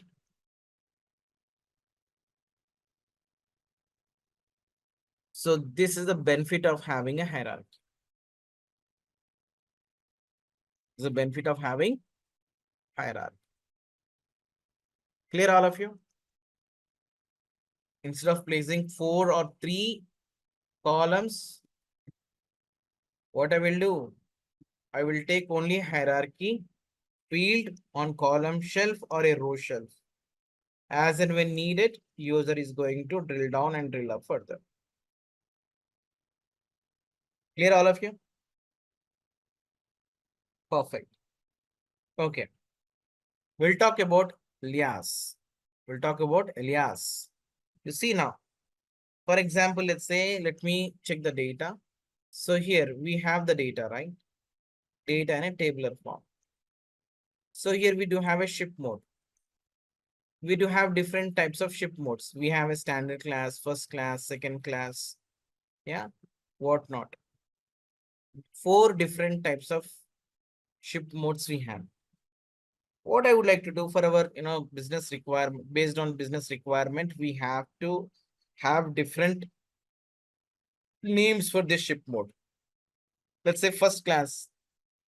I want to have, let's say, premium class or something else. How to edit this name? How to give a different name for this? So in order to use a different name, see what we have to do. There are multiple ways to rename them. Actually, we are not renaming or we are not replacing actual data.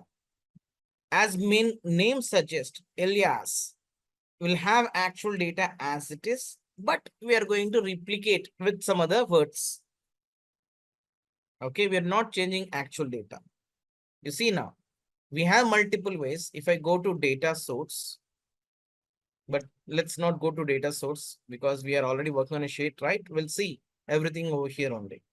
So here we do have a ship mode. Click on this. So here you have an option called alias. You see alias. Click on this. Done. Now in this ship mode, we do have 4 different ship modes. First class, same day, second class, and standard. So actually, this is our actual data. This is our actual data. We would like to, have a different name or different value for this first class. Let's say instead of having first class, can we say, let's say, FC, let's say FC. Or if you want to have any other name, feel free to use this. Same day, you just double click over here. Let's say SD, that means same day. Yeah. Second class, let's say SC, that means second class. Standard class, let's say STC, standard class. You can have any value. Just for our understanding purpose, I'm using these abbreviations. Okay. And click on OK. That's it. Can we use this in our visuals? Yes, why not? All of you just try to drag and drop this newly created alias. Is it done? Now you have multiple ways to do that. Just give me a second. Now you see my screen. Just look at my screen. As I mentioned, you can do this from data source also. Yes. If you don't want to display this alias, you see, you can click on this. You see here, if you want to have this alias here. From here also you can do that. And being in sheet 1 also you can do that. Just now we have it. Yep. If you want to display actual name also you can do that. Where it is. Edit alias, you see here also. You'll have multiple options to do this. Okay. You have multiple options to do that.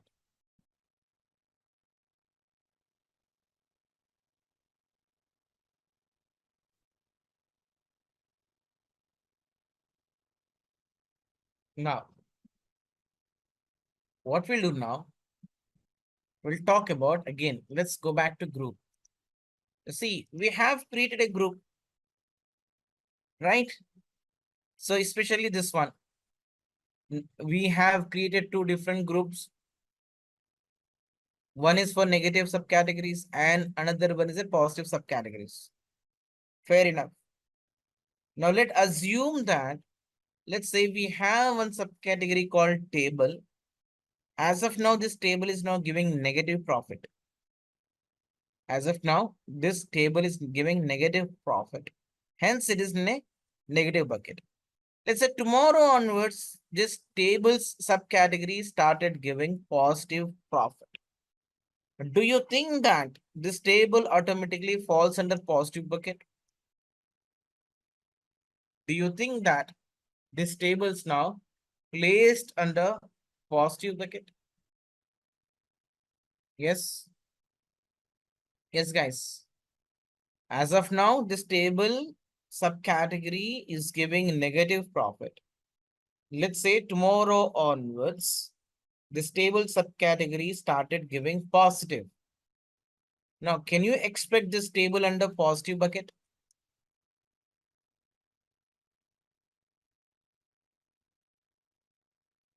Or you're going to see that in a negative only. You see, whenever you're going for a group, do remember, groups are always static in nature. These are all static in nature. This table subcategory will not go to positive bucket if it is in a positive state. No. Clear? If you want to move from negative to positive, you have to manually edit this. That means what? When you are sure that things will not change frequently, then only you have to go for a group. If things are changing very dynamically, you cannot create a group on it. Is it clear? Similarly, here also we have created a group, right? Let's say here, we have created this group in a different way. For example, these many states belongs to Ashish. Or Ashish is the lead for these many states. Jenny Scott is leading these many states. If it is fixed, then only you have to create a group. For example, let's say California moved from Ashish to Jenny Scott. Then you have to manually edit. Clear all of you? So groups are actually static in nature. Dynamically, it won't change. If you want to make any changes, you have to manually change them. Clear?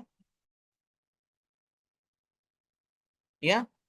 Now, we have something called set. What? We do have something called set.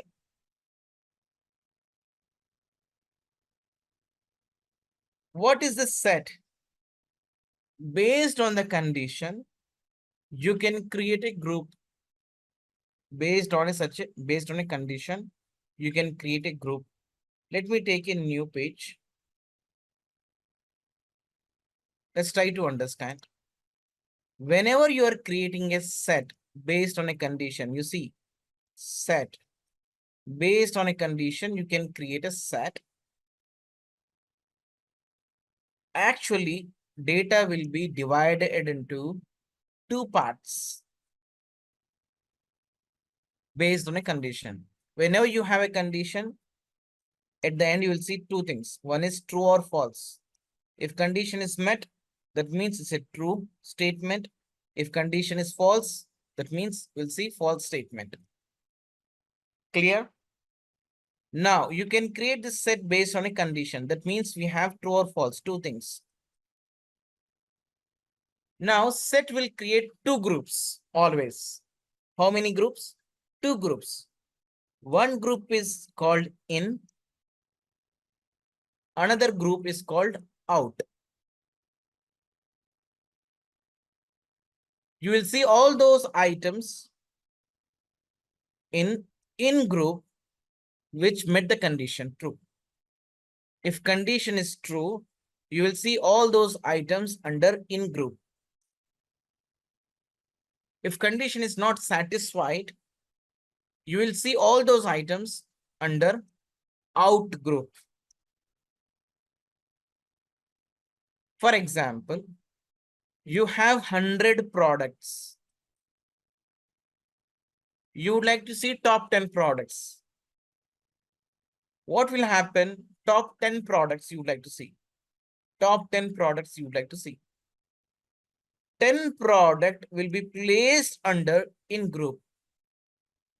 And we do have remaining 90. Those remaining 90 products will be placed under out group. What is set? Yeah. Clear all of you? What is set? Set is actually subset of the data. You have data, subset of the data. And this subset of the data will be divided into two parts. One is in group and another one is the out group. You will see all those items where condition is false. Sorry, condition is met. If condition is met, you will see those items under in group. If condition is false, you will see those items under out group. That's it. You will see always two groups, in and out. Clear? Now, what we are going to do now? We are going to create, again, let's see. We would like to see top 10 states based on the profit. We would like to see top 10 states based on the profit. Okay. But this time we'll give a try through sets. Now, how we can do that? You see now. Where is the state? So here we have a state. Right? If I place my mouse on this here, create a set. All of you click on this set. All of you click on this set. Done. Now, name of the set is what? Top 10. Top 10. Give a name called top 10. I would like to see top 10 states. Go to top by field. Top 10 based on what? Based on the profit.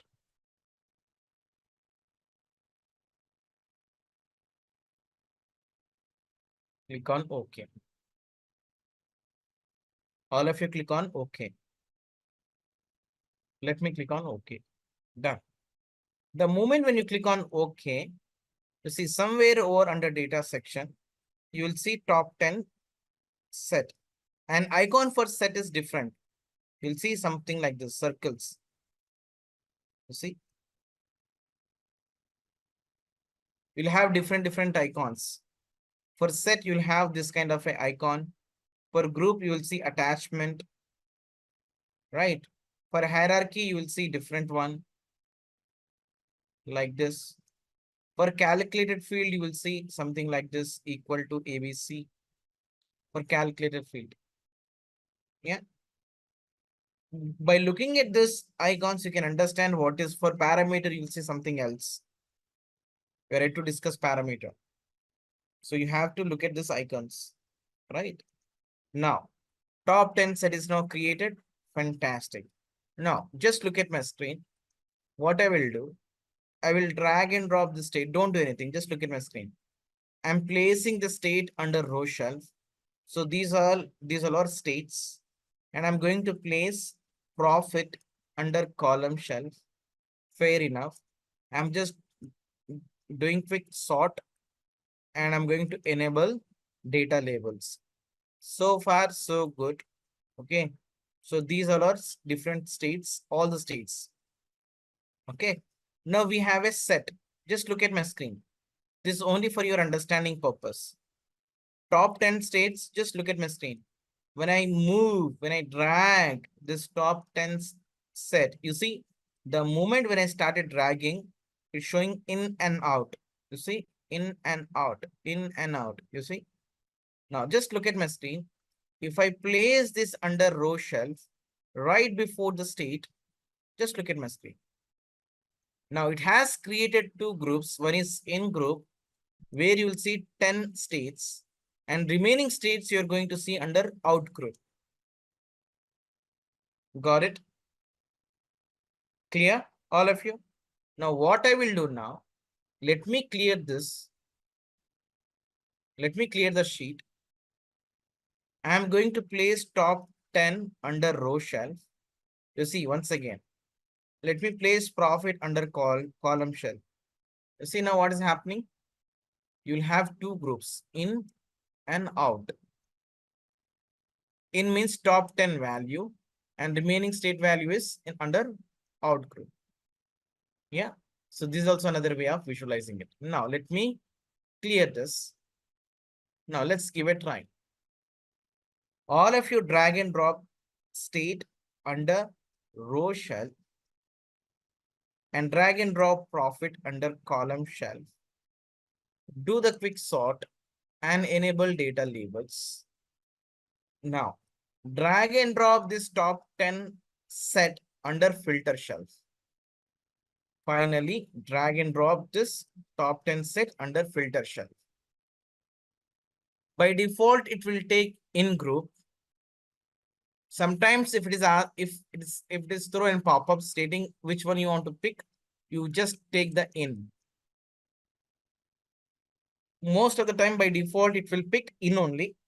If it is asking you to choose which one you want to take, you can take in. Done, all of you? All of you rename it. Give a nice title to this report. Let's say top 10 states using set.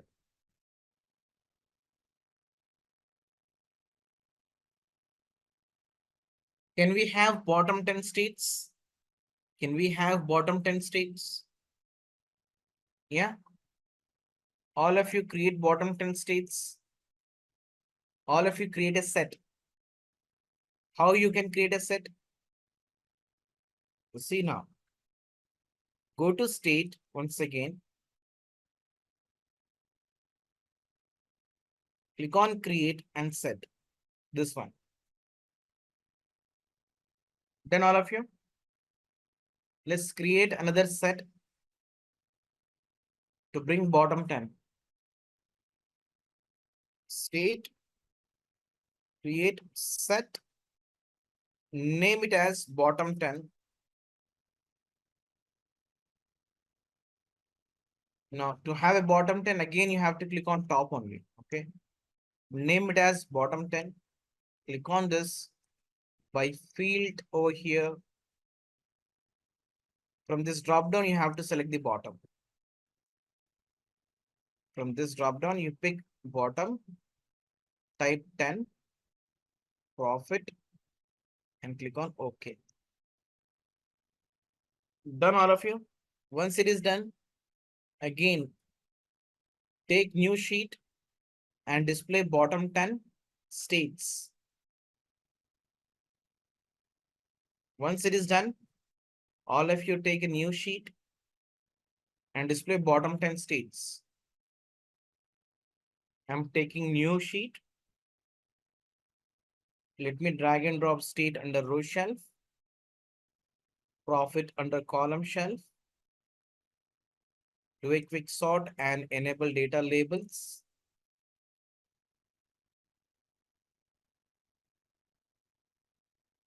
And where is bottom 10? So here, drag and drop this under filter shelf. You see, it is a bottom.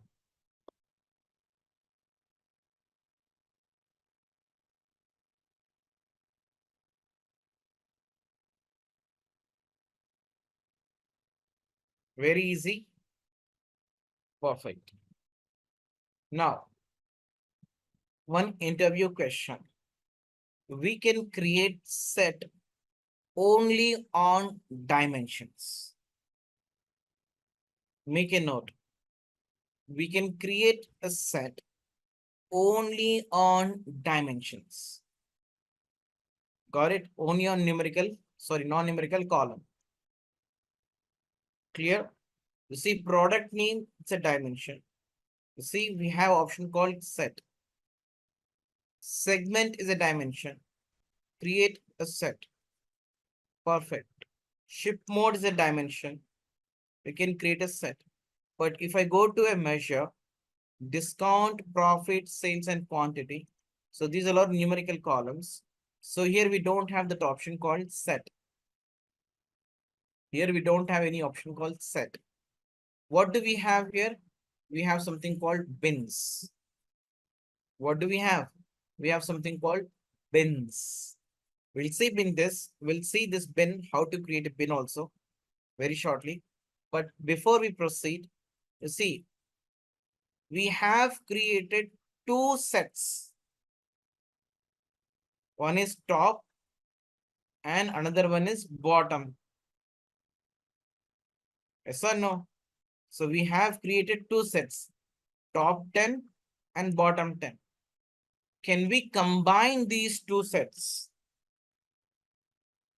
Can we combine two sets? Why? Because let's say on a single sheet, I would like to display top 10. At the same time, I would like to display bottom 10 states also. What I would like to do? I would like to display top 10 and bottom 10 on a single sheet. In order to display these two, I would like to combine. I have to combine two sets. Is it possible? Yes, it is a possible. Okay, what will happen when you combine two different sets? You see my screen. All of you select top 10. You have to select the set. If you click on this drop down, so here you will see one option called create combined set. You will see this option only when you select the set. You will see this option only when you select on a set. Got it? Click on create combined set. Now, all of you stop doing. I'm going to give a name called top and bottom. It's a name of this set called top and bottom. I'm combining this top 10 with what? With bottom. With bottom. Okay, now, so here we do have 4 different ways to combine them. It's like a join. Okay, it's like a join. The first one, you see, all members in both the sets. All members in both the sets. So what will happen? Just look at my screen. What will happen if I go for a first set? You have top 10. In this, you have two groups. One is in and another one is out. And you have another set called bottom 10. In this also, you have two groups. One is in and another one is out. Got it? When we are combining these two sets, what will happen? It will create another set. It will create another set. In that set also, we have a in and out. Whenever you create any set, you'll have two, in and out. So now in newly created set or in combined set, under in, what you're going to see? So you will see all in items from top 10 plus all in items from bottom 10 sets. In and in will be placed under in, and this out items and this out items will be placed over here. Got it? Here you'll see top 10 and bottom 10. In and in, you see all members in both the sets. That means positive values. That means in group, where condition is satisfied. Those items will be placed under in. Clear, all of you? And remaining all other items placed under out group. Is it clear? Perfect. Now, we do have few more. It's like a, full outer join, inner join, left join, and right join. So we'll talk about all these joins in our upcoming sessions. Okay. For time being, what you can do here, my dear friends, give a name, top and bottom.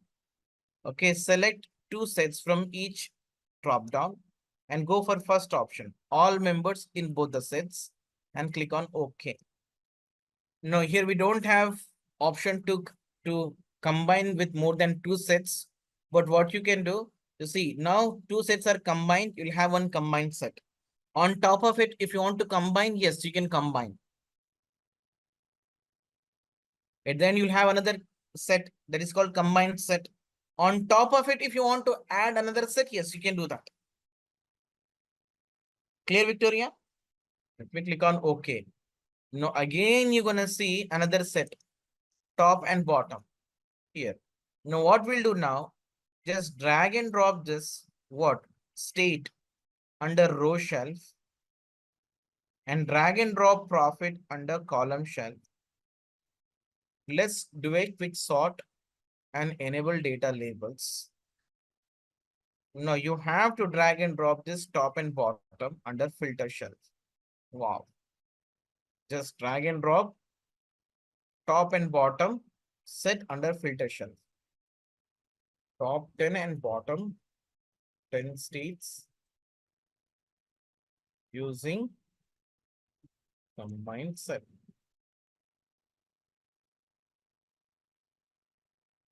All of you change the title.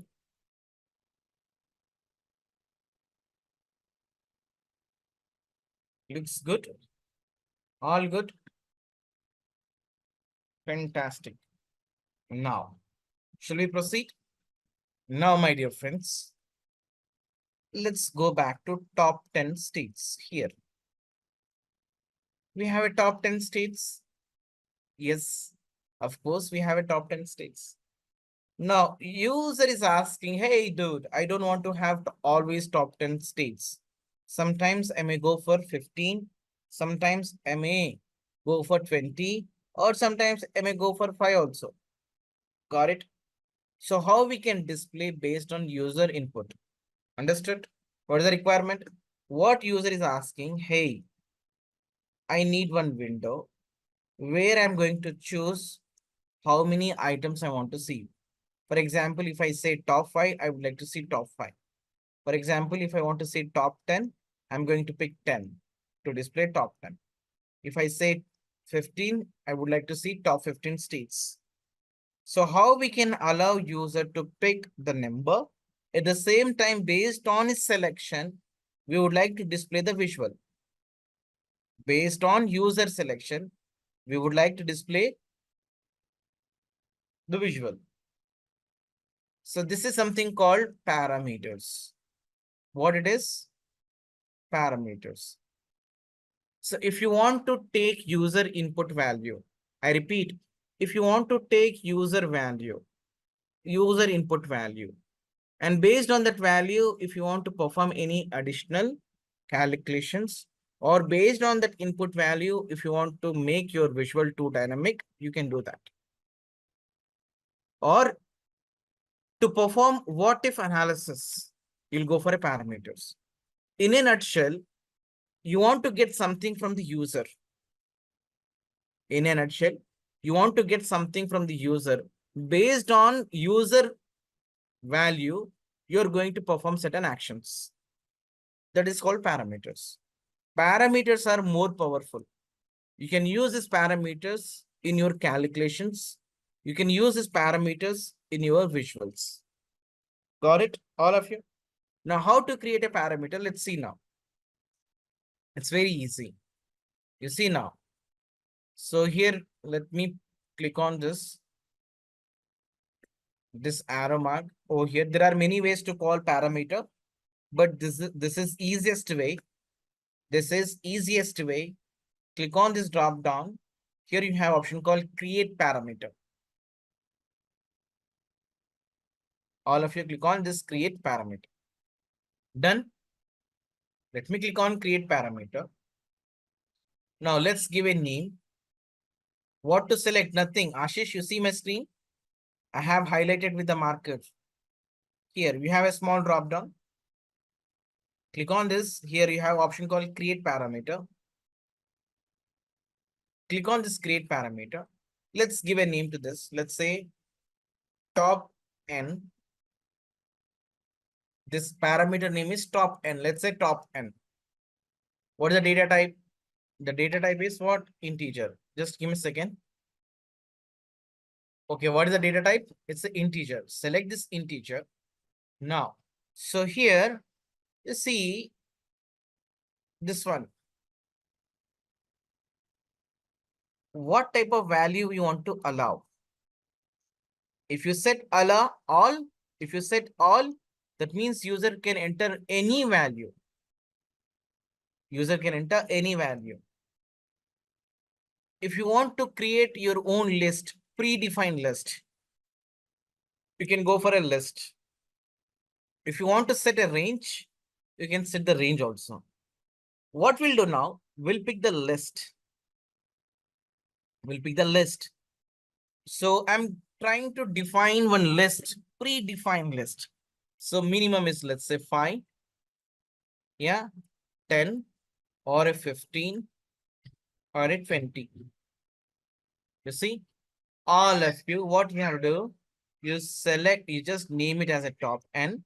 Data type of this is an integer, right? Allowable values must be list. We are going to create a list. Manually, you have to enter over here. And once it is done, click on OK. Done. Display as, if you want to display this with something else, yes, you can display that also. But don't make it two changes. Make it very simple. Click on OK. Done, all of you. Once you click on OK, on data section, you will see this parameter. See, do you all see this under parameter section? Based on version to version, you will see this. Yeah, they have created separate section to place all the parameters. You may or you may not able to see this section. Okay, don't get confused if you don't see. So we have now parameters. Let's show this parameter to user. How we can display this? Click on this drop down here, show parameter. Click on show parameter. Done. Now, I'm in top 10 states. Right. So now right hand side, we have top n parameters. Remember, I didn't click on show me. If you click on show me, you could not able to see this. It's now covering. Make sure to see this top n parameters. Now from this drop down, if I select anything, now is it changing? Is this visual is changing based on my input? No. So we have to create a relation between these two. Yes or no? We have to enable connection between these two. Any guess how we can enable the connection? Any guess how we can enable the connection between these parameters and this visual? Okay, now you tell me, just hold on. Let me give you a clue. How we have defined this 10? Where we have defined this 10? You tell me. Filters, it's a set, right? While creating set, we have defined 10. Agree, all of you? Agree. You see, we have seen this states, top 10 states using set. How we have set this 10? In set we have, right? Now let's go to that set, top 10 set, this one. Top 10 set. Click on this top 10 set. Here you have to click on edit the set. Here. You can edit the set. Or if you want to edit, here also you can edit. See, edit the set. Got it? If you click on this edit set, now tell me where we have to make a change. This is top here. We have entered manually. This is a static value. We don't need static value over here. Somehow we have to get this parameter value. Agree, all of you? Somehow we have to get this parameter value over here. How to get this parameter value over here? If you click on this drop down, here you will see newly created parameter called top n. From this drop down, you have to pick the parameters. Got it, all of you? Now click on OK. Now, is it changing now? Now, if I select 5 items, oh, wow, superb. 10, oh my goodness. 15, oh my God. Got it, all of you? Yes, it is an interview question. In interview, they will ask you how to display dynamic top n items. Yeah? Okay, now, let me pick top 5. I'm displaying now top 5 items. You see, in this page, there is a small bug. May I know what is that bug? I'm displaying top 5 items, but there is a bug now. Tell me now. Yeah. Title. Yeah. You see the title? It is still says 10. But I'm displaying how many? I'm displaying 5. Got it? So somehow I should get this 5 over here. That make more sense. Correct? Somehow I should get this parameter value over here. This should be also dynamic. Correct, all of you? Now, so how to edit this title? How to make this title too dynamic? If you double click on this, you can edit this. I am removing this 10. I have to have parameter value. How to get parameter value? You see, remove the 10. So here we have something called insert. You see, here you have something called insert. If you click on this insert, you will see parameter here. You have to select parameters. What is the parameter name? Top n. It's a parameter name. Done. You see, parameters top n. Now, click on apply and click on OK. Is it done, all of you? See, click on OK. Now this title also now too dynamic. Let's say 10. Oh my goodness. Let's say 15, 20, 5. Yeah, makes sense. We'll come back to these parameters later once again. We'll see how to use this parameter in our calculations. There is always a way to spin the balls correctly so that others can understand very easily.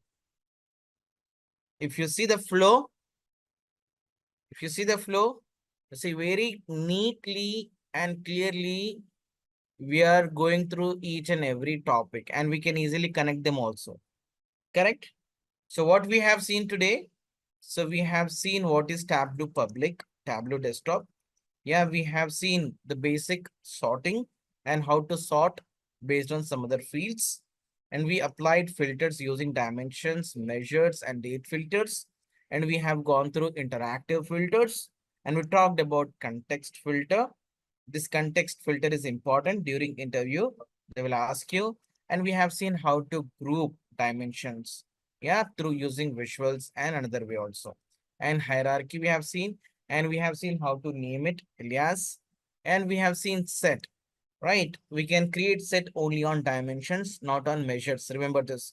During interview, they will ask you, can we create a set on measure? Answer is no. You can create set only on dimensions. Right. And we have seen how to combine two sets.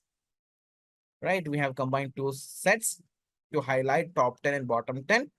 At last, we have seen parameter also. Parameter is nothing but user input value. We can take user input value to do further analysis. What if analysis? Got it? Now, it is time to save your file. Remember once again, how you can save this file? You guys are using Tableau Public. That means you cannot save locally. To save it, you have to publish this in the Tableau server. Go to File. At the end, you will see Save Tableau as. Okay, click on it and it will ask you to enter the credentials, use your credentials and upload it. Welcome to Simplilearn. In this video, we are focusing on ChatGPT and its groundbreaking role in data analytics. In a world where data is the new gold, understanding and analyzing this wealth of information is crucial. But as the volume of data grows exponentially, traditional analysis methods are being pushed to their limits. Enter ChatGPT, a revolutionary AI developed by OpenAI that's transforming how we approach data analytics. But what makes ChatGPT stand out in the crowded field of data analytics tools? How can it not only streamline complex processes, but also uncover insights that were previously hidden in plain sight? Stay tuned as we unravel the capabilities of ChatGPT, share real-world applications, and show you how it's being used by analysts and businesses alike to make smarter, data-driven decisions. And whether you are a data scientist, a business professional, or just a tech enthusiast, curious about the future of AI in data analytics, this video is for you. So let's dive in and discover how ChatGPT is not just revolutionizing data analytics, but also how we understand and interact with the vast universe of data. And don't forget to hit that like button, subscribe, and ring the bell to stay updated on all our future explorations into the fascinating world of technology. Now let's get started and unlock the potential of ChatGPT for data analytics together. And guys, if you're one of the aspiring data analysts looking for online training and graduating from the best universities, or a professional who elicits to switch careers with data analytics by learning from the experts, then try giving a shot to Simplilearn's Purdue postgraduate program in data analytics in collaboration with IBM. The link is in the description box that will navigate you to the course page where you can find a complete overview of the program being offered. So let's get started, guys. So guys, an Excel data analyst always looks for ways to improve their efficiency and gain deeper insights from the data. That's where ChatGPT comes in handy. So ChatGPT is an AI-powered language model that can assist you in various tasks, including Excel-based data analysis. And for that data analysis, let's dive into some demos to see how it works. So guys, as you can see, this is the ChatGPT 4, and you could see this has the support of DALL-E, browsing and analysis, and usage limits may apply. Like we have the version that has some usage limits. And for the data, I have downloaded the data from the Kaggle. I will provide you the link in the description. If you want to download the same data, you can. And I have that. in my downloads. So this is the data that we'll be using. So the first thing we'll be doing is data cleaning and preparation. So firstly, let's explore data cleaning and preparation. Before diving into analysis, it's essential to ensure our data is clean and ready for processing. So for that, we will write a prompt in ChatGPT and ask him to clean the data. ChatGPT has the feature to insert the files, provide the Excel file to the ChatGPT, and we'll ask him that can you help me identify and remove duplicates in this Excel spreadsheet. So let's ask him, can you help me identify and remove duplicates?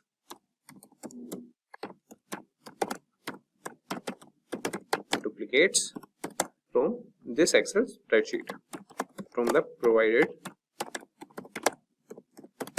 Excel spreadsheet. So you could see that ChatGPT has started generating the response, and he is telling us that he can definitely help us with that, and he is analyzing that.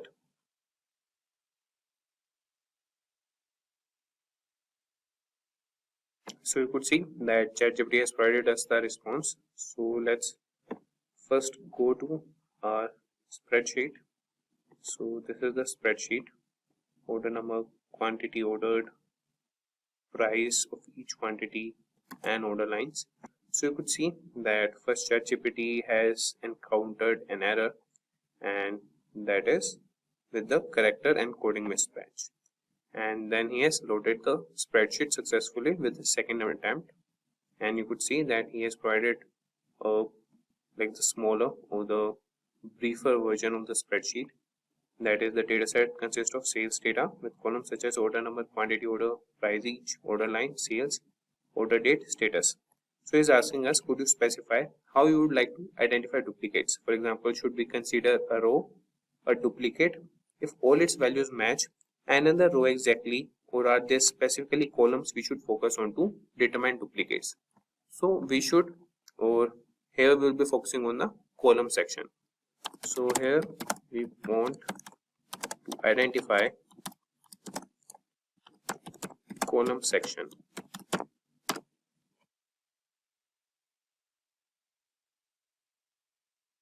So is asking which columns they should identify duplicates. So we want the duplicates in order number.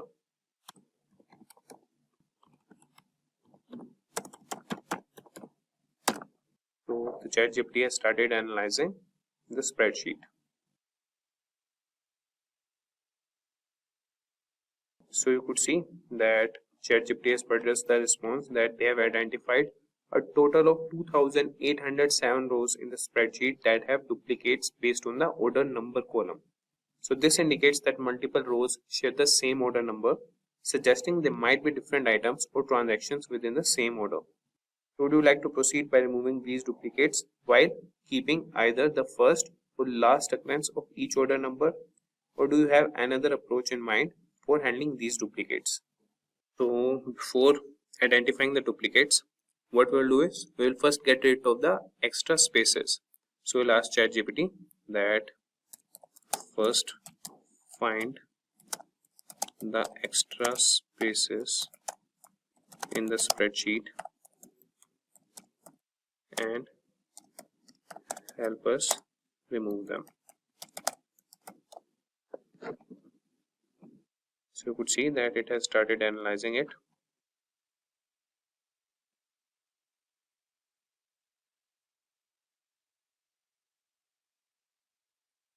So he is asking us that would you like to proceed with any further cleaning or data manipulation?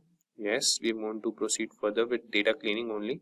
And now we will treat all the blank cells if there are any. Now treat all the blank cells if there are any. So the spreadsheet contains blank cells in the following columns with their respective counts of blank entries. That is, address line 2 has 2521 blank cells, then the state. So depending on your preference or the requirements of your data analysis, we can treat these blank cells in several ways, such as filling them with a placeholder value that is not provided using a specific value that makes sense for data. That is, example, a default state or territory. but potentially leaving them as if blanks carry meaningful information in the context of your data. So what we will do, we will provide a placeholder instead, that is not provided or not applicable. Okay,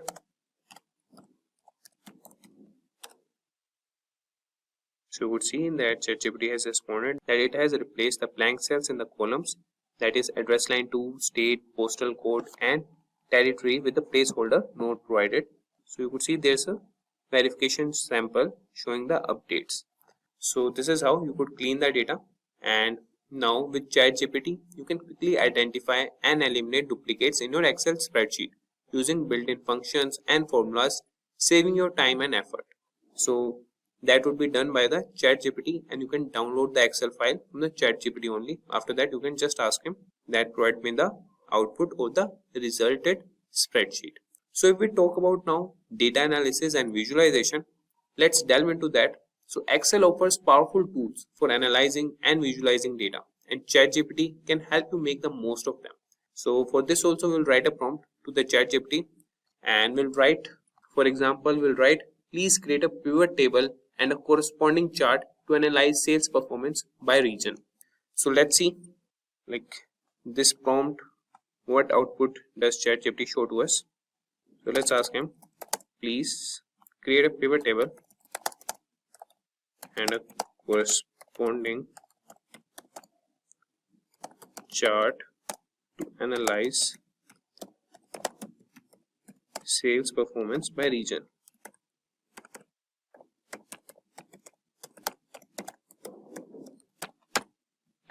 So you could see that ChatGPT has started analyzing the data and the spreadsheet, and you could see that the pivot table below shows the sales performance by region or the territory.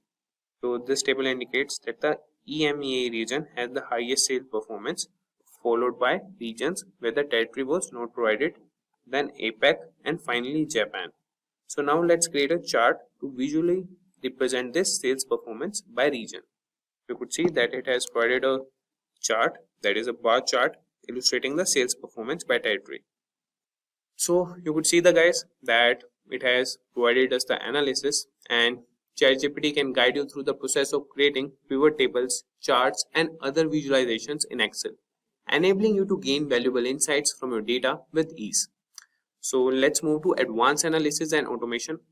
So lastly, we will explore advanced analysis and automation. So Excel capabilities extend beyond basic functions, and ChatGPT can help you leverage its full potential.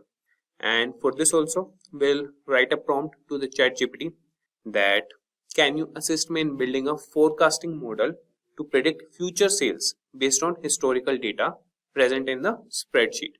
So let's see what ChatGPT respond to us. So let's ask him, can you assist me in building a forecasting model to predict future sales based on historical data. So let's see what ChatGPT respond to us. So you could see that building a forecasting model to predict future sales based on historical data involves several steps. So for this, you have to prepare the data, select a model, train the model, evaluate the model and make predictions. So let's start by preparing the data. We'll aggregate sales by order date to create a time series of total daily sales. Then we'll choose a model based on data's characteristics. So we will grant the permission to ChatGPT to proceed with the steps. So he started analyzing the data.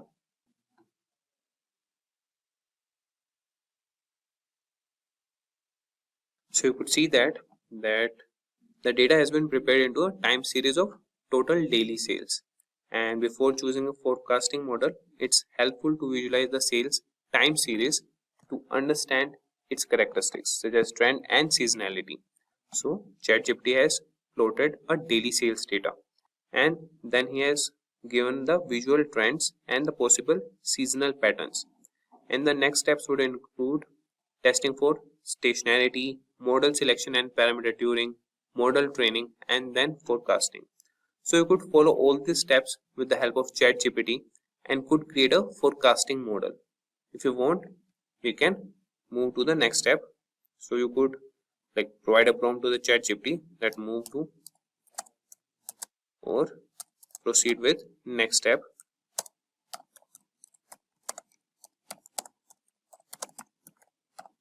So step by step, ChatGPT will provide you a forecasting model, or it will help you create a forecasting model. As you can see, it has started analyzing it. So the augmented Dickey-Fuller, that is ADF test, gives up a p-value of approximately 0.0033. Since this p-value is less than the common significance level of 0.05, we can reject the null hypothesis that the time series has a unit root, meaning the time series is stationary. So you could see that he is asking us, shall we proceed with the SARIMA model parameter selection? Yes, here is the model parameter selection. So you could select any based on the trends and the bar graphs plotted by the ChatGPT. So you could see, guys, that the ChatGPT has analyzed the spreadsheet and provided the response that the grid search for the optimal SARIMA parameters based on the lower ACALI information criterion suggests the best fit model uses the parameter 011 and for ARIMA and 01112, that is for the seasonal component. So you could see that it has provided the model and the parameters. Now it's asking us, shall we move on to forecasting future sales with this model? Yes, proceed with that. So you could see that with ChatGPT's assistance, you can build complex forecasting models in Excel, allowing you to make informed decisions and plan for the future effectively. So ChatGPT is a valuable tool for Excel users and data analysis, offering assistance in data cleaning, analysis, visualization, and automation.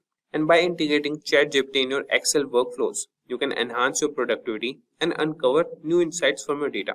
So you can try ChatGPT for Excel data analytics today and take your Excel skills to the new level.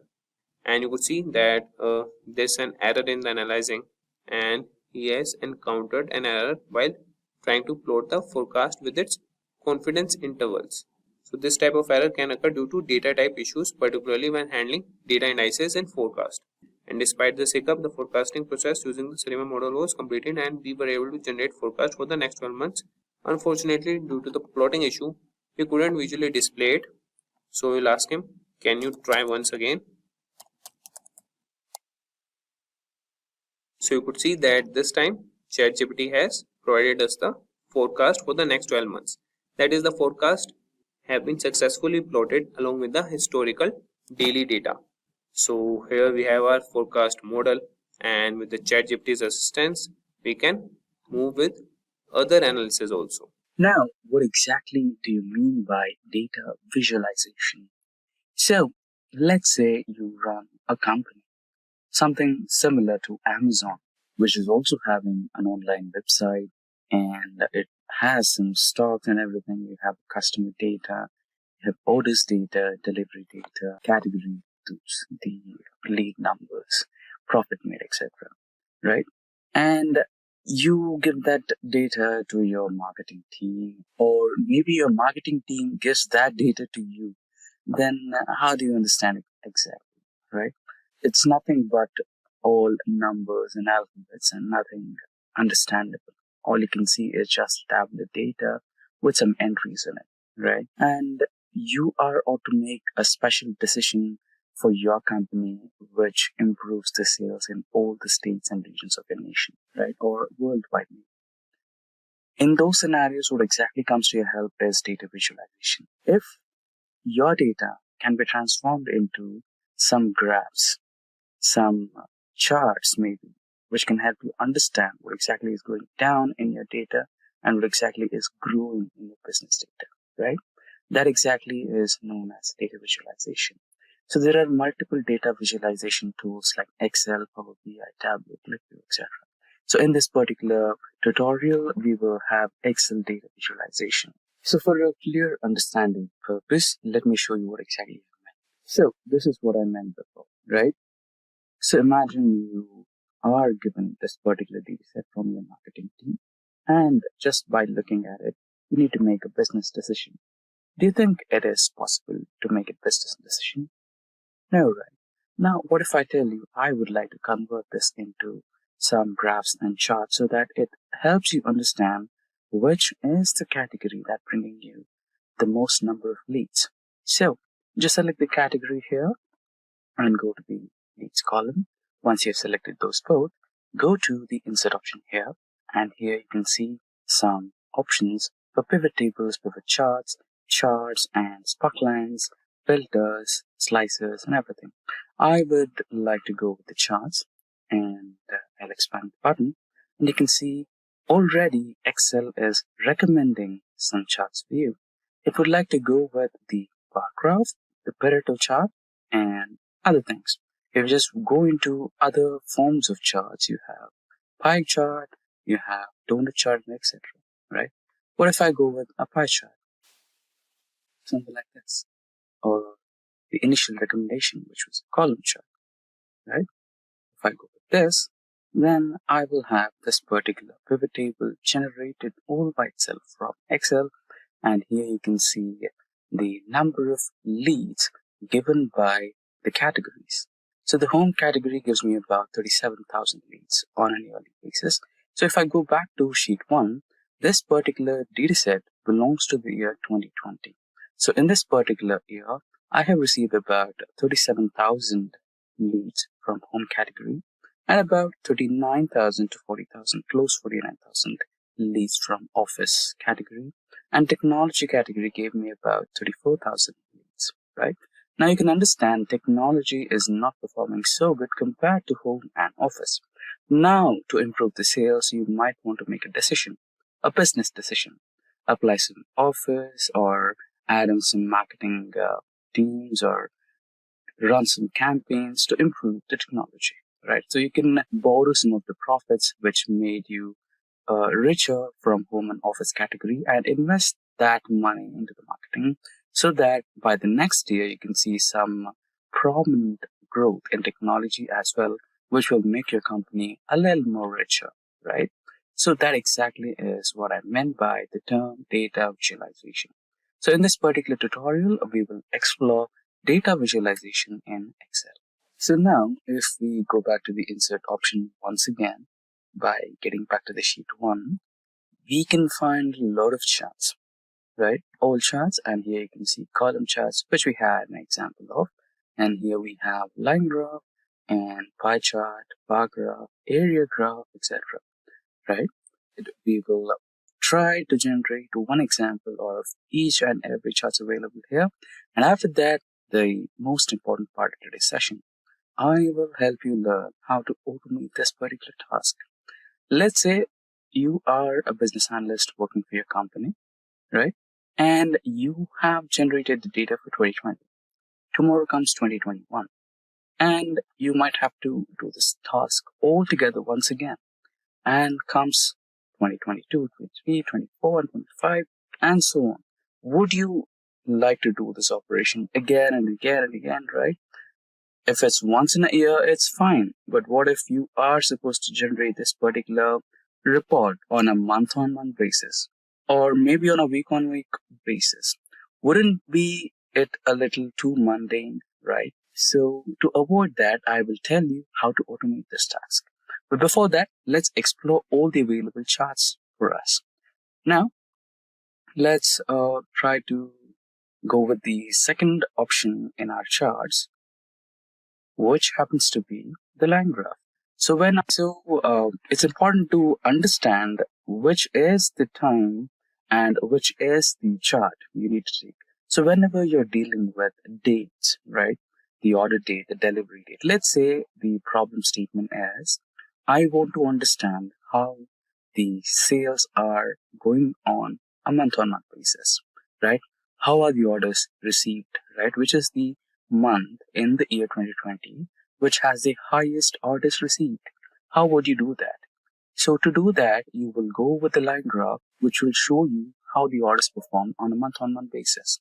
So go to the pivot chart again here, and we don't want this particular chart here.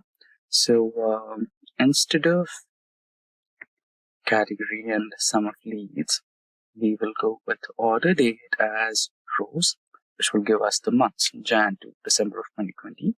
And we will take leads to the values, sum of leads, make sure that it is sum of leads.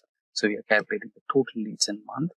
Now, select all of this and go to the charts option here and select the line graph and press OK. There you go. Now you can see which was the peak month. So we happen to be the peak month, which performed so well. You can also go with some effects here, like adding some markers, and you can also change some colors. You can modify the color of the line, the markers, etc. Right? So these are all the modifications you can do, and you can expand the size of your graph for a better visual. So why are you changing the size of the graph? So again, we will also discuss the dashboards in this particular tutorial. So once you create a dashboard, you might want to adjust the sizes of graphs and everything that you create.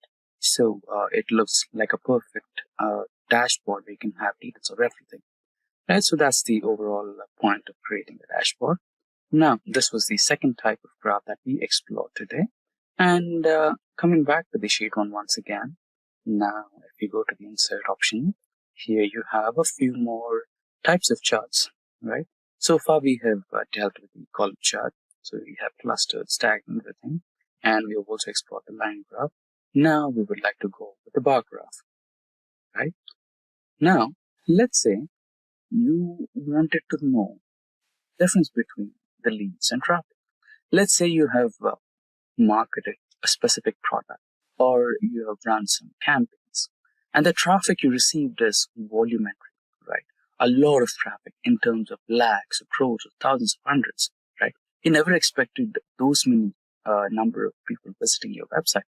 But even after getting those many number of traffic numbers, the leads are less, or the conversion is less, or the orders received are less. Let's say 100 people visited your website, but only 1 or 2 people out of those traffic placed the orders, right? So you wanted to know if your marketing is working well or not, right? In those scenarios, such bars or such bar graphs will help you. Now, let's cancel this and go back to our pivot table once again. Clear everything. Clear some leads. And now, delete this particular chart and add lead values, or no, traffic values, and order or lead values. And in the rows, you want month. Select order date. And now, select all of these and go for a chart which looks something like a bar graph. So you can see Excel has automatically selected a graph for the orders versus traffic here. So you can see the traffic numbers were so high, but the orders were less. So here you need to identify what was that one reason which led to the drop in orders despite getting high number of traffic. Now let's check the leads if we have good amount of leads. Yeah, even the leads play the same amount of role in decrease in sales. So there is something which you need to change on the marketing perspective.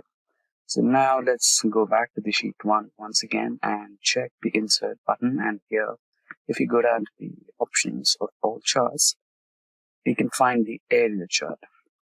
So now let's try to figure out how to use the area chart. So similarly, you can go back to the pivot table here and eliminate the traffics and leads. Or maybe we can use the same data and change the chart maybe, right? Now select all this and go to the pivot charts over here. And if you get onto the area chart, you can see traffic we received against the number of leads. If you add orders to it, you can also get the details of orders against the number of traffic, number of leads, and the number of orders, right? So this will give you a clear data. Now you can also emphasize it a little more, something like this, which gives you a better picture. And you can change the colors of your graphs. That is also possible. Now let us get back to the sheet number 1 and again to our insert menu and here are the charts. So far we have covered the line graph, column graph, bar graph, area graph, and pie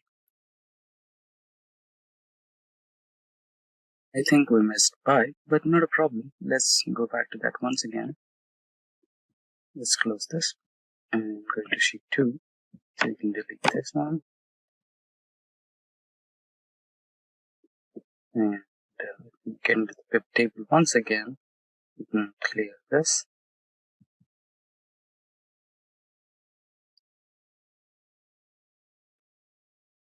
And then order date, you can also clear order date. And you can just select category. Now we have, okay, order date is supposed to be removed. And now we just have orders, and there are some of the category details. Select all the table and go to the pivot chart or normal charts and select the pie chart and press OK, right? And if you don't want this particular pie chart, you can also go with some other types of charts which are available in this particular section, which look like this: a 3D pie chart or even a donut chart maybe, which looks, so the 3D pie chart looks like something like this, and it gives you a better view of what exactly is happening with a specific category. And if there are multiple options, which look something like this, and if you go with the donut chart. So basically, if you're choosing the pie chart, then you have these many types of charts which go along with the pie chart. So it's your opinion or it's your option to go choose any type of pie or donut chart.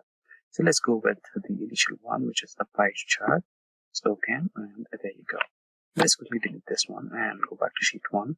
And let's check the other types of charts available. So basically, you need to build the business problem and decide which type of bar graph or which type of chart or graph is most suitable for that particular problem statement and makes the solution more readable and understandable, right?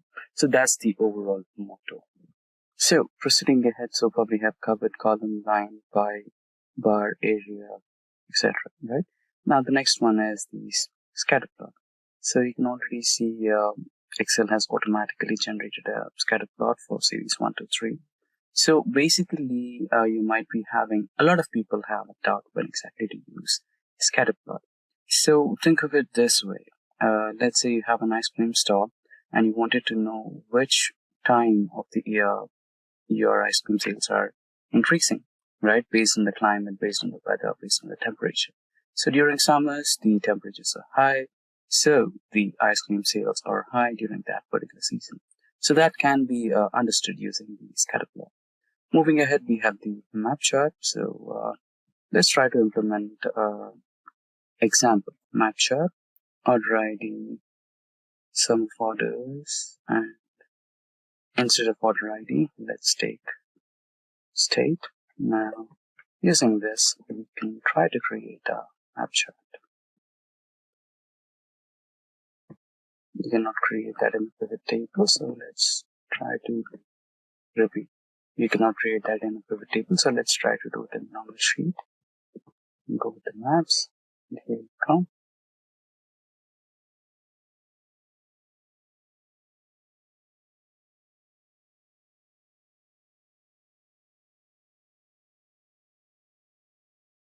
There it is. So since we have taken all the American nations, you can see the darker areas have the highest orders and the lighter areas have the least orders. So this comes handy when you want to identify that one single state which is your biggest customer, which is your biggest client, right? And let's dig down which are the charts still we can cover. So stock map. So let me select all the data and go to the charts once. So the next step of the chart is stocks. So you can already see Excel has already recommending the category 1, 2, 3 charts for us. So we have different categories of products in our sales data. So based on that, it is providing the sales performance of our categories and the surface radar map. So you can already see it is identifying that. And tree map, similar to the map data structure, tree map is a geometrical identification of which particular product is highest selling. So let's try that out, right? and select the artist columns and go to the maps. And here you can go to the all charts option and select the tree map option, which shows you the highest sales. So before that, you can also apply this to the pivot table as well. Go to all charts and tree map. Okay, the pivot table is not supporting. Anyways, so basically, if you go back to the original sheet, this is how it looks like. So here you can see the highest selling product is this one, which happens to be the office tag ID, and so on. And the least selling ones are available somewhere here in the corner, right? Now, if we expand our chart options once again, we are left out with histograms, sunburnt, box and whiskers, waterfall, and funnel and combo. Let's select the entire data so that we can make it a little quicker. Histogram. This is histogram, the sample chart. This is the box and whisker sample chart that can be created using this particular data set to identify sales of all the major products. And this is the waterfall one where you can see the increase, decrease, total. So you can also change the colors. The increase can be termed as green color, decrease can be termed as red color, and total can be termed as a yellow color or something. Basically, it looks something like this one, a waterfall model, which can be an alternate to the line graph, which shows the increase and decrease in the number of sales and funnel, and a combination. So basically, combination is something where you can identify let's say you wanted to identify a particular category. So in office category, you might be having some products related to office, right? The office tags, office charges, office tables, and office chairs, right? And based on yearly performance since the start of the month to the end of the month, how are the products performing in terms of sales? That's what you can identify from this type of a chart, which happens to be a combination chart. So far, so good. We have a brief understanding of all the major charts that you can use in your day-to-day data visualization. Now, let me navigate you to the different part of today's session. Let's delete the pivot table. Let's move on to the next part of today's session, which is about automating this particular data analysis procedure, right? Let me close this up, and I don't want to save any results. And if I go to the downloads where I have data for 2020, 2021, 2, 3, and 4. Now I have an empty folder named as sales data. So let me put one file in that. Drag and drop one file into sales data. And now I have an address, right? Let me go back to Excel. And here, let me open a file. Let me create a new file actually, a blank workspace. Let me import the data, right? Go to the data option and get data from file, since we'll be getting the file from an Excel file. So you can give it as a file and select folder, because we are, okay, the overall idea of this, what's the idea of this, right? Let's say this particular sales day, you're in 2020. Let's imagine you're not in 2020, but let's imagine you're in 2020, right? And you got the data. Now, you happen to go into 2021 and the new 2021 data has been successfully created. What happens now is, if you just drag and drop that particular file into this folder, the overall report automatically gets updated. That's the reason we are going into this procedure. So to better understand that, I'll leave a tutorial in the description box below. And also you can follow this tutorial to understand what exactly I mean, right? Now let's get back to Excel workbook. Go to get data from file and select the folder from folder, and go into downloads where we have our sales data. Select this particular file and open. Right now the Excel Power Query will open up, right? Now if you're satisfied with your data, you can just load the data, and if not, you can just go for a transformation option, right? Now I think you might be having a brief idea of Excel VBA or Excel macros, where every step can be registered, right? Now just select the data, double click it, and select the data right here, and it will give you a brief preview.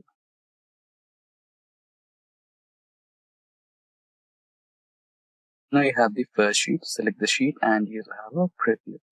Okay, select OK, and it will be loading in a moment, processing some queries.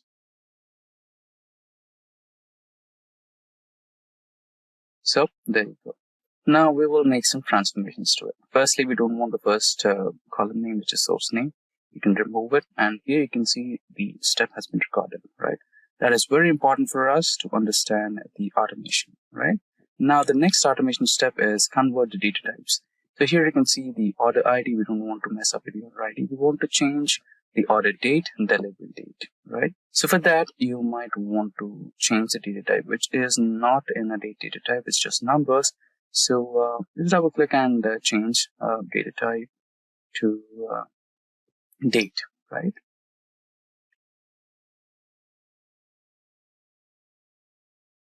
So just select both the delivery date and order date, double click, and here you can see change data type, and you want to change the data type from whole number to advanced, okay, to date. Cancel this. Let's individually change that.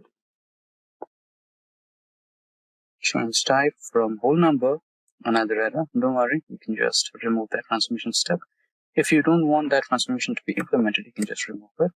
So change data type from whole number to date. Right now you want to, let's say you want to add a column which shows the number of days took to delivery. Right now, select the delivery date first, then the order date, and now double click, add a column, and here subtract days.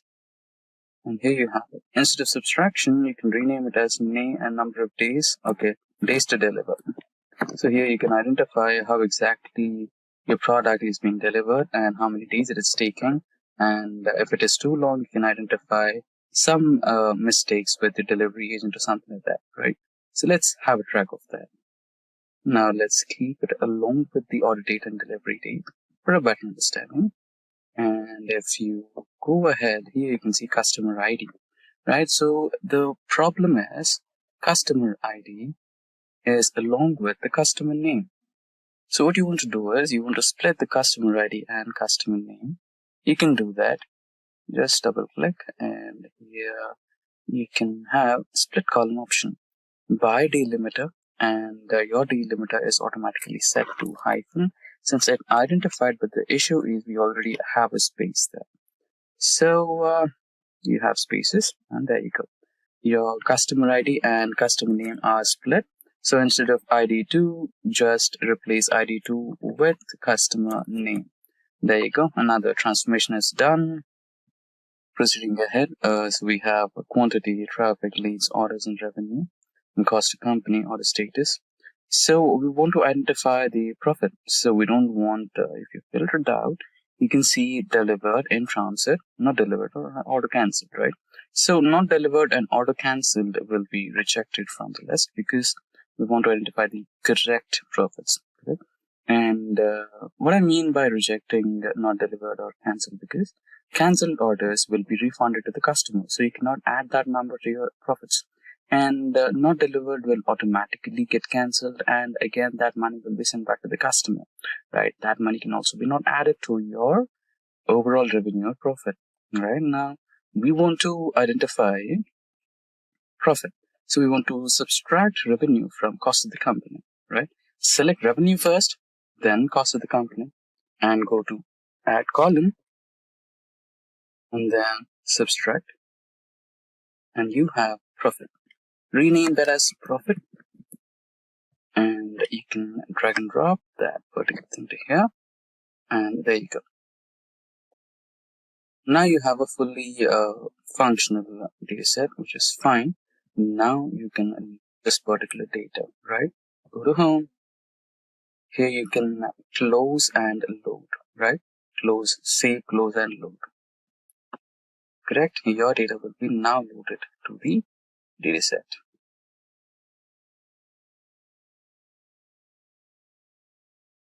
There you go. Correct? Now you have the order ID, order date, delivery date, days to deliver, state, region customer ID separated, customer name separated, and everything else, right? And you also have the profit, which you made, and a pivot table, which is readily available for you, right? And if you don't want this, you can freshly prepare a pivot table for yourself. So now you can create a pivot table, and you can also create all the charts that you wanted in your dashboard.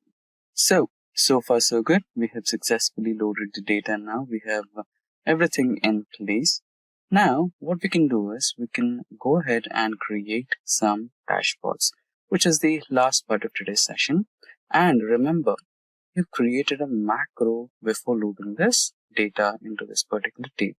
Okay, and this particular data only has the information from 2020, and our files are from 2020 to 21, 22, 23, and 24.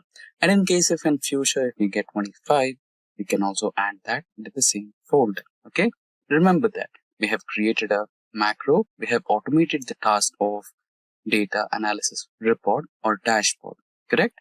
Now we will create a dashboard and finalize that particular dashboard. In future, we are going to drag the data of 21, 22, 23, and 24 into the same folder location, and magically all that data will be uploaded onto the same dashboard, and the data analysis report will be ready. All you have to do is just go to data and use this refresh option.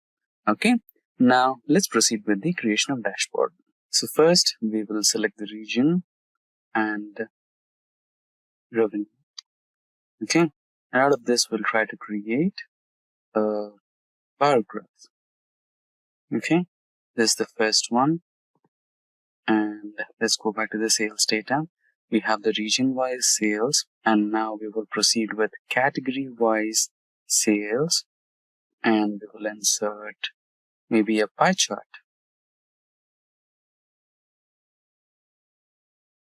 Or let's rename this as region wise sales. This one, let's eliminate this sheet, sales data, and sheet 2, there's nothing in sheet 2 as well, right? Now let's insert a pivot table in a new worksheet. Select all the data from the table range in a new worksheet, and now we have a new pivot table, and name it as category wise sales. And now we will drag and drop category into rows, and the aggregation of revenue will be sum, right? Now we will select this data and insert a pie chart. Good.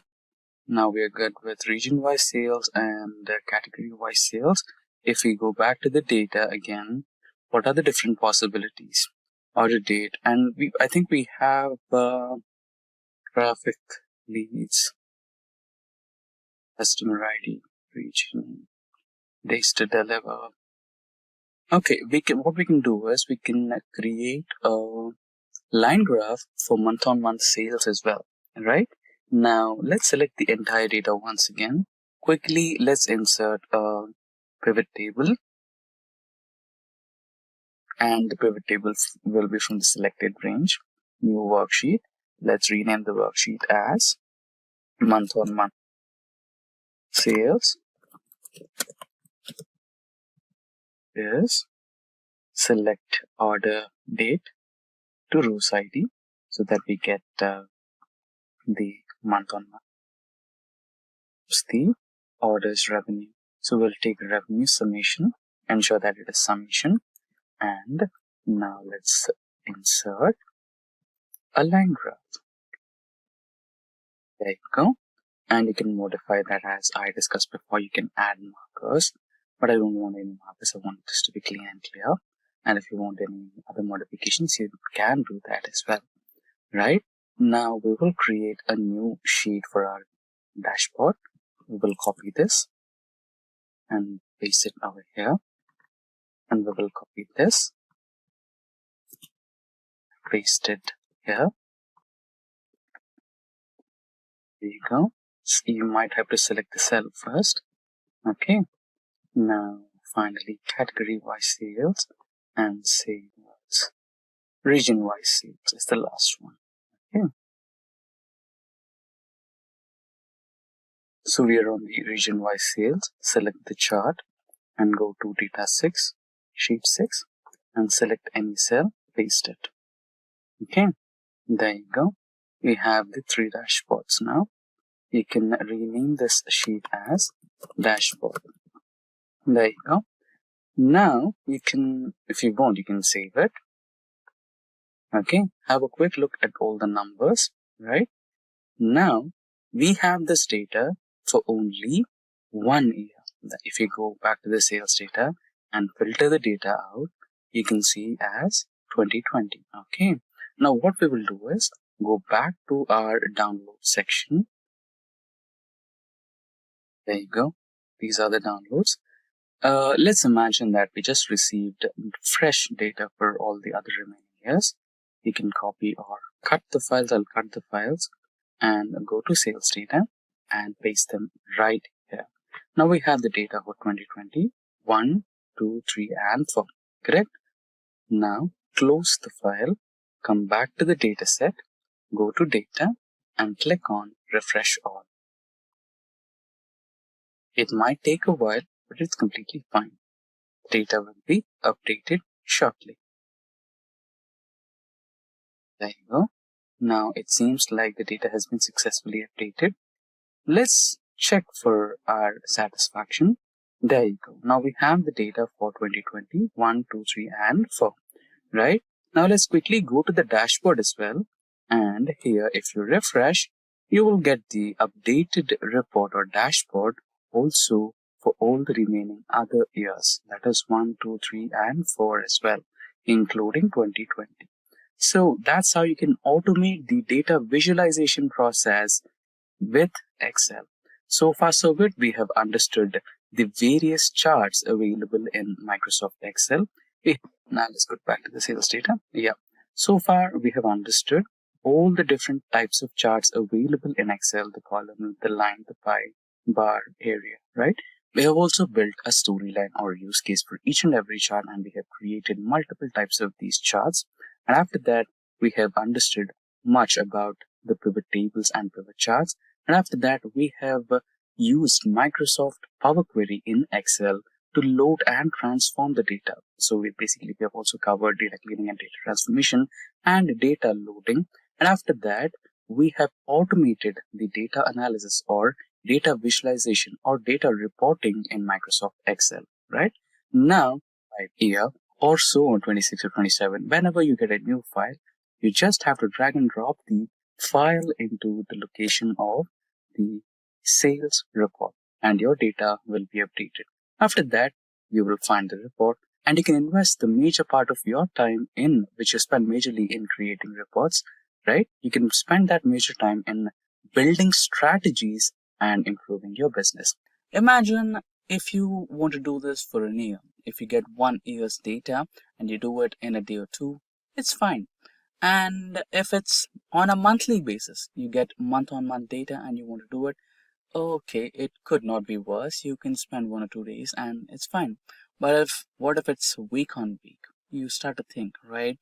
What if it's a daily task? It's a mundane task, right? You have to do all these steps, step by step, repetitively, and it doesn't make you interested anymore in that particular type of job. And the major point of this is you end up spending more time on cleaning the data, transforming, loading it. And the worst part, you don't get proper time, specific time which you want to actually dedicate to plan out something and bring up strategies to improve your business, right? So what if you could automate this, right? What if there is someone who could perform all these steps for you in the way you want, and you can actually have some time to produce some pivot tables, pivot charts, and then understand what exactly is happening with your business and find out some critical points where you can improvise and bring up some good revenue. What if there was someone who can perform all these steps for you, clean your data, transform it the way you want, load it to your platform, and help you create your pivot charts and pivot tables, and actually save you a lot of time, where you can spend all that time understanding your critical points where you need attention. You can fix them and plan some strategies out to bring out some good revenue, right? That exact someone who can do all these steps for you and automate your data cleaning, data transformation, and loading tasks for you is exactly the Microsoft Power Query. So you can use Microsoft Power Query either in Microsoft Excel or Microsoft Power BI, right? Now let's kind of generate some data. So this data will be generated using ChatGPT, and we will not generate data which is not small, like for a week-on-week analysis or a day-by-day analysis. We will create data for years. So we will take 5 consecutive years starting from 2020 to 2024, and we will have some data generated using ChatGPT, and we will automate that data and try to get some analysis done, right? Let's jump on to ChatGPT. So before we go to ChatGPT, I have a prompt written here. So this particular prompt will guide or explain ChatGPT what exactly you want, right? So you're giving some, like the Excel data right over here, we have order date, order ID, ship mode, and customer name, customer ID, everything, right? So we have the sales, quantity, discount, profit, etc. So in the same format or a similar format, if not the same format, we are explaining ChatGPT that we need these columns, the order ID, order date, delivery date, etc. And we want all these files in a downloadable Excel file links, right? So you can also specify this column should have certain things, and this column can have certain things, right? So we will copy this prompt and head back to ChatGPT, and you can just paste the prompt and hit enter. There you go. Now your request is being analyzed, and shortly you should be receiving some downloadable Excel files or some recommendations from ChatGPT. I've already performed this process and we have already downloaded some data. So there you go.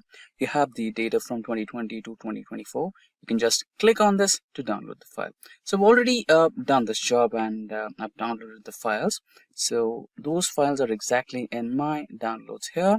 So if you go to downloads, here we have orders data for 2021, 2022, 2023, and 2024. So this orders data has just one file, which is orders 2020. So we will perform the data cleaning. So first we will specify the source of the data. Then we will perform the data cleaning and transformation process. Then we load this particular Excel 2020 data into Excel. And then we load this Excel data into the visualization tool. We'll use Excel for this. And then generate some pivot tables and pivot charts. We will only do this for one file, which is 2020, right? Now, what's the surprising part is this particular file will also get data continuously for the next year 2021, for the next year 2022, for the next year 2023, and the current year 2024, right? When we just copy paste or cut, copy paste these files into this particular folder, the same transformation steps, the same data cleaning steps, and the same data loading steps, and also including the analysis, will be done for you in the Excel pivot table, right? The process has been just automated, right? So you can see that happening. For that, let's open a new Excel file. So I have the Excel folder right over here. So a new blank Excel workbook will be opened. And if you go to data, here you have get data. As we said, it can be a file, it can be an Excel file, XML, JSON, PDF, it can be from cloud, it can be from a SQL database, any other source. If it's data, you can work from it. So we will give a file here, right? So just, okay. So we will give a file here. So select file and go to the last option, which reads as from folder, right? So go to downloads and select that orders data. Yeah, go to downloads and select that orders data. Remember, this particular folder should have only one file according to us, which is 2020 data, the first year's data, right? Select the folder and open. And this should include the data of only one file, which is orders 2020, right? So if you have multiple files, you can either combine, transform, and load. If you have just one file, you can just go with the transformation option over here, or you can load if you are comfortable with what you have. So I feel there are some minor changes which I would like to make to my data, so I would go with the transform option. Now the Power Query window will shortly open. Now with the Power Query window opened, you can select the orders 2022 Excel folder and it will be loaded. Now let's try to click on the content button over here, which should load our data. Now you can go with the first file. So here's the preview as we expected. We have the order ID, order date, delivery date, etc. Let's press on OK. So the data has been successfully loaded, right? Now we have the first column as source name, which we will not be needing anymore. And you can just remove that. Order ID is fine. Order date is fine. Is it? No, right? So you can just select both the columns and change the data type, right? So here you have the option of change the data type, where you will change the data type from a whole number to date, so that you get a date, right? So you have that. The first transformation step, changing data type, has been recorded here. So this is like Excel VBX or macro, which will save all the steps and will apply to all the upcoming files, right? You have to change the type of delivery date as well. So we will be finding the how many days it took to deliver, or if the delivery got delayed, right? So we can test that. And here, if you see, yes, we requested customer ID and customer name. So we got customer ID along with the name. So we don't want that. We want that in two separate columns. We can do that. So you can just select the entire column, go to the split column option over here, select by delimiter. So I think it all automatically recognized that for us. But there is one loophole. We have a space delimiter space option. So just press OK and they should be helping us with the customer ID.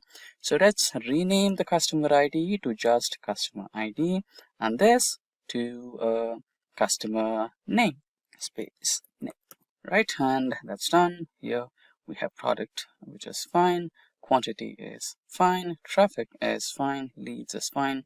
Orders, and here comes the money part. So we have revenue, cost to company.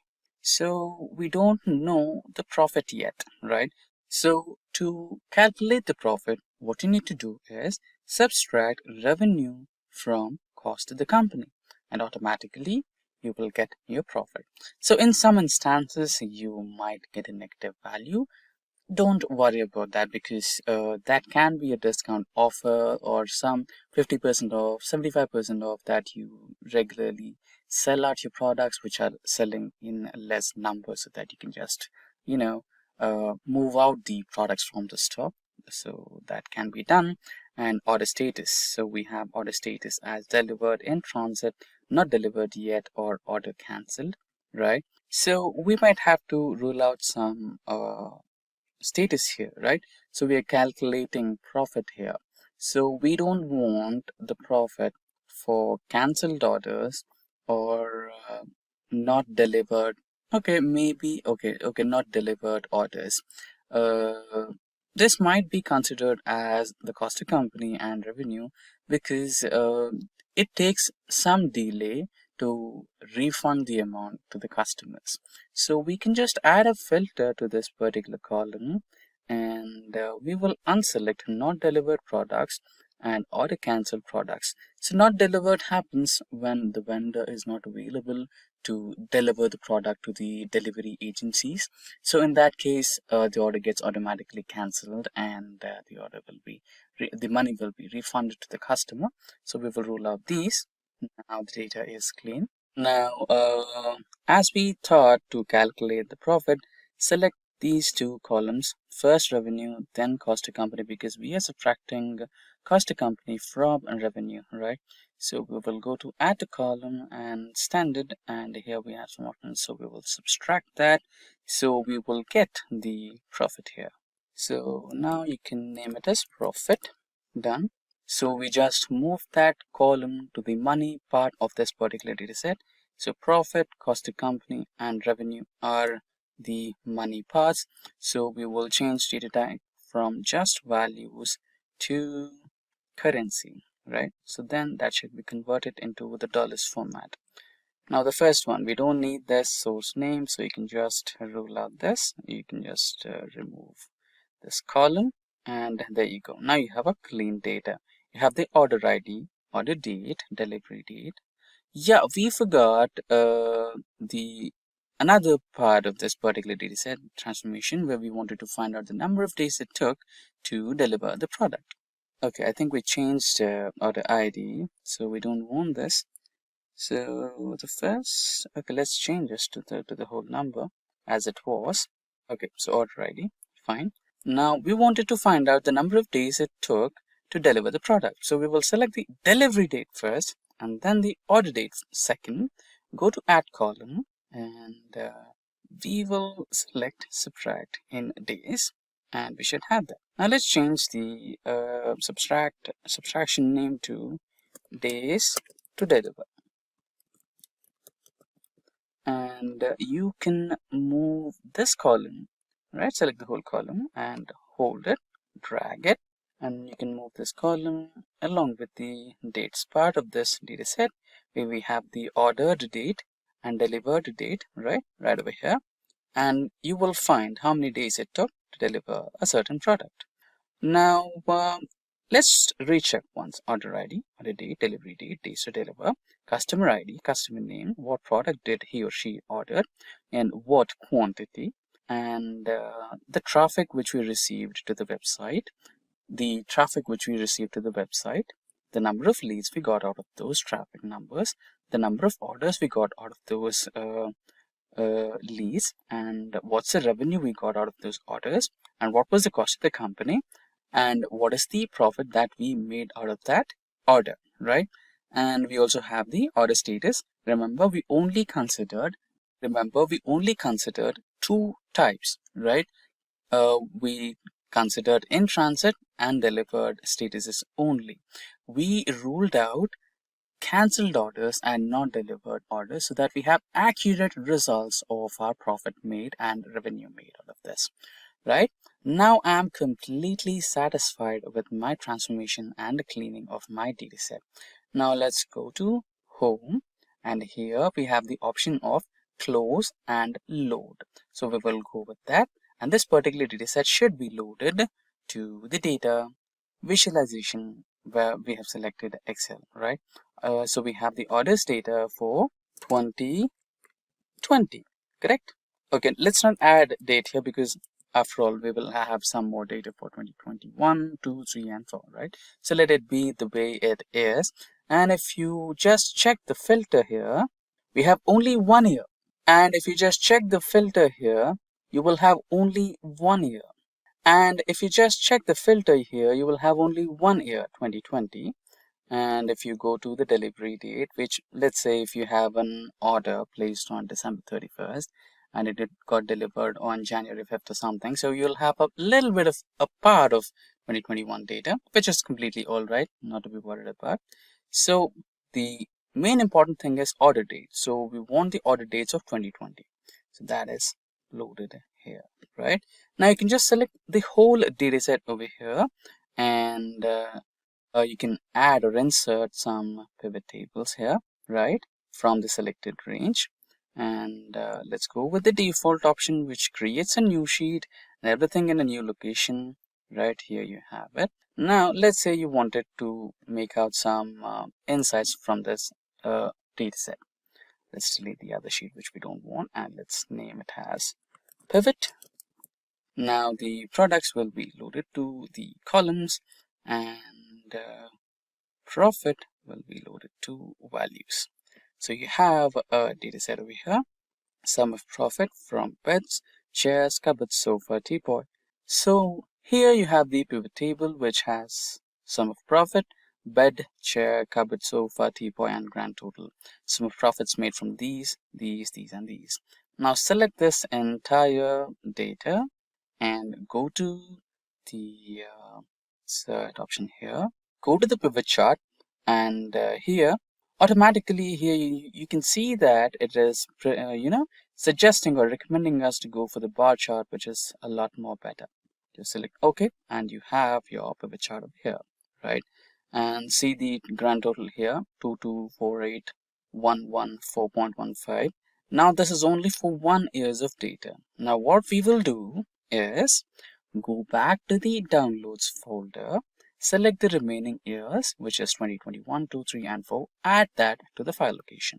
So let's quickly go to our folder here and go to downloads, select the folders.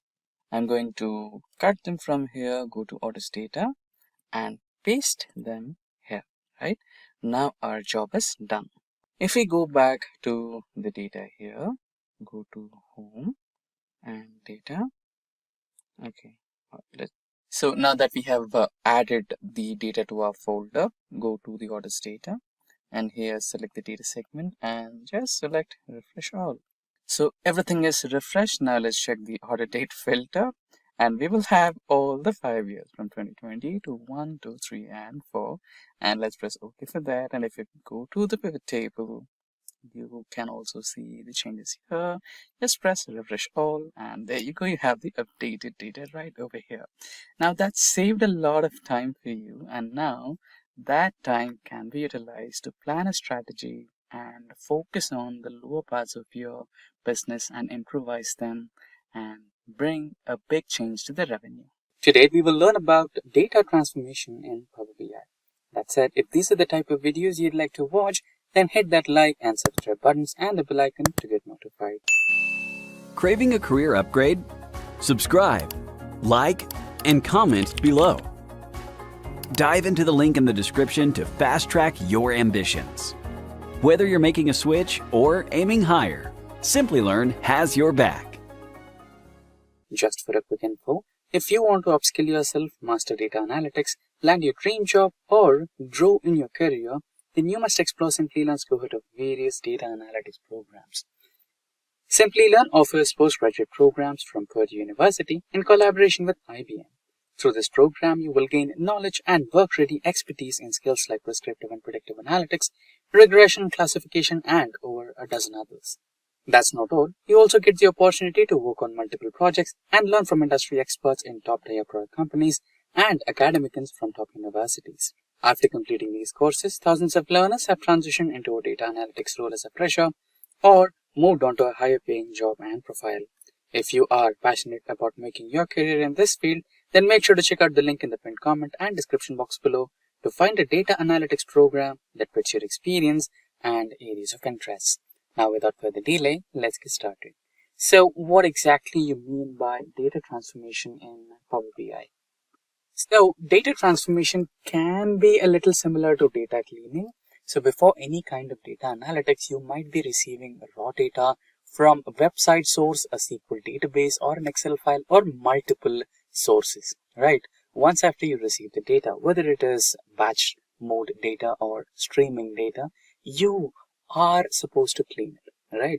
You might have to clean up the discrepancies like the blank rows or the blank cells or any irregularities in data such as wrong data type, right? Such discrepancies from the data should be eliminated in the first stage of data analytics. So that's exactly where data cleaning and data transformation comes into the picture. So you have various tools for data cleaning and data transformation like Excel, SQL, but if you are a Power BI user, then good news for you.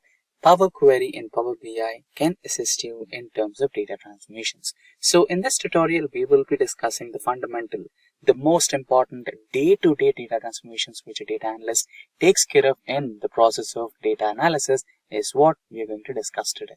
So let's quickly switch to Power BI. But before that, let's have an overview of what kind of data we are exactly dealing with today. So we are dealing with Superstore dataset and that's in Excel format. So this is our Superstore dataset and we have 4 tabs here. The first one is Orders tab where we have Customer ID, Order ID, Date, Ship mode and Customer name.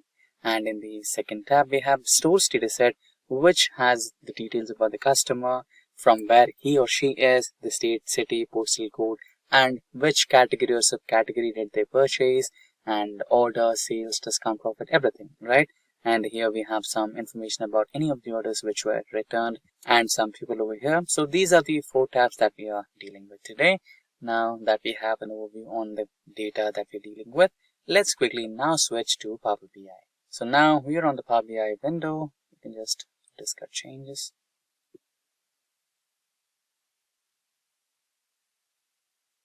There you go. Let's quickly import the data from our downloads. This is the data set that we want to deal with today. Now, it might take a little while to connect to that particular data set and load the data onto Power BI.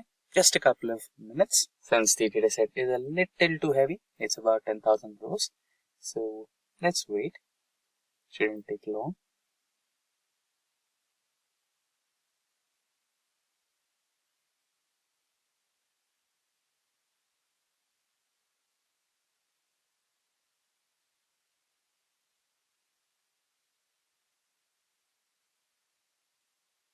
There you go. The data got successfully loaded. So you have the option of loading what kind of data you want. You have 4 tabs as we just discussed. You can load the orders tab and you can load the stores tab.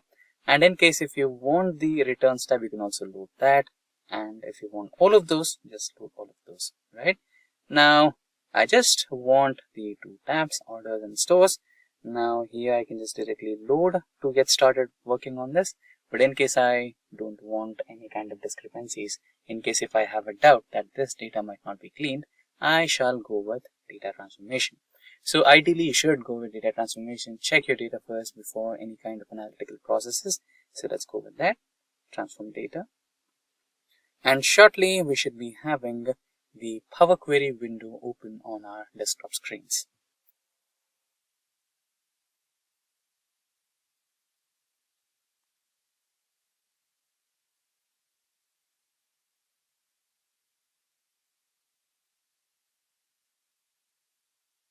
So there you go. You can see the complete data set has been successfully uploaded, both the stores and orders data sets.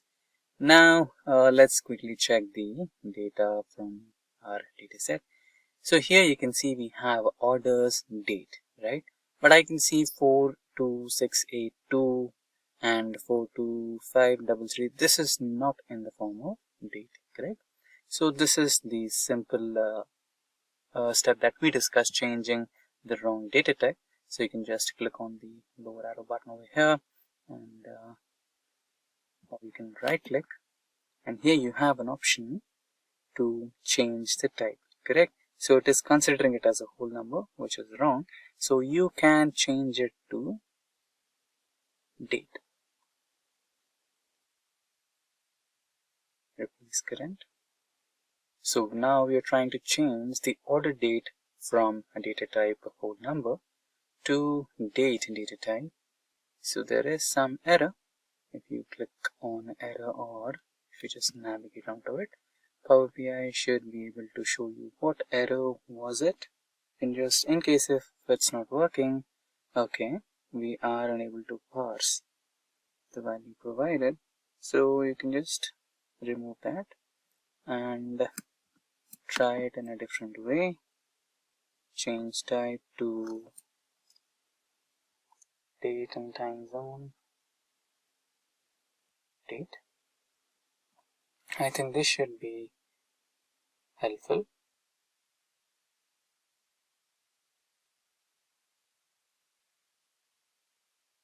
Or if it's not working here, let's quickly check what could be the error. Date time.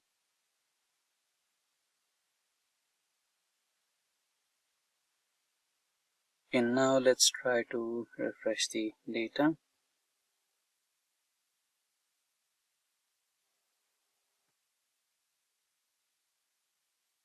It is taking a little while. We also have another information that to deal with. We have the first row as row headers.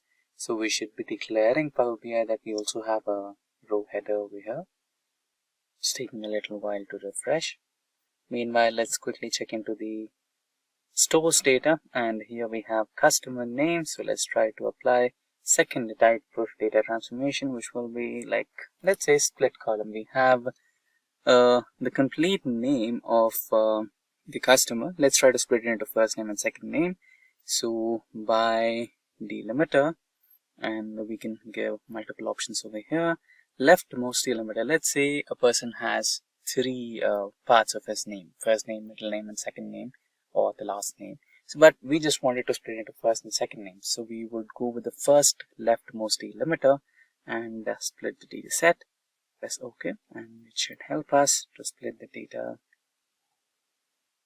first name and second name, and we can also name the columns separately as first name and second name instead of customer name. It's taking a little while than the ideal time, but it's completely alright, since considering the 10,000 rows of stores data and 10,000 rows of orders data, it is alright, not a problem. Now let's try to take a look at the orders data set if it has successfully changed it.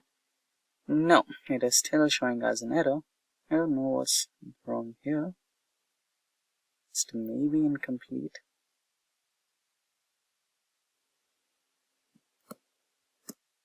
Let's quickly refresh all instead of preview and check if it can help us. So there you go. After refreshing, the first order date is changed to date data type. So what we missed is when you change the type, you're supposed to add a step. So what exactly I mean by that? Now we are trying to change the second one as well.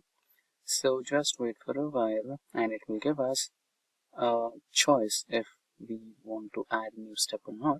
That's when we select the option yes, please add a new step. So what do I mean by steps? So applied steps, you can see something over here, right? So every alteration, every change, or every modification that you're doing, every transformation you're including onto your data will be recorded as a macro. So that can be implemented if you are loading a similar data set for the next batch. Let's say this is 2022 data, and if you're trying to analyze the 2023 data and every column is similar, then you can just follow these applied steps and the same implementation will be automated. You don't have to spend time in doing the same process once again. There you go. So this time it has recorded this step and it automatically has taken a new step over here. Change type step 1, change type step 2. If you don't want the step to be added, you can just select the red X mark over here. It will remove it. And similarly, when you go back to the stores data set, here you have the first name and second name split successfully.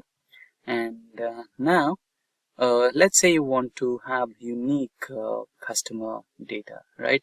In that scenario, you can just even remove duplicates from this particular column. Just remove duplicates and you'll just have unique data. It's possible that one customer might have come here to buy the same product, buy the same product from different dates, or one customer might have done a repeated purchase. So it's possible, but again, if you just wanted to know if there is a way to eliminate duplicate entries, then you can do that.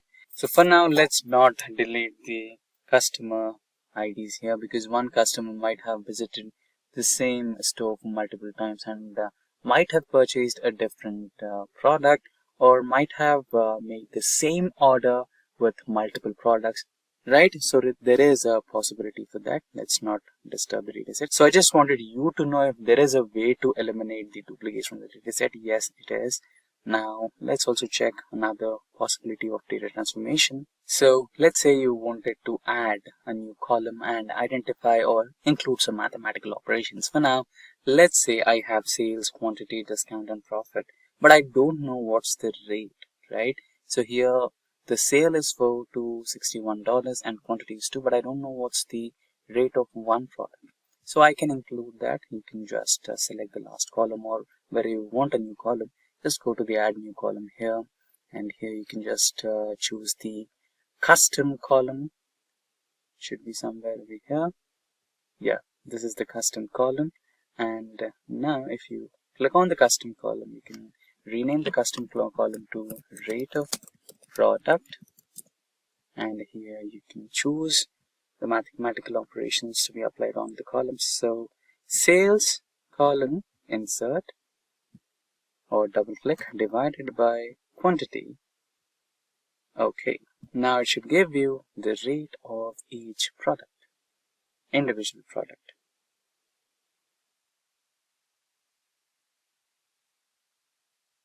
It is taking some sizable time. It shouldn't take so long. So there you go, you have the rate of product.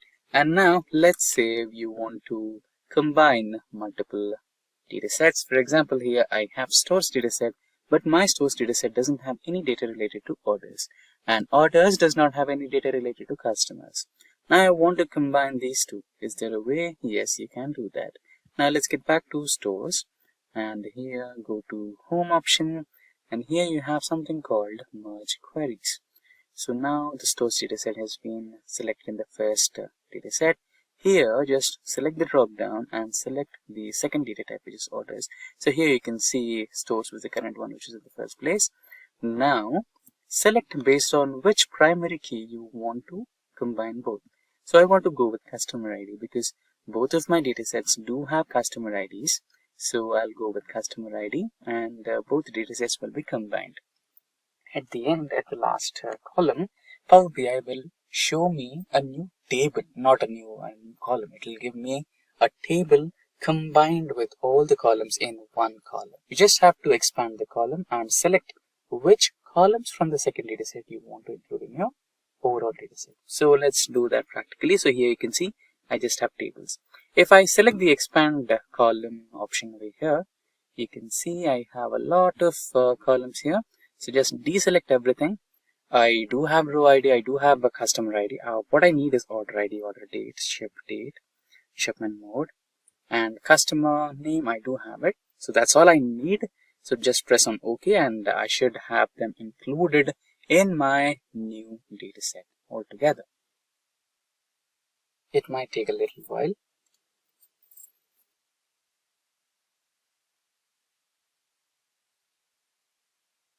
So there you go, we have the new orders ID, order date, ship date, and ship mode added to our dataset. Now just click on close and apply. And your dataset is all ready for data analysis. Apply changes, so it is taking a little time. So at the end, you just have to click on the apply changes and your data will be ready for analysis. So that's exactly how you can perform data transformation in Power BI desktop version. So there you go, the dataset got successfully loaded all over here, and you can just drag and drop them onto the visualizations part and you can work on your data. Today we're going to jump into some common questions you might see on NumPy arrays and pandas data frames in the Python, along with some Excel, Tableau, and SQL. Let's start with our first question. What is the difference between data mining and data profiling? It's real important to note that data mining is a process of finding relevant information which has not been found before. It is a way in which raw data is turned into valuable information. You can think of this as anything from the sales stats and from their SQL server all the way to web scraping and Census Bureau information. Where the heck do you mine it from? Where do you get all this data and information? Then we look at data profiling is usually done to assess a data set for its uniqueness, consistency, and logic. It cannot identify incorrect or inaccurate data values. So if somebody has a statistical analysis on one side and they're doing you might the wrong data to then program your data setup. So you got to be aware of that when you're talking about data mining. You need to look at the integrity of what you're bringing in, where it's coming from. Data profiling is looking at it and saying, hey, how is this going to work? What's the logic? What's the consistency? Is it related to what I'm working with? Define the term data wrangling and data analytics. Data wrangling is a process of cleaning, structuring, and enriching the raw data into a desired usable format for better decision making. And you can see a nice chart here with our discover it. We structure the data how we want it. We clean it up, get rid of all those null values. We enrich it, so we might take and reformat some of the settings. Instead of having 5 different terms for height of somebody, in American, English, or whatever, we clean some of that up, and we might do a calculation and bring some of them together. And validate. I was just talking about that in the last one. You need to validate your data. Make sure you have a solid data source. And then, of course, it goes into the analysis. Very important to notice here in data wrangling, 80% of data analytics is usually in this whole part of wrangling the data, getting it to fit correctly. And don't confuse that with data cooking, which is actually when you're going into neural networks, cooking the data so it's all between 0 and 1 values. What are common problems that data analysts encounter during analysis? Handling duplicate and missing values, collecting the meaningful right data the right time, making data secure and dealing with compliance issues, handling data purging and storage problems. Again, we're talking about data wrangling here. 80% of most jobs are in wrangling that data and getting it in the right format and making sure it's good data to use. Number 4, what are the various steps involved in any analytics project? Understand the problem. We might spend 80% doing wrangling, but you better be ready to understand the problem, because if you can't, you're going to spend all your time in the wrong direction. This is probably the most important part of the process. Everything after it falls in, and then you can come back to it. 2, data collection, data cleaning. Number 3, 4, data exploration analysis, and 5, interpret the results. Number 5 is a close second for being the most important. If you can't interpret what you bring to the table to your clients, you're in trouble. So when this question comes up, you probably want to focus on those 2, noting that the rest of it does, 80% of the work is in 2, 3, and 4, while 1 and 5 are the most important parts. Which technical tools have you used for analysis and presentation purposes? Being a data analyst, you are expected to have knowledge of the below tools for analysis and presentation purposes. There's a wide variety out there. SQL Server, MySQL, you have your Excel, your SPSS, which is the IBM platform, Tableau, Python. You have all these different tools in here. Now, certainly a lot of jobs are going to be narrowed in on just a few of these tools. Like, you're not going to have a Microsoft SQL Server or MySQL Server, but you better understand how to do basic SQL polls, and also understanding Excel and how the different formats for column and how to get those set up. Number 6, what are the best practices for data cleaning? This is really important to remember to go through this in detail. These always come up because 80% of most data analysis is in cleaning the data up. Make a data cleaning plan by understanding where the common errors take place and keep communications open. Identify and remove duplicates before working with the data. This will lead to an effective data analysis process. Focus on the accuracy of the data, maintain the value types of data, provide mandatory constraints, and set cross-field validation. Standardize the data at the point of entry so that it is less chaotic, and you will be able to ensure that all the information is standardized, leading to fewer errors on entry. Number 7, how can you handle missing values in a data set? Listwise deletion. In listwise deletion method, entire record is excluded from analysis if any single value is missing. Sometimes we're talking about records. Remember, this could be a single line in a database. So if you have your SQL comes back and you have 15 different columns, every one of those that has a missing value, you might just drop it just to make it easy because you already have enough data to do the processing. Average imputation. Use the average value of the responses from the other participants to fill in the missing value. This is really useful, and they'll ask you why these are useful, I guarantee it. If you have a whole group of data that's collected and it doesn't have that information in it, at that point you might average it in there. Regression substitution. You can use multiple regression analysis to estimate a missing value. That kind of goes with the average imputation input. Regression model means you're just going to actually generate a prediction as to what you think that value should be for those people based on the ones you do have. Multiple imputation. So when we talk about multiple inputs, it creates plausible values based on the correlations for the missing data, and then average the simulated data sets by incorporating random errors in your predictions. What do you understand by the term normal distribution? And the second you hear the word normal distribution, should be thinking a bell curve like we see here. Normal distribution is a type of continuous probability distribution that is symmetric about the mean, and in the graph, normal distribution will appear as a bell curve. The mean, median, and mode are equal. That's a quick way to know if you have normal distribution, is you can compute mean, median, and mode. All of them are located at the center of the distribution. 68% of the data lies within one standard deviation of the mean. 95% of the data falls within 2 standard deviations of the mean. 99.7% of the data lies within 3 standard deviations of the mean. What is time series analysis? Time series analysis is a statistical method that deals with ordered sequence of values of a variable of equally spaced time intervals. Time series data on a COVID-19 cases.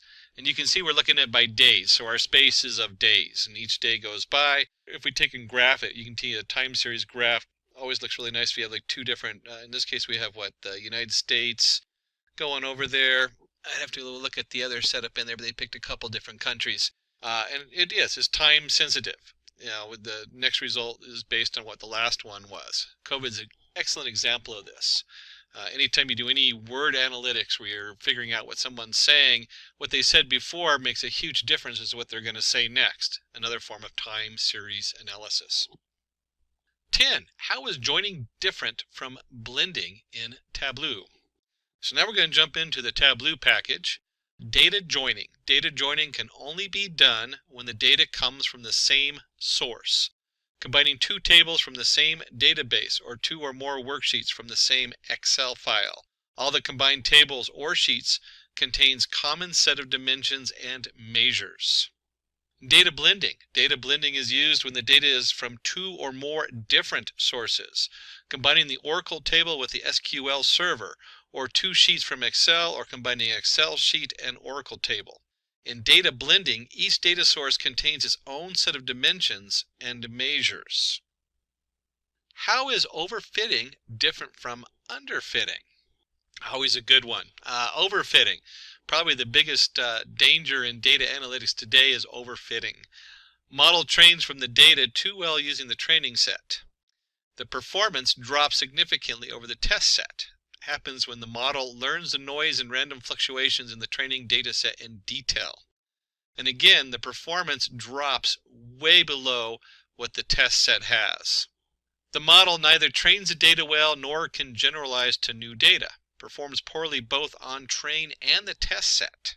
Happens when there is less data to build and an accurate model, and also when we try to build a linear model with a nonlinear data. In Microsoft Excel, a numeric value can be treated as a text value if it proceeds with an apostrophe. Definitely not an exclamation. If you're used to programming in Python, you'll look for that hash code and not an amber sign. And we can see here, if you enter the value 10 into a field, but you put the apostrophe in front of it, it will read that as a text, not as a number. What is the difference between count, count A, count blank, and count if in Excel? We can see here when we run in just count, D1 through D23, we get 19. And you'll notice that there is 19 numbers coming down here. And so it doesn't count the cost of each, which is the top bracket. It doesn't count the blank spaces either with the straight count. When you do a count A, you'll get the answer is 20. So now when you do count A, it counts all of them, even the title cost of each. When you do count blank, we'll get 3. Why? There's 3 blank fields. And finally, the count if. If we do count if of E1 to E23 is greater than 10, there's 11 values in there. Basic counting of whatever's in your column, pretty solid on the table there. Explain how VLOOKUP works in Excel. VLOOKUP is used when you need to find things in a table or arrange by row. The syntax has 4 different parts to it. We have our lookup value, that's a value you want to look up. We have our table array, the range where the lookup value is located, column index number, the column number and range that contains the return value, and the range lookup. Specify true if you want an approximate match or false if you want an exact match of the return value. So here we see VLOOKUP F3 A2 to C8 2, 0 for prints. Now they don't show the F3. F3 is the actual cell that prints is in. That's what we're looking at is F3. So there's your prints. He pulls in from F3. A2 to C8 is the data we're looking into. And then number 2 is a column in that data. So in this case, we're looking for age. And we count name as 1, age as 2. Keep in mind this is Excel versus a lot of your Python and programming languages where you start at 0. In Excel, we always look at the cells as 1, 2, 3. So 2 represents the age. 0 is false for having an exact matchup versus 1. We don't actually need to worry about that too much in this. 0 or 1 would work with this example. And you can see with the Angela lookup, again, her name would be in the F column number 4. That's what the F4 stands for, is where they pulled Angela from. And then you have A1 to C8, and then we're looking at number 3. So number 3 is height, name being 1, age 2, and then height 3. And you'll see here it pulls in her height 5.8. So we're going to jump over to SQL. How do you subset or filter data in SQL? To subset or filter data in SQL, we use where and having clause. And you can see we have a nice table on the left where we have the title, the director, the year, the duration. We want to filter the table for movies that were directed by Brad Bird. Why? Just because we want to know what Brad Bird did. So we're going to do select star. You should know that the star refers to all. In this case, what are we going to return? We're going to return all title, directory, year, and duration. That's what we mean by all. From movies, movies being our table, where director equals Brad Bird. And you can see he comes back and he did The Incredible on Ratatouille. To subset or filter data SQL, we can also use the where and having clause. So we're going to take a closer look at the different ways we can filter here. Filter the table for directors whose movies have an average duration greater than 115 minutes. So there's a lot of really cool things into this SQL query, and these SQL queries can get pretty crazy. Select director sum duration as total duration, average duration as average duration from movies, group by director having average duration greater than 115.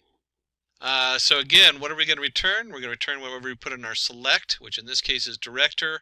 We're going to have total duration, and that's going to be the sum of the duration. We're going to have the average duration, average underscore duration, which is going to be the average duration on there. And then we, of course, go ahead and group by director. And we want to make sure we group them by anyone that has having an average duration greater than 115. These SQL queries are so important. I don't know how many times the SQL comes up, and there's so many different other languages, not just MySQL and not Microsoft SQL, but in addition to that, where the SQL language comes in, especially with Hadoop and other areas. So you really should know your basic SQL. Doesn't hurt to get that little cheat sheet and glance over it and double check some of the different features in SQL. What is the difference between where and having clause in SQL? Where clause works on row data. In where clause, the filter occurs before any groupings are made. Aggregate functions cannot be used. So the syntax is select your columns from table where what the condition is. Having clause works on aggregated data. Having is used to filter values from a group.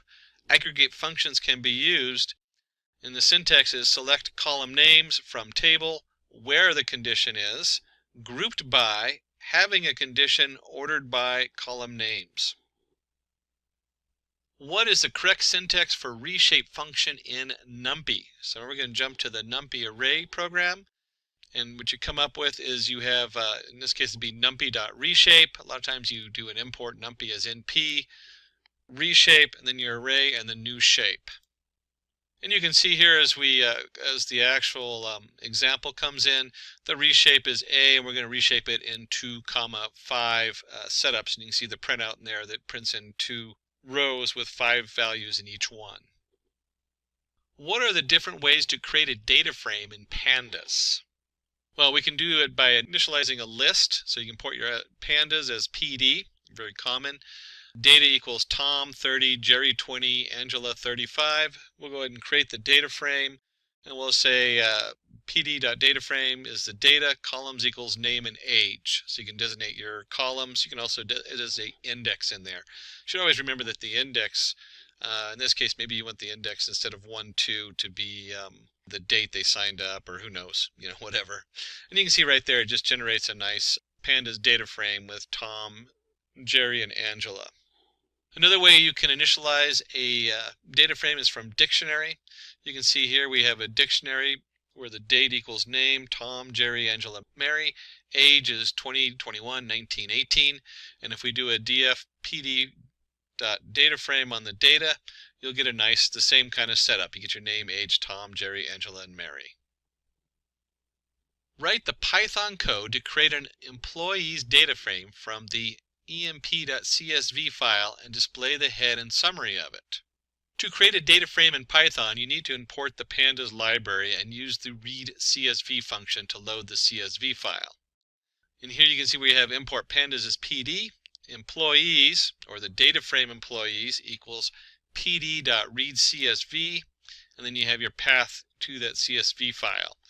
There's a number of settings in the read CSV where you can tell it how many rows are the top index.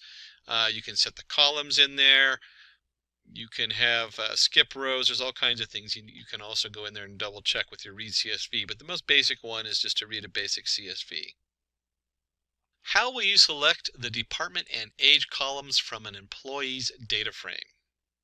So we have import pandas as PD. You can see we have created our data. We will go ahead and create our employees PD data frame on the left.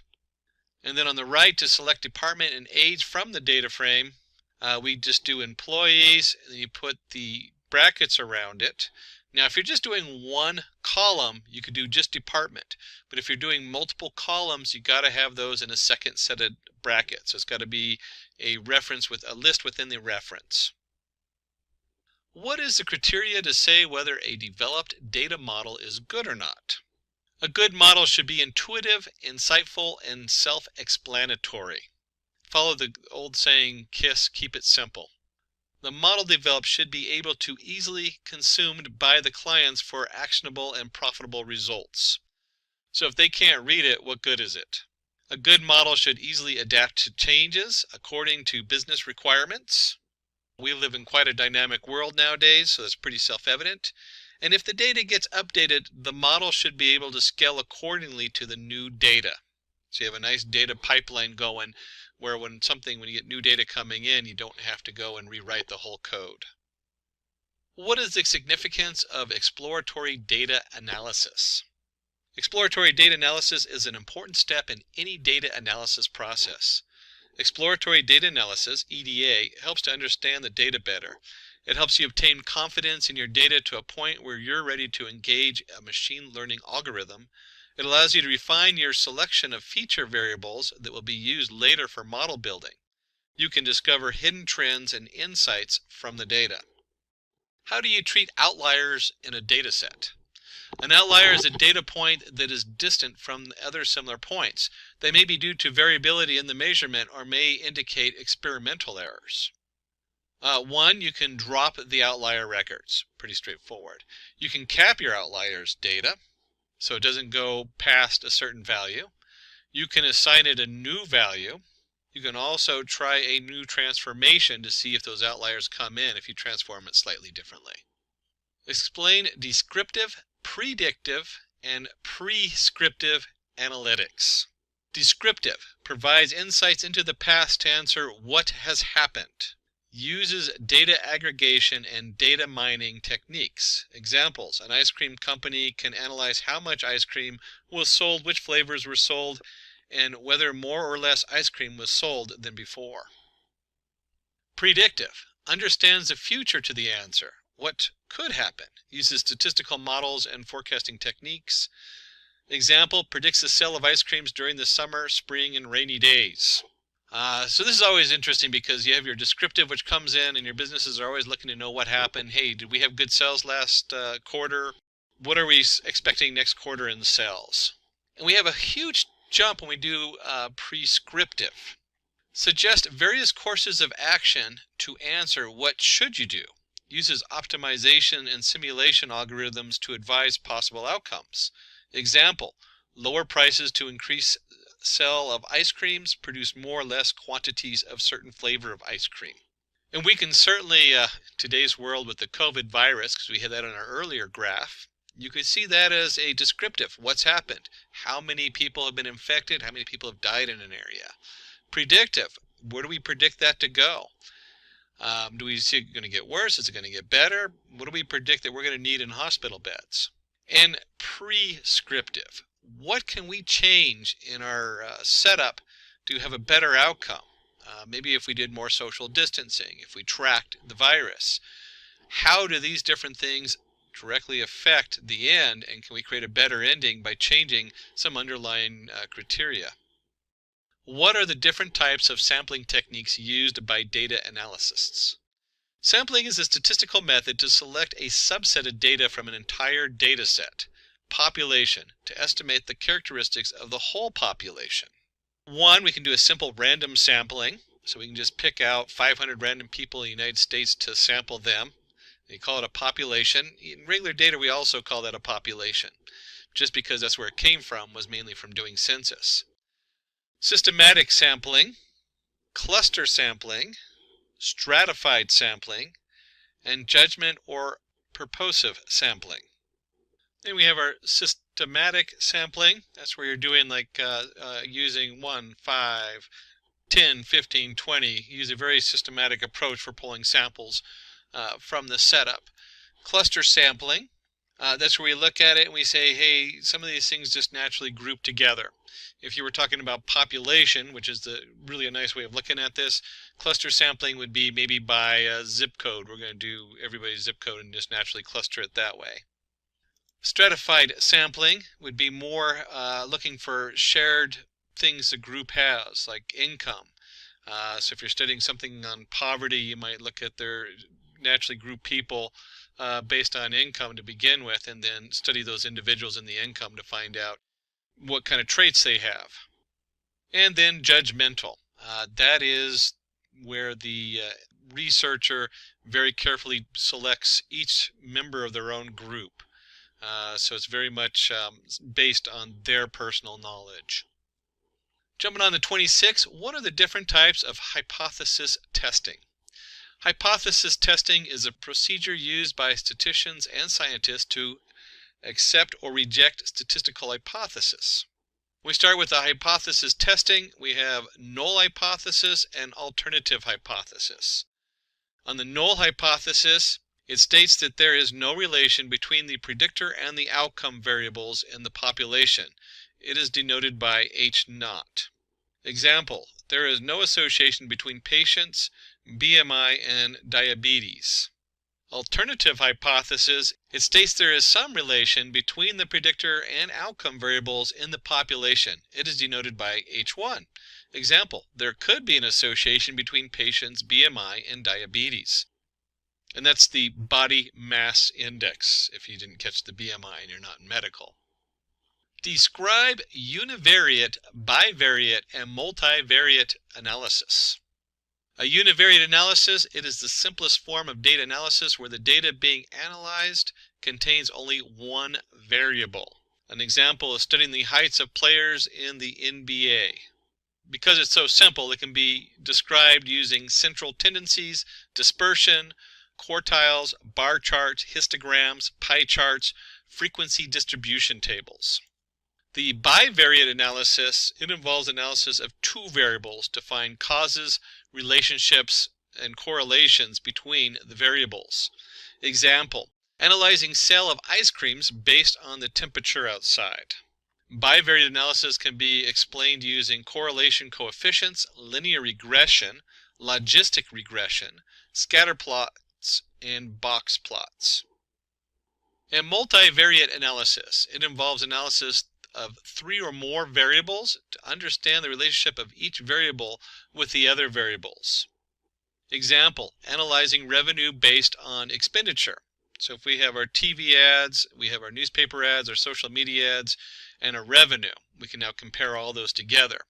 The multivariate analysis can be performed using multiple regression, factor analysis, classification and regression trees, cluster analysis, principal component analysis, clustering bar chart, dual axis chart. What function would you use to get the current date and time in Excel? In Excel, you can use the today and now function to get the current date and time. And you can see down here with the 2 examples where just equals today or equals now. Using the SUMIFS function in Excel, find the total quantity sold by sales representatives whose names start with A and the cost of each item they have sold is greater than 10. And you can see here on the left we have our actual table, and then we want to go ahead and SUMIFS. So we want the E2 through E20, B2 through B20 greater than 10. And this basically is just saying, hey, we're going to take everything in the E column and we're going to sum it up, but only those objects where the D column is greater than 10. That's what that means there. Is the below query correct? If not, how will you rectify it? Select customer ID, year, order date as order year from order where order year is greater than or equal to 2016. And hopefully you caught it right there. It's in the devil's in the details. We can't not use the alias name while filtering data using the where clause. So the correct format is all the same except for where it says where the year order date is greater than or equal to 16 versus using the order year, which we assign under the select setup. How are union, intersect, and except used in SQL? The union operator is used to combine the results of 2 or more select statements. And you can see here we have select star from region 1. We're going to make a union with select star from region 2. And it basically takes both these SQL tables and combines them to form a full new table on there. So that's your union as we bring everything together. When we look at the intersect operator, returns the common records that are the result of the 2 or more select statements. So you can see here we select star from region 1, intersect, select star from region 2, and we come up with only those records that are shared, that have the same data in them. And hopefully you jumped ahead to the except. The except operator returns the uncommon records that are the result of 2 or more select statements. So these are the 2 records, or the records that are not shared between the 2 databases. Using the product price table, write an SQL query to find the record with the 4th highest market price. So here we have a little bit of a brain teaser. They're always fun. And the first thing we want to do is we're going to go ahead and if you look at the script on the left, we really want the 4th one down. So we're going to select the top 4 from product price. But we're going to order it by market price descending. SP order by market price ascending. So what we do is we take the top 4 of the market price ascending, and that's going to give us the 4 greatest values. And then we're going to reverse that order and do descending. And we're going to take the top one of that, which is going to give us the lowest value, which will be the 4th greatest one in the list. From the product price table, find the total and average market price for each currency where the average market price is greater than 100 and currency is in the INR or the AUD. So INR or AUD, India Rupee or Australia dollar. You can see over here the SQL query. If you had trouble putting this together, you might actually do some of it in reverse. And you can see right here where the average market price is greater than 50. Remember, we use having, not where, at the end because it's part of the group. So group by currency, because we want those 2 currencies. And we want the currency India Rupee, the INR or the AUD. And as you keep going backwards, we're actually going to be selecting the currency, the sum of the market price, as total price and the average market price as average price. So there's our select. It's going to come from the product price, which is just our table over there, and then we have where our currency is in. And like I said, you can put it together however you want, but hopefully you got to the end there. So this question will test your knowledge in Tableau, exploring the different features of Tableau, and creating a suitable graph to solve a business problem. And of course, Tableau is very visual in its use, so it's very hard to test it without actually just getting your hands on. And if you can't visualize some of this and how to do it, then you should go back and refresh yourself. Using the sample superstore dataset, create a view to analyze the sales, profits, and quantities sold across different subcategories of items present under each category. So the first step is to go ahead and load the sample superstore dataset. So make sure you know how to load the sample, the superstore dataset. That's underneath either the connect button in the upper left or the Tableau icon up there, and be able to pull in the dataset. And then once you've done that, you just drag the category and subcategory on rows and salaries onto columns. It will result in a horizontal bar chart. So in this one, we're just going to drag profit onto color and quantity onto label. Sort the sales axes in descending order of sum and sales within each subcategory.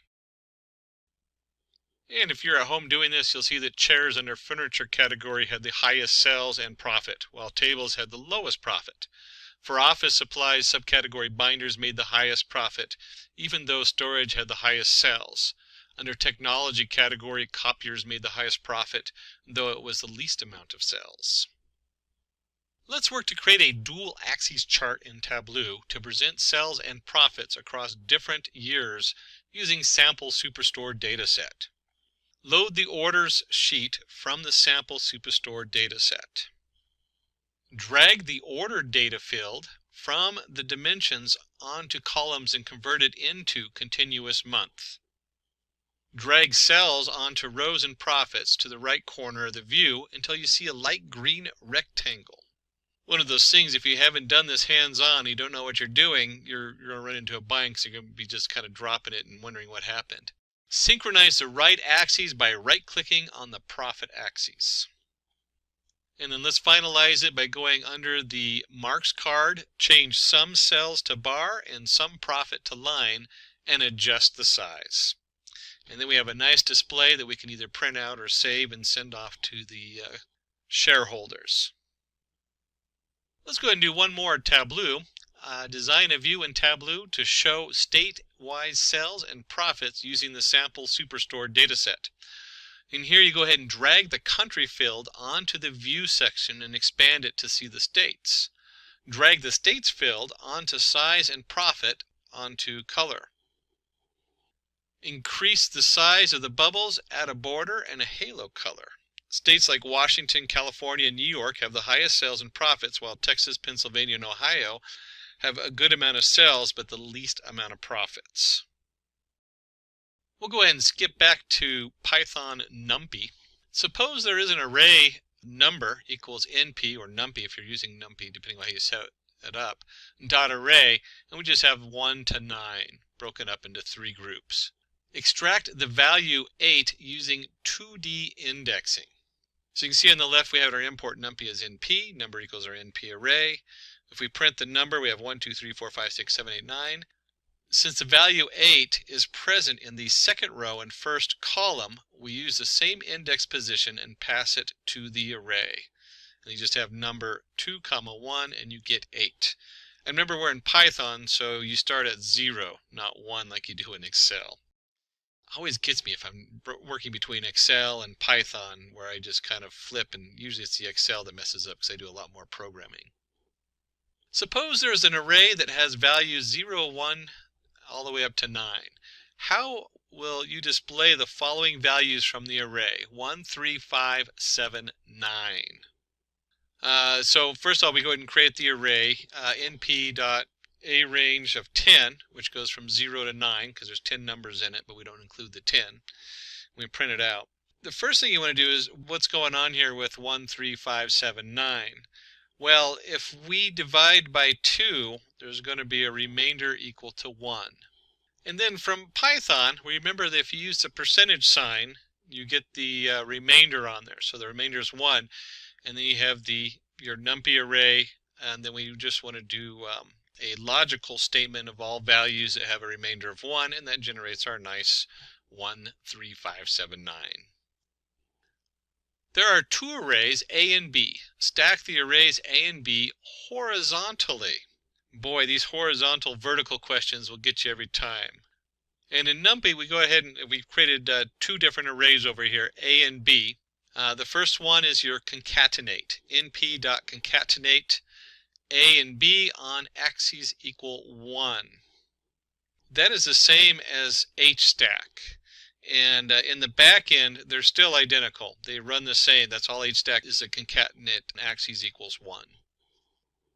How can you add a column to a pandas data frame? Suppose there's an IMP data frame that has information about few employees.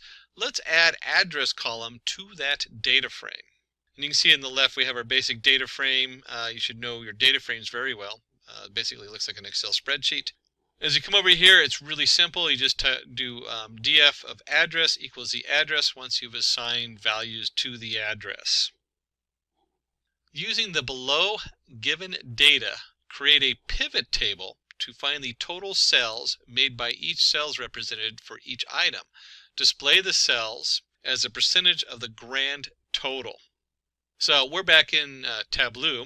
Select the entire table range, click on Insert tab, and choose Pivot Table. Select the table range and the worksheet where you want to place the pivot table. It will return a pivot table where you can analyze your data. Drag the cell total on the values in sales rep and item onto row labels. It will give the sum of the cells made by each representative for each item they have sold. And finally, right-click on Sum of Cell Total and expand Show Values as to select percentage of grand total.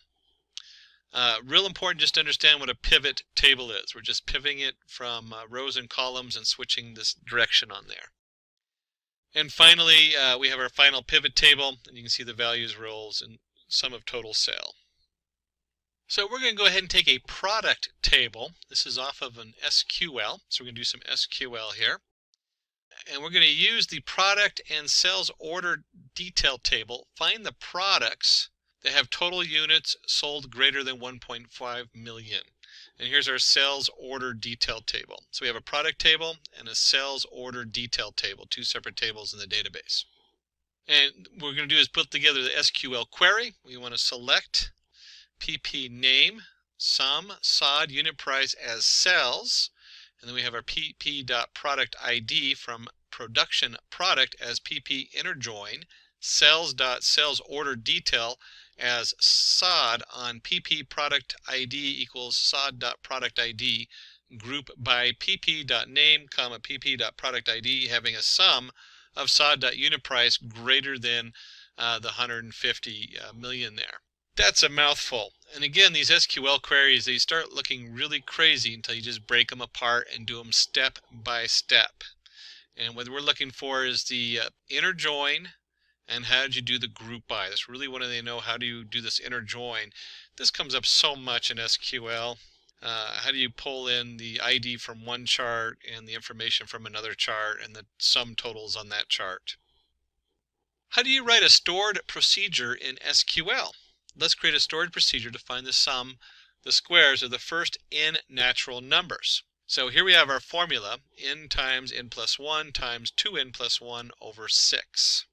And you can see from the command prompt or the setup you have, depending on what your login is, the command is create procedure square sum 1.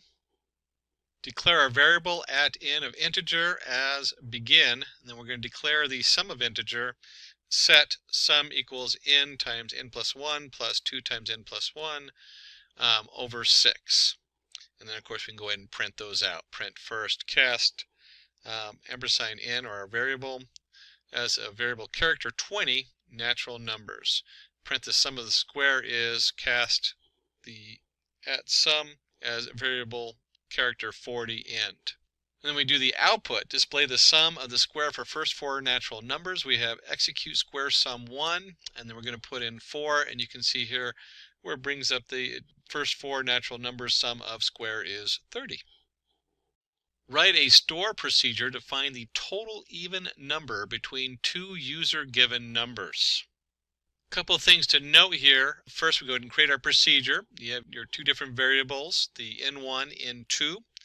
And we go ahead and begin. We're going to declare our variable count as an integer. We're going to set count equal to 0. And then we have while n is less than n2. We're going to begin. And if n1 remainder 2 equals 0, so we're going to divide it by 2, even number, begin. We're going to set the count equal to count plus 1. We're going to print even number plus cast n as a variable character 10 for printing.